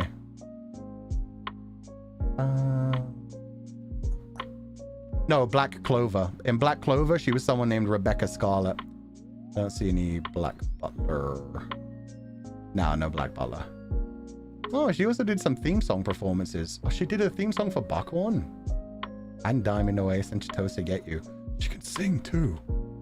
Legend. Holy shit. Anyway. Kira's so school-coded. He really is. He's doing the exact same things. Like when you first meet school, the whole like, whatever. Nothing matters. I don't want people relying on me. It's all about just, you know, being myself. Nobody should rely on me. And who cares about death? I don't even care about living. She was in one of the Corpse Party games? Let's fucking go. My bad. I'm sorry, Fuchan. You're good. No worries. Black Butler mentioned new season coming soon. Yeah, that trailer was kind of wild. Shinsekai Yori. Wait, what about Shinsekai Yori? I love Shinsekai Yori. What about Shinsekai Yori? Wait. I've always wanted that to get like officially translated, like the original novel. That's one of my favorite stories when it comes to anime. The voice of Aiko Niwa. Let me see if I can look that up. Aiko Niwa. Corpse body. I don't remember her. Which one was she in? Niwa Ai-chan, Book of Shadows, light novel. Nicknames, design, personality, plot. Corpse Party Cemetery Zero. Oh, I've only played the first Corpse Party. Fair enough. Cool looking character design though. Actors and actresses. Yeah, Rikako Yamaguchi. Awesome. Sick. Didn't know she was in Corpse Party. No idea you watched Shinsekai Yori. It's really a jewel. Yeah, I think I put it on my list of my favorite anime when I debuted. But yeah, the storyline is freaking incredible. All the things you find out. In fact, yeah, I do remember I definitely put that on my list of anime. Because I remember doing the classic, like, Squealer did nothing wrong joke, which, I mean, everybody made. I was same with, like, Griffith did nothing wrong kind of shit. But yeah, the animation in that show wasn't great, but I liked the art style. I still have, like, the ending song. Ba ba ba ba. Aoiringo. Ba da da da da. Ba ba ba da da. Stuck in my head. It's so good. Debut was 2 years ago. I know. You're saying that ironically, of course. Griffith definitely did some wrong things, but he did them sexy. Squealer, on the other hand, Squealer for his own people, he did some fucked up shit, but I mean, no spoilers, but I mean, for good reason. He did. Okay, let's be fair here. Griffith has done some of the most horrific shit anyone has ever done in history. But he does it while looking sexy. So yeah, the meme is Griffith did nothing wrong. Griffith did some horrible shit. But at the same time, I enjoyed seeing him do it. Plus, he had a real fucked up backstory. Holy shit. I still watch the Golden Egg arc movies every now and then. That's just a fantastic example of dark fantasy. His torture is some of the craziest shit. Wait, who? Oh, Griffith from Berserk. Would you call him the antagonist duo? He's a character in Berserk. He's an amazing character. Very beautiful, too. The more Fu talks about Berserk, the more tempted I am to finally watch it. Oh, you definitely should. A lot of people don't like the movie adaptation because it uses 3D. I actually don't mind the 3D in movies 2 and 3.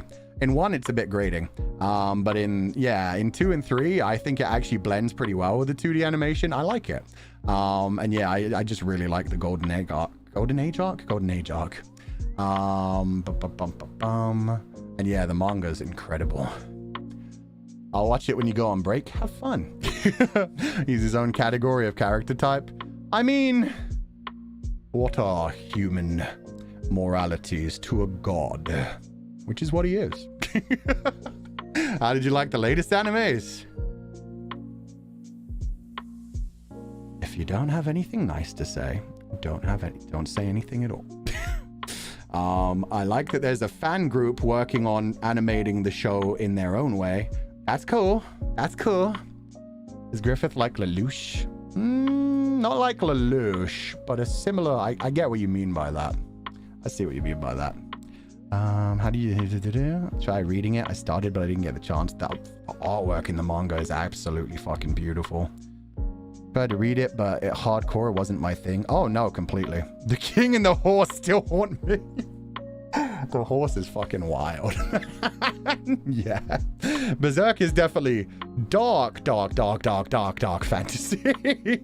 Like, I remember when people first started reacting to Game of Thrones and everyone was like, oh god, is this the darkest thing that's ever been said in a fantasy world? And I'm just sitting there like, oh, my sweet summer child. You have no fucking idea. Like Dazai from Bungo. To be fair, I only watched the first 2 seasons of Bungo Stray Dogs. Dazai wasn't that bad. He had some crazy tendencies, but he was kind of... Game of Thrones can't even compare. No, not even slightly. The book's a bit darker than the series, but even then, no. Oh my god.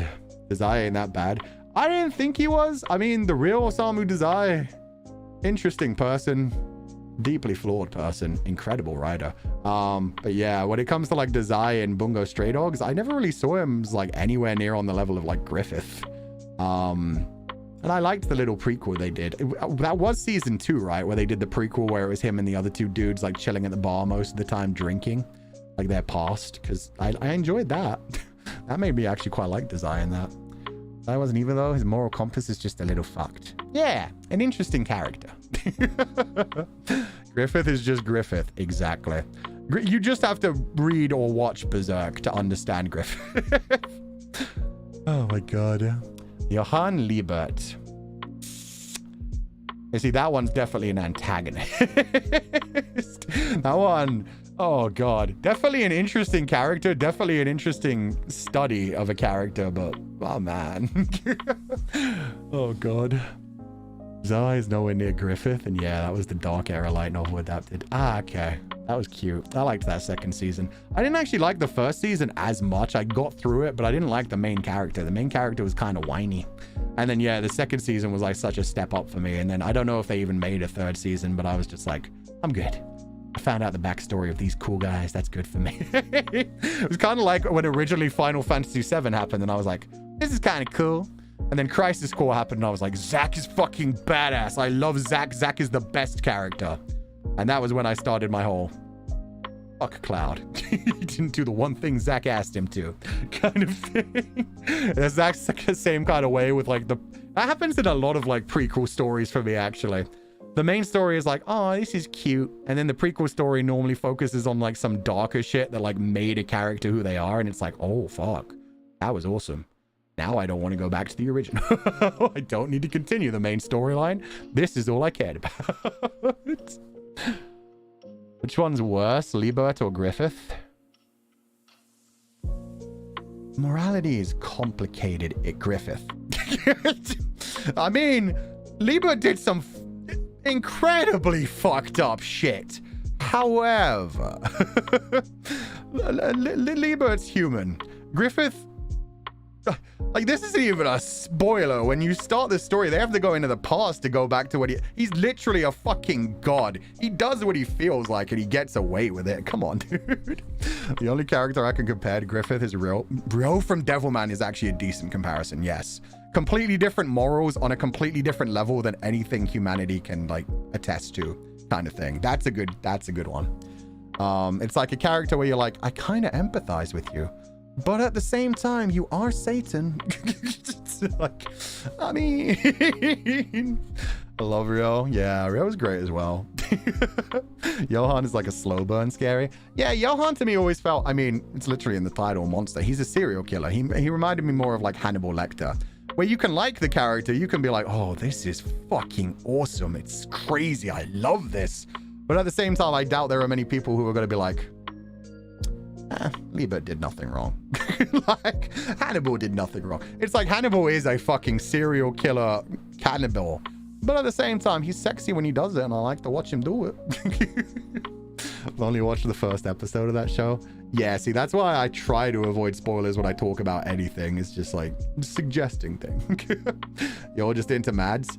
Bruh, I didn't even mean Mads Mikkelsen. I'm fine with the original fucking,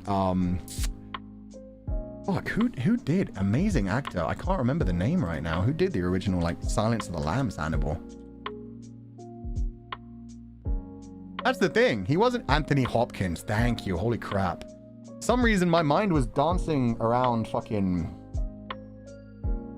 Oh, now I can't remember his name. Who played the Godfather? Not even the old Godfather. The Godfather, you know, fucking the main guy in Godfather. Oh, for some reason... that name got stuck in my head, and now I've lost that name. Jesus Christ. Anyway, yeah, he doesn't even, that's the thing. He doesn't even need to be sexy. It's the things that he does. Anthony Hopkins was not sexy when he played Hannibal Lecter. But at the same time, fuck, his presence was so commanding. He was such a fucking vibe. The creepy ass shit he did. That one line, the whole like, good night, Clarice. Good evening, Clarice. And like the whole like, I ate his liver with fava beans and a nice picante. Like that kind of shit. God fucking damn. The only one I really didn't like when it came to adaptations was the Red Dragon version, but I mean, that was just a boy pretending to be Hannibal Lecter. It was strange. He kinda, that's what I mean. Some people, it's like, you are not my type, but why the fuck do I want to smash so bad? You are not my type, but at the same time, I mean, if he was going to eat me, I guess that's a decent, interesting way to go. It's a fun story to tell in the afterlife. Love the Hannibal TV version. Oh yeah, the TV version I feel like everybody loved. I mean, it was up there with like the Sherhoovian days as well. Like such a big thing. Sherlock, Super Lockhoovian. Wait, are they one? No. Supernatural, Sherlock, Doctor Who. Okay, so it wasn't part of the portmanteau. But yeah, it was like another one of those big ones that everybody fucking talked about. Everybody fucking talked about. Memes about hear me out. Always good. Yeah. As soon as somebody starts something with like, okay, now I'm not evil, but hear me out. It's just like, okay, this is going to be a hot take. Let's save those for Aya's stream. Really wanted to watch Hannibal, but even slight gore gets to me. That's fair, but it's all good. Like I've said continuously throughout this stream, like dark themes are not for everybody. I love them. I feel like the community that we built up around here tends to like dark themes as well, but yeah. Super Hulock mentioned aged me. Yeah.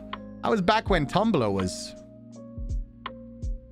I almost said good, but Tumblr was Tumblr. Nowadays, I don't know what Tumblr is. Tumblr doesn't really have a position in my viewpoint anymore. Tumblr used to be like, if you knew somebody who was on Tumblr, you knew someone who was on Tumblr. If you knew someone who was on Reddit, you knew someone who was on Reddit. But nowadays, if you say like, oh, they're a Tumblr person, I'm like, what do Tumblr people do anymore? It's like being a MySpace person. It's like, what is Tumblr when they took away all of the adult content? Vichan, for research purposes, if someone turns a leg into marbles and eats the marbles, is it cannibalism? I wouldn't say so. Personally, I mean, obviously that's a fictional thing, but it's like saying, does Boo eat? Well, Boo does eat people. He turns them into candy, so I guess he technically eats candy. But yeah, like Boo from Dragon Ball, it's the same kind of thing. Like if you turn something into something else, you are not committing cannibalism. It's still fucked up. You've stolen somebody's leg, you've cut off somebody's leg or ripped it off or whatever the fuck, but you haven't eaten a human leg. You've eaten marbles for some reason. That's one of those like chicken or egg kind of things where it's like, I mean, you ripped off somebody's leg, but you did not eat a human leg. It's the same as like when somebody gets tricked into doing something fucked up. It's like, haha, surprise, that was human meat. It wasn't a pork roast.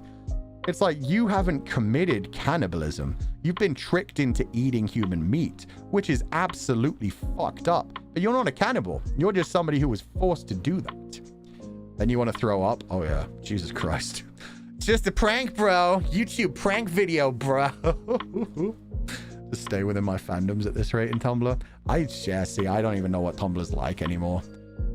I know what like a Tumblr person was like 10 years ago. The Sweeney Todd meat pies. Exactly. See, those people weren't technically, I mean, they were legally cannibals, but they were not committing cannibalism. They were just eating pies. They thought, damn, this is a good pie. Can you actually eat human meat? There are actually some ways. Yeah, there are some legal ways to get it. There are some ways. You can technically eat yourself. Auto-cannibalism is a thing. Some people who are really interested, like, go to that kind of direction. Yeah. That's far enough to talk about that topic. Tumblr is really chill nowadays. Oh, that's good then. The person wouldn't mind if you knew it or not. Oh, God. Legally? Nah, not illegal at all, sir. I don't know what you mean. Fuchan, curious. Have you watched 3 Body Problem on Netflix? I have. I actually have. I'm still not sure how I feel about it. I'm still processing it.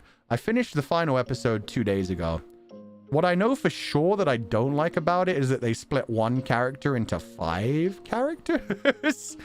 It did make me think about the fact that while reading the novel, I just overlooked the fact that this one guy was so integral to everything. But the fact that they split him into 5 characters and gave each of them like different personalities to work with different parts of the stories and plot lines was like,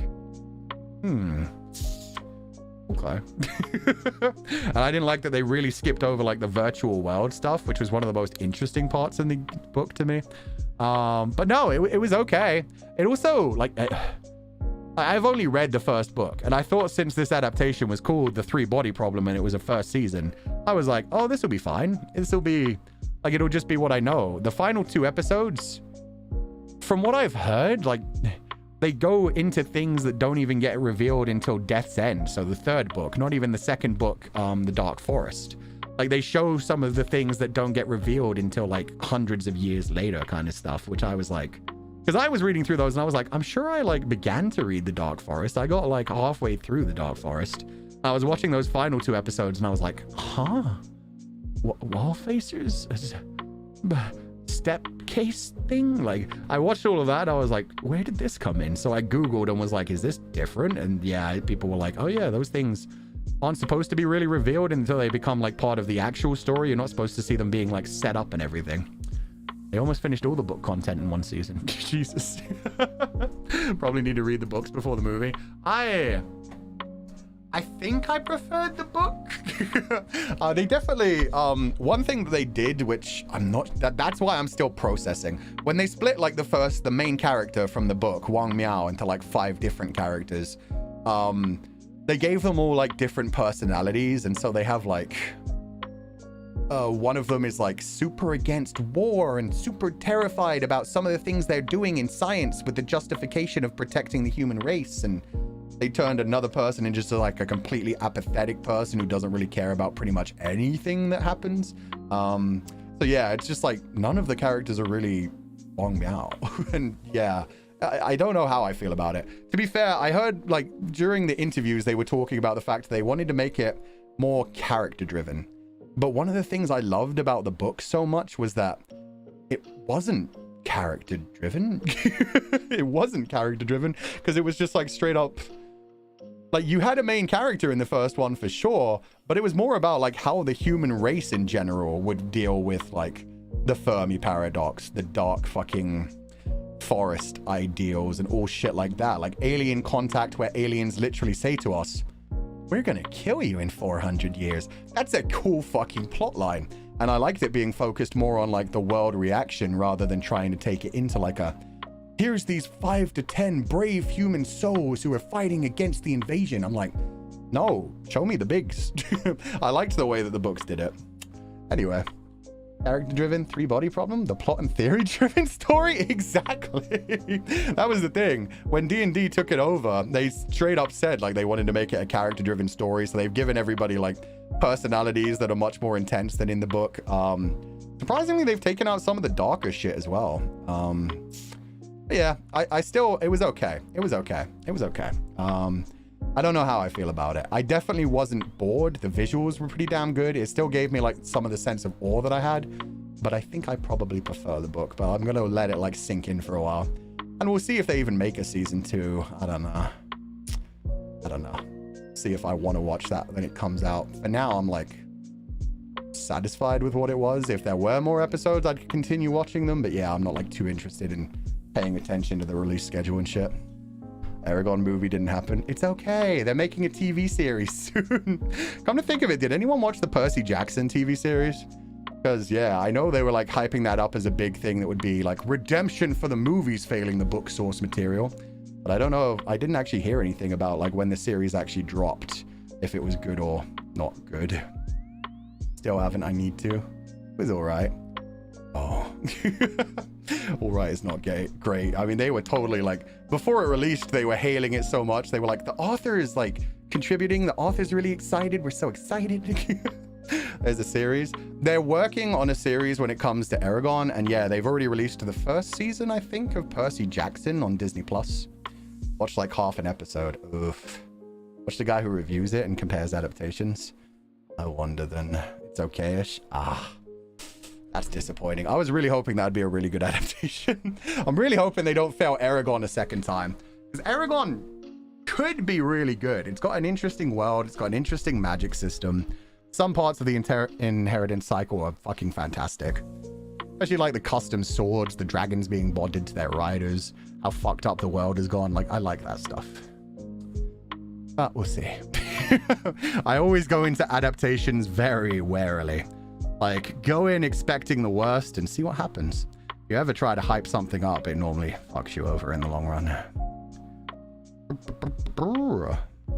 Oh, okay. That's okay. To be fair, like, I mean, I never even read the Percy Jackson series. I watched the movies, but I wasn't super into them. So I never went to read the source material. I've heard the books are really fucking good. But yeah, I just remember like all the hype that was leading up to the series release where people were talking about how it was going to be amazing. It was going to be perfect. The cast is amazing. The original author is working with them. They're going to fix everything. But yeah, it is. I suppose I should have known when people didn't like continue that after it released. Not the Netflix Avatar: The Last Airbender.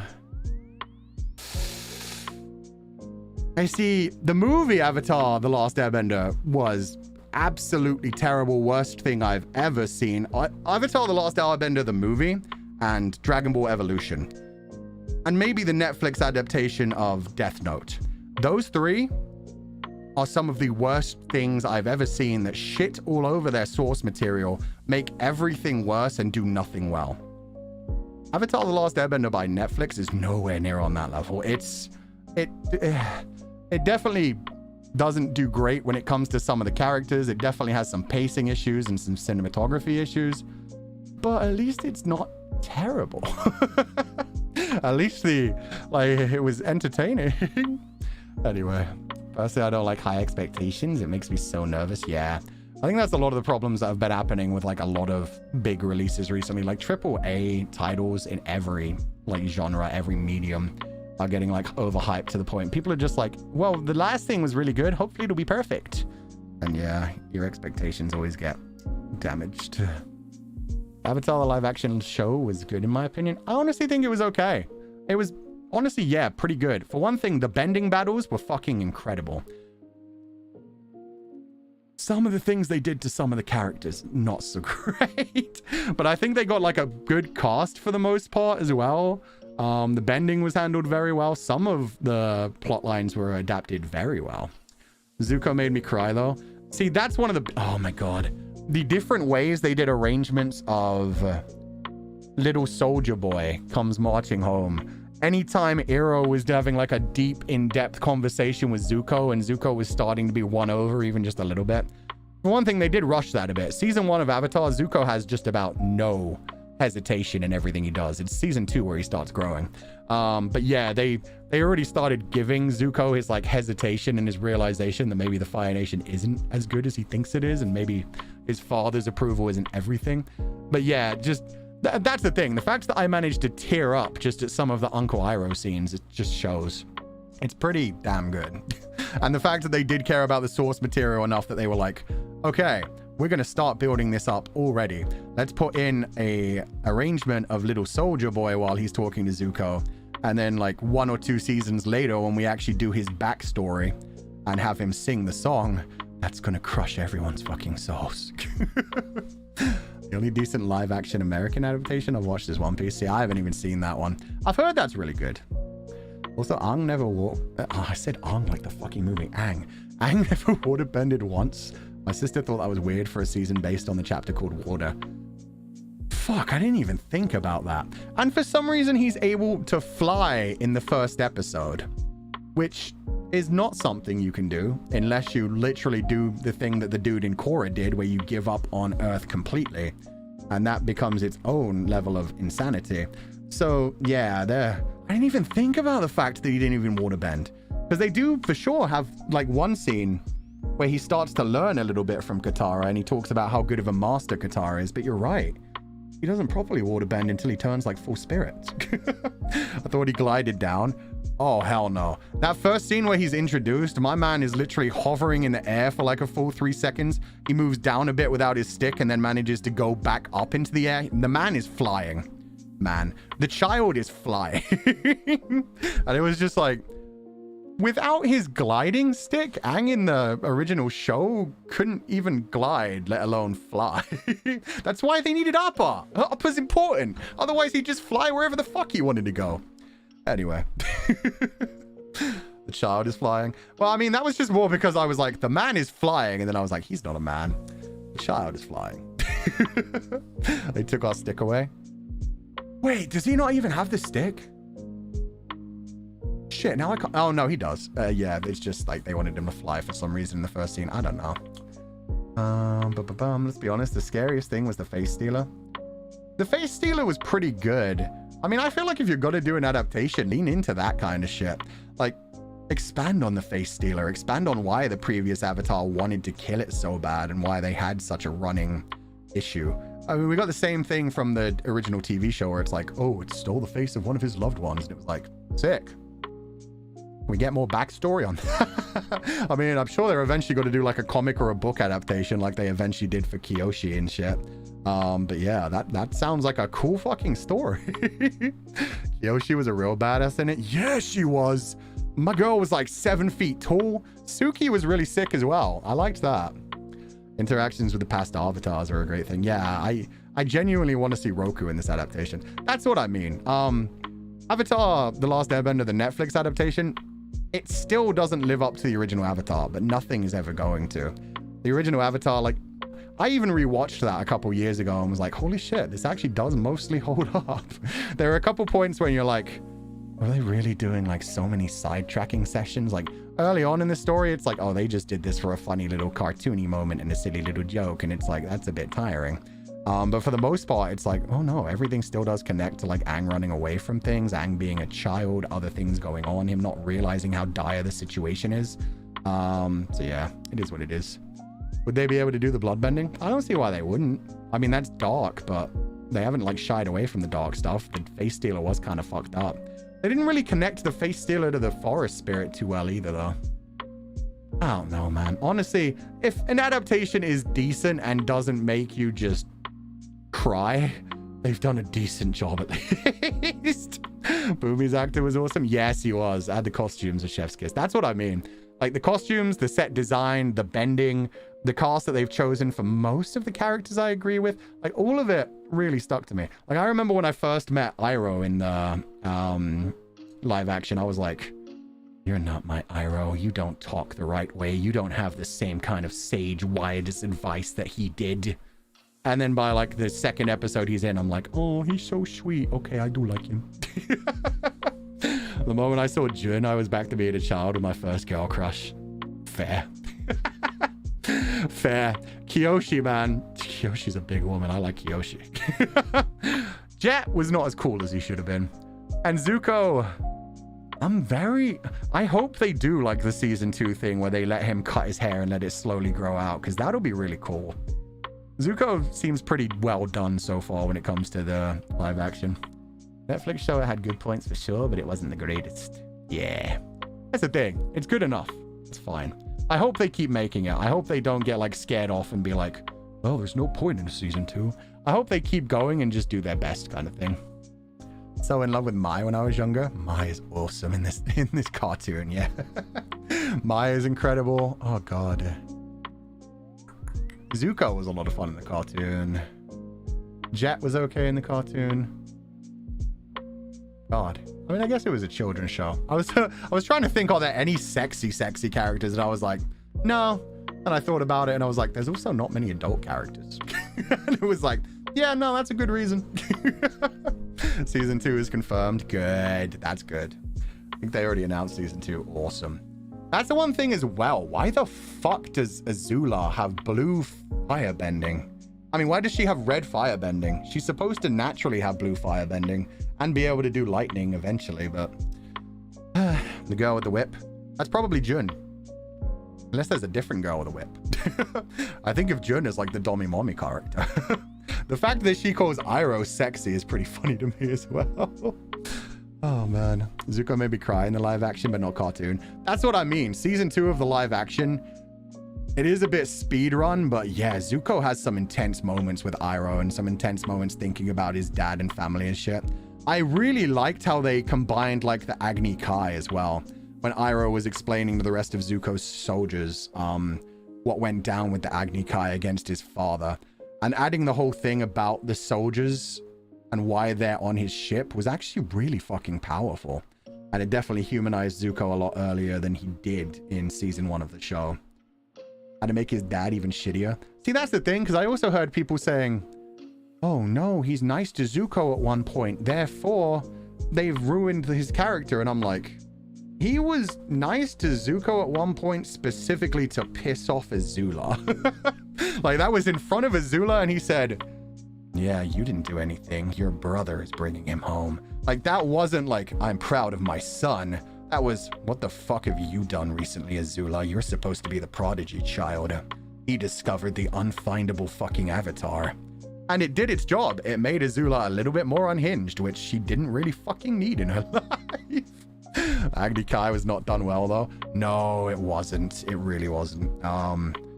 The best thing about the Agni Kai in the original cartoon is just how much it makes Ozai seem so fucking terrifying. Zuko doesn't do shit. He's frozen in fear and just immediately gets the burn on his face.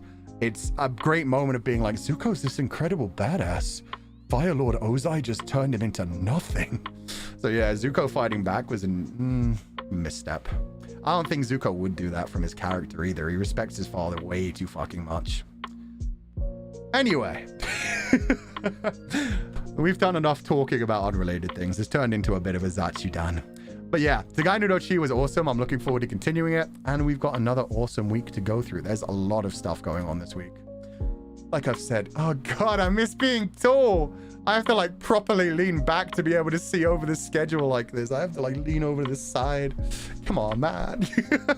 But yeah, we've got a lot of fun things coming this week. A lot of double streams. Yeah, pardon me.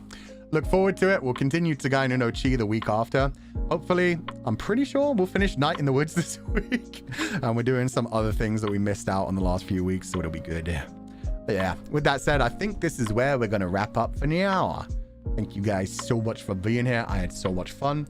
I hope you guys will join me for the second part as well. And just in general, yeah. Hope you enjoy some of the things this week. I'm really excited for a lot about them. God, I have to do a long typing out thing about the meanings of all the different streams as well. So that'll be fun. But I'm glad that Ukiki is joining us on Sunday as well. Yo, we got full Noctics into Helldivers too. I'm so excited. But with that said, I will be back tomorrow at 10 a.m. EDT, the usual time, for more Night in the Woods. Hopefully we'll finish it. Hopefully it'll have a good ending. I'm very interested. So far it's been so like grounded in reality. I sometimes forget about the fact that, you know, we started the game finding a fucking severed arm and that there's a person crawling around in the woods at night kidnapping children. Because most of the time it's just like, oh, this is so like nostalgic. It brings me such a feeling of like harmony in the autumn and things being like kind of spoopy but really comfy too. So yeah, it'll be interesting to see how it ends, like where that mystery goes. Like they have to land that well, because it's really the thread that's been running through the whole game, even if the main point is definitely like May growing up. Like, the murder mystery better lead into something. Help, I forgot the arm. I know, that's what I'm saying, right? We saw that scene of the one child on his phone being kidnapped by someone and dragged off. And the ghost or not ghost that's dressed up like one of the miners. Like, there's a lot of interesting stuff going on where it's just like, you're gonna finish these thoughts off, right? Like, we're not just gonna focus on, like, May's development. Like, they have to lead those somewhere. Okay, so with that said, yeah, I'll head off. We'll be back tomorrow at 10 a.m. EDT. Finish Night in the Woods. It should be a fun time. I hope you guys have a lovely evening. Thank you guys so much for joining me here today. Though I can't do any donations, I will read the membership names on the way out as per usual. And we'll see if we can raid somebody. But yeah, thank you guys so much for being here. I hope you all have a wonderful evening. And I hope you enjoyed getting to see Legatus again. I love how when Archivist debuted, I was like, you guys aren't going to see Legatus for like another month. And throughout this like 3 to 4 weeks, Legatus has been around for like 4 of the streams. And even got like a big emotional moment, like a big growth moment. So yeah. Anyway, have a lovely evening, everybody. As always, do not be led astray. And I will catch you guys next time. Although come to think of it, that is kind of awesome. Because yeah, I mean, this is how it's always been planned to be for the final. Like, for once we're past just Archivist having his screen time for the first 4 weeks. This is like the plan, is like, yeah, when today happened, I was like, huh, this game is definitely more Legatus coded. That's what it's got to be like in the future, where it's like, this game is more Archivist coded. This game is more Shepherd coded. So yeah, we use all the different looks for different things, for different reasons. But yeah, don't worry. Legatus ain't disappearing. Archivist ain't disappearing. Shepherd hasn't even appeared yet. But yeah, nobody's going to disappear. Those three are the main three I'm going to be focusing on for a while, even if I get like more tickets for more outfits in the future. I've talked about like the things I want to do for like the different looks. Plug suits and shoulder models and all kinds of other things. We'll see. But these are the three main characters I want to focus on at least into 2025. We haven't even begun Shepherd's story yet. Okay, with that said, thank you to everybody who joined the membership today. I hope you had a fun time. Sorry this was supposed to be a one-off. I had no idea this was going to be so freaking long. But I'm happy. I'm glad we're going to get to see a full route. Hopefully it'll be a good route, and hopefully it won't be full of pain. We shall see. With that said, Jay, thank you so much for gifting a membership to the sheep pile. Chant, welcome back to the membership. I didn't even say the proper intro. As always, I would like to say a special thank you to everybody who's joined the membership today, including Yumehaya. Lala, welcome back for the second year in a row. Awesome, it's second year anniversary. Speaking, oh yeah, no, I already said that. Yeah, the badges are being made. It'll probably take like 2 to 3 weeks, but they should be ready before hopefully, before we do our next like membership monthly post. I don't think I'll even warn you guys. I think I'll just drop them one day and see who notices. Punskina, welcome back to the membership. Shiparion. Wait. Oh, Shidapyon. Sorry, I butchered that. Shidapyon, welcome to the membership. It's lovely to have you here. I hope you enjoy your stay in the sheep pile. One thing that I noticed a lot, we got a lot of like new memberships that weren't just gifted today. People that have actually just joined for the first time. So I hope you enjoy your stay. It's lovely to see so many people checking out the channel because of Togainu no Chi. That's awesome. In the description of this video, I even have a link to the fact that I've already done Dramatical Murders demo. So feel free to check that out if you liked this stream. One other one that I would probably recommend with a similar but not quite the same. Well, we're playing Start Again this week, which is a BL one, which is by the maker of Date with Death, which should be good. Amelie was really good as well, but that's Yuri rather than Yaoi. With that said. Ginger, welcome back to the membership. Asha V. La la la bidu. Bakuchuchu Yue. Safi. Yan, yeah, okay. Sorry, that took me a moment because it's written in interesting letters. Mariana Moth. Ink Susiran. Lua. Jesse. Bacon egg. Which is exactly what I had for breakfast today. I was too lazy to make a sandwich or avocado or tomato. Cram, welcome to the membership. Aku. Dongchu. Lee. Messed up dweeb. Ian Kyorfen. CHY. Yorko. Thank you so much for the 5 gifted membership, Yorko. That's so sweet of you. Hope you enjoyed the stream today. I hope you have a lovely evening, and thank you so much for being here. Ray Burb. Noeen. Thank you so much for the gifted. And finally, Clawiator Ovidator. Oh, wait. Have you become a Claude Clawmark fan too? Let's freaking go. I don't know if that claw is a reaction to that, but either way. Thank you so much for the gifted membership, Clawiator Ovidator. Thank you all so much for being here. Oh, shit, yeah. Recommend Fata Morgana. Honestly, yeah. That one... that one's not BL or Yuri or Yaoi. It's straight romance, but it's also very dark fantasy, very adult, mature themes. It's absolutely freaking incredible. One of the... In fact, yeah, no, fuck it. The best visual novel I've played so far, with an incredible story, so dark. And we haven't even finished all the side stories yet. We finished the main story. We're going to be completing the side stories in about 2-3 weeks. Oh, well, after my break, I'd imagine it's probably a good time to start doing those. That'll be pretty perfect. Come back in like mid-May and start doing Fata Morgana and 3 Houses. Sounds good.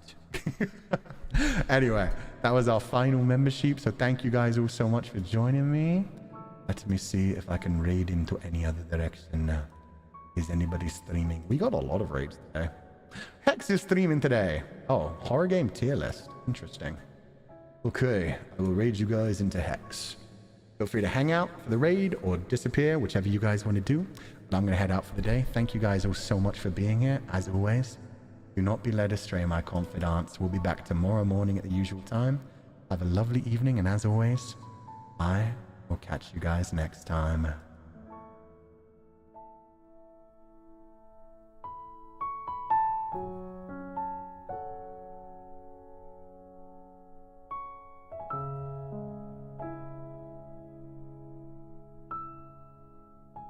Tomorrow I get to be archivist again. You got your twink day. Now I get to go back to Ikeoji. Oh shit. Oh my god, Lala, thank you so much for the 50 gifted membership. What the Thank you so much. I caught that at the end. Normally you do it after I've already ended stream. Haha. Thank you for so many gifted membership. That's so sweet of you. I hope you're having a wonderful day. Thank you so much for all the gifted membership. To anybody who's new, definitely check out my membership tab. Every month we give out a free membership wallpaper, which we commission from an artist in the community. And I've also uploaded a lot of the soundtracks that I own the rights to. And there's a couple, like if you read the membership posts, you also see a lot of the things that are going on for like the next couple of months. I spoil some things there about like things we're working on. So yeah, anyway. Thank you so much, Lala. Thank you so much, everybody, for being here. Have a lovely evening. We'll be back tomorrow morning. Bye-bye.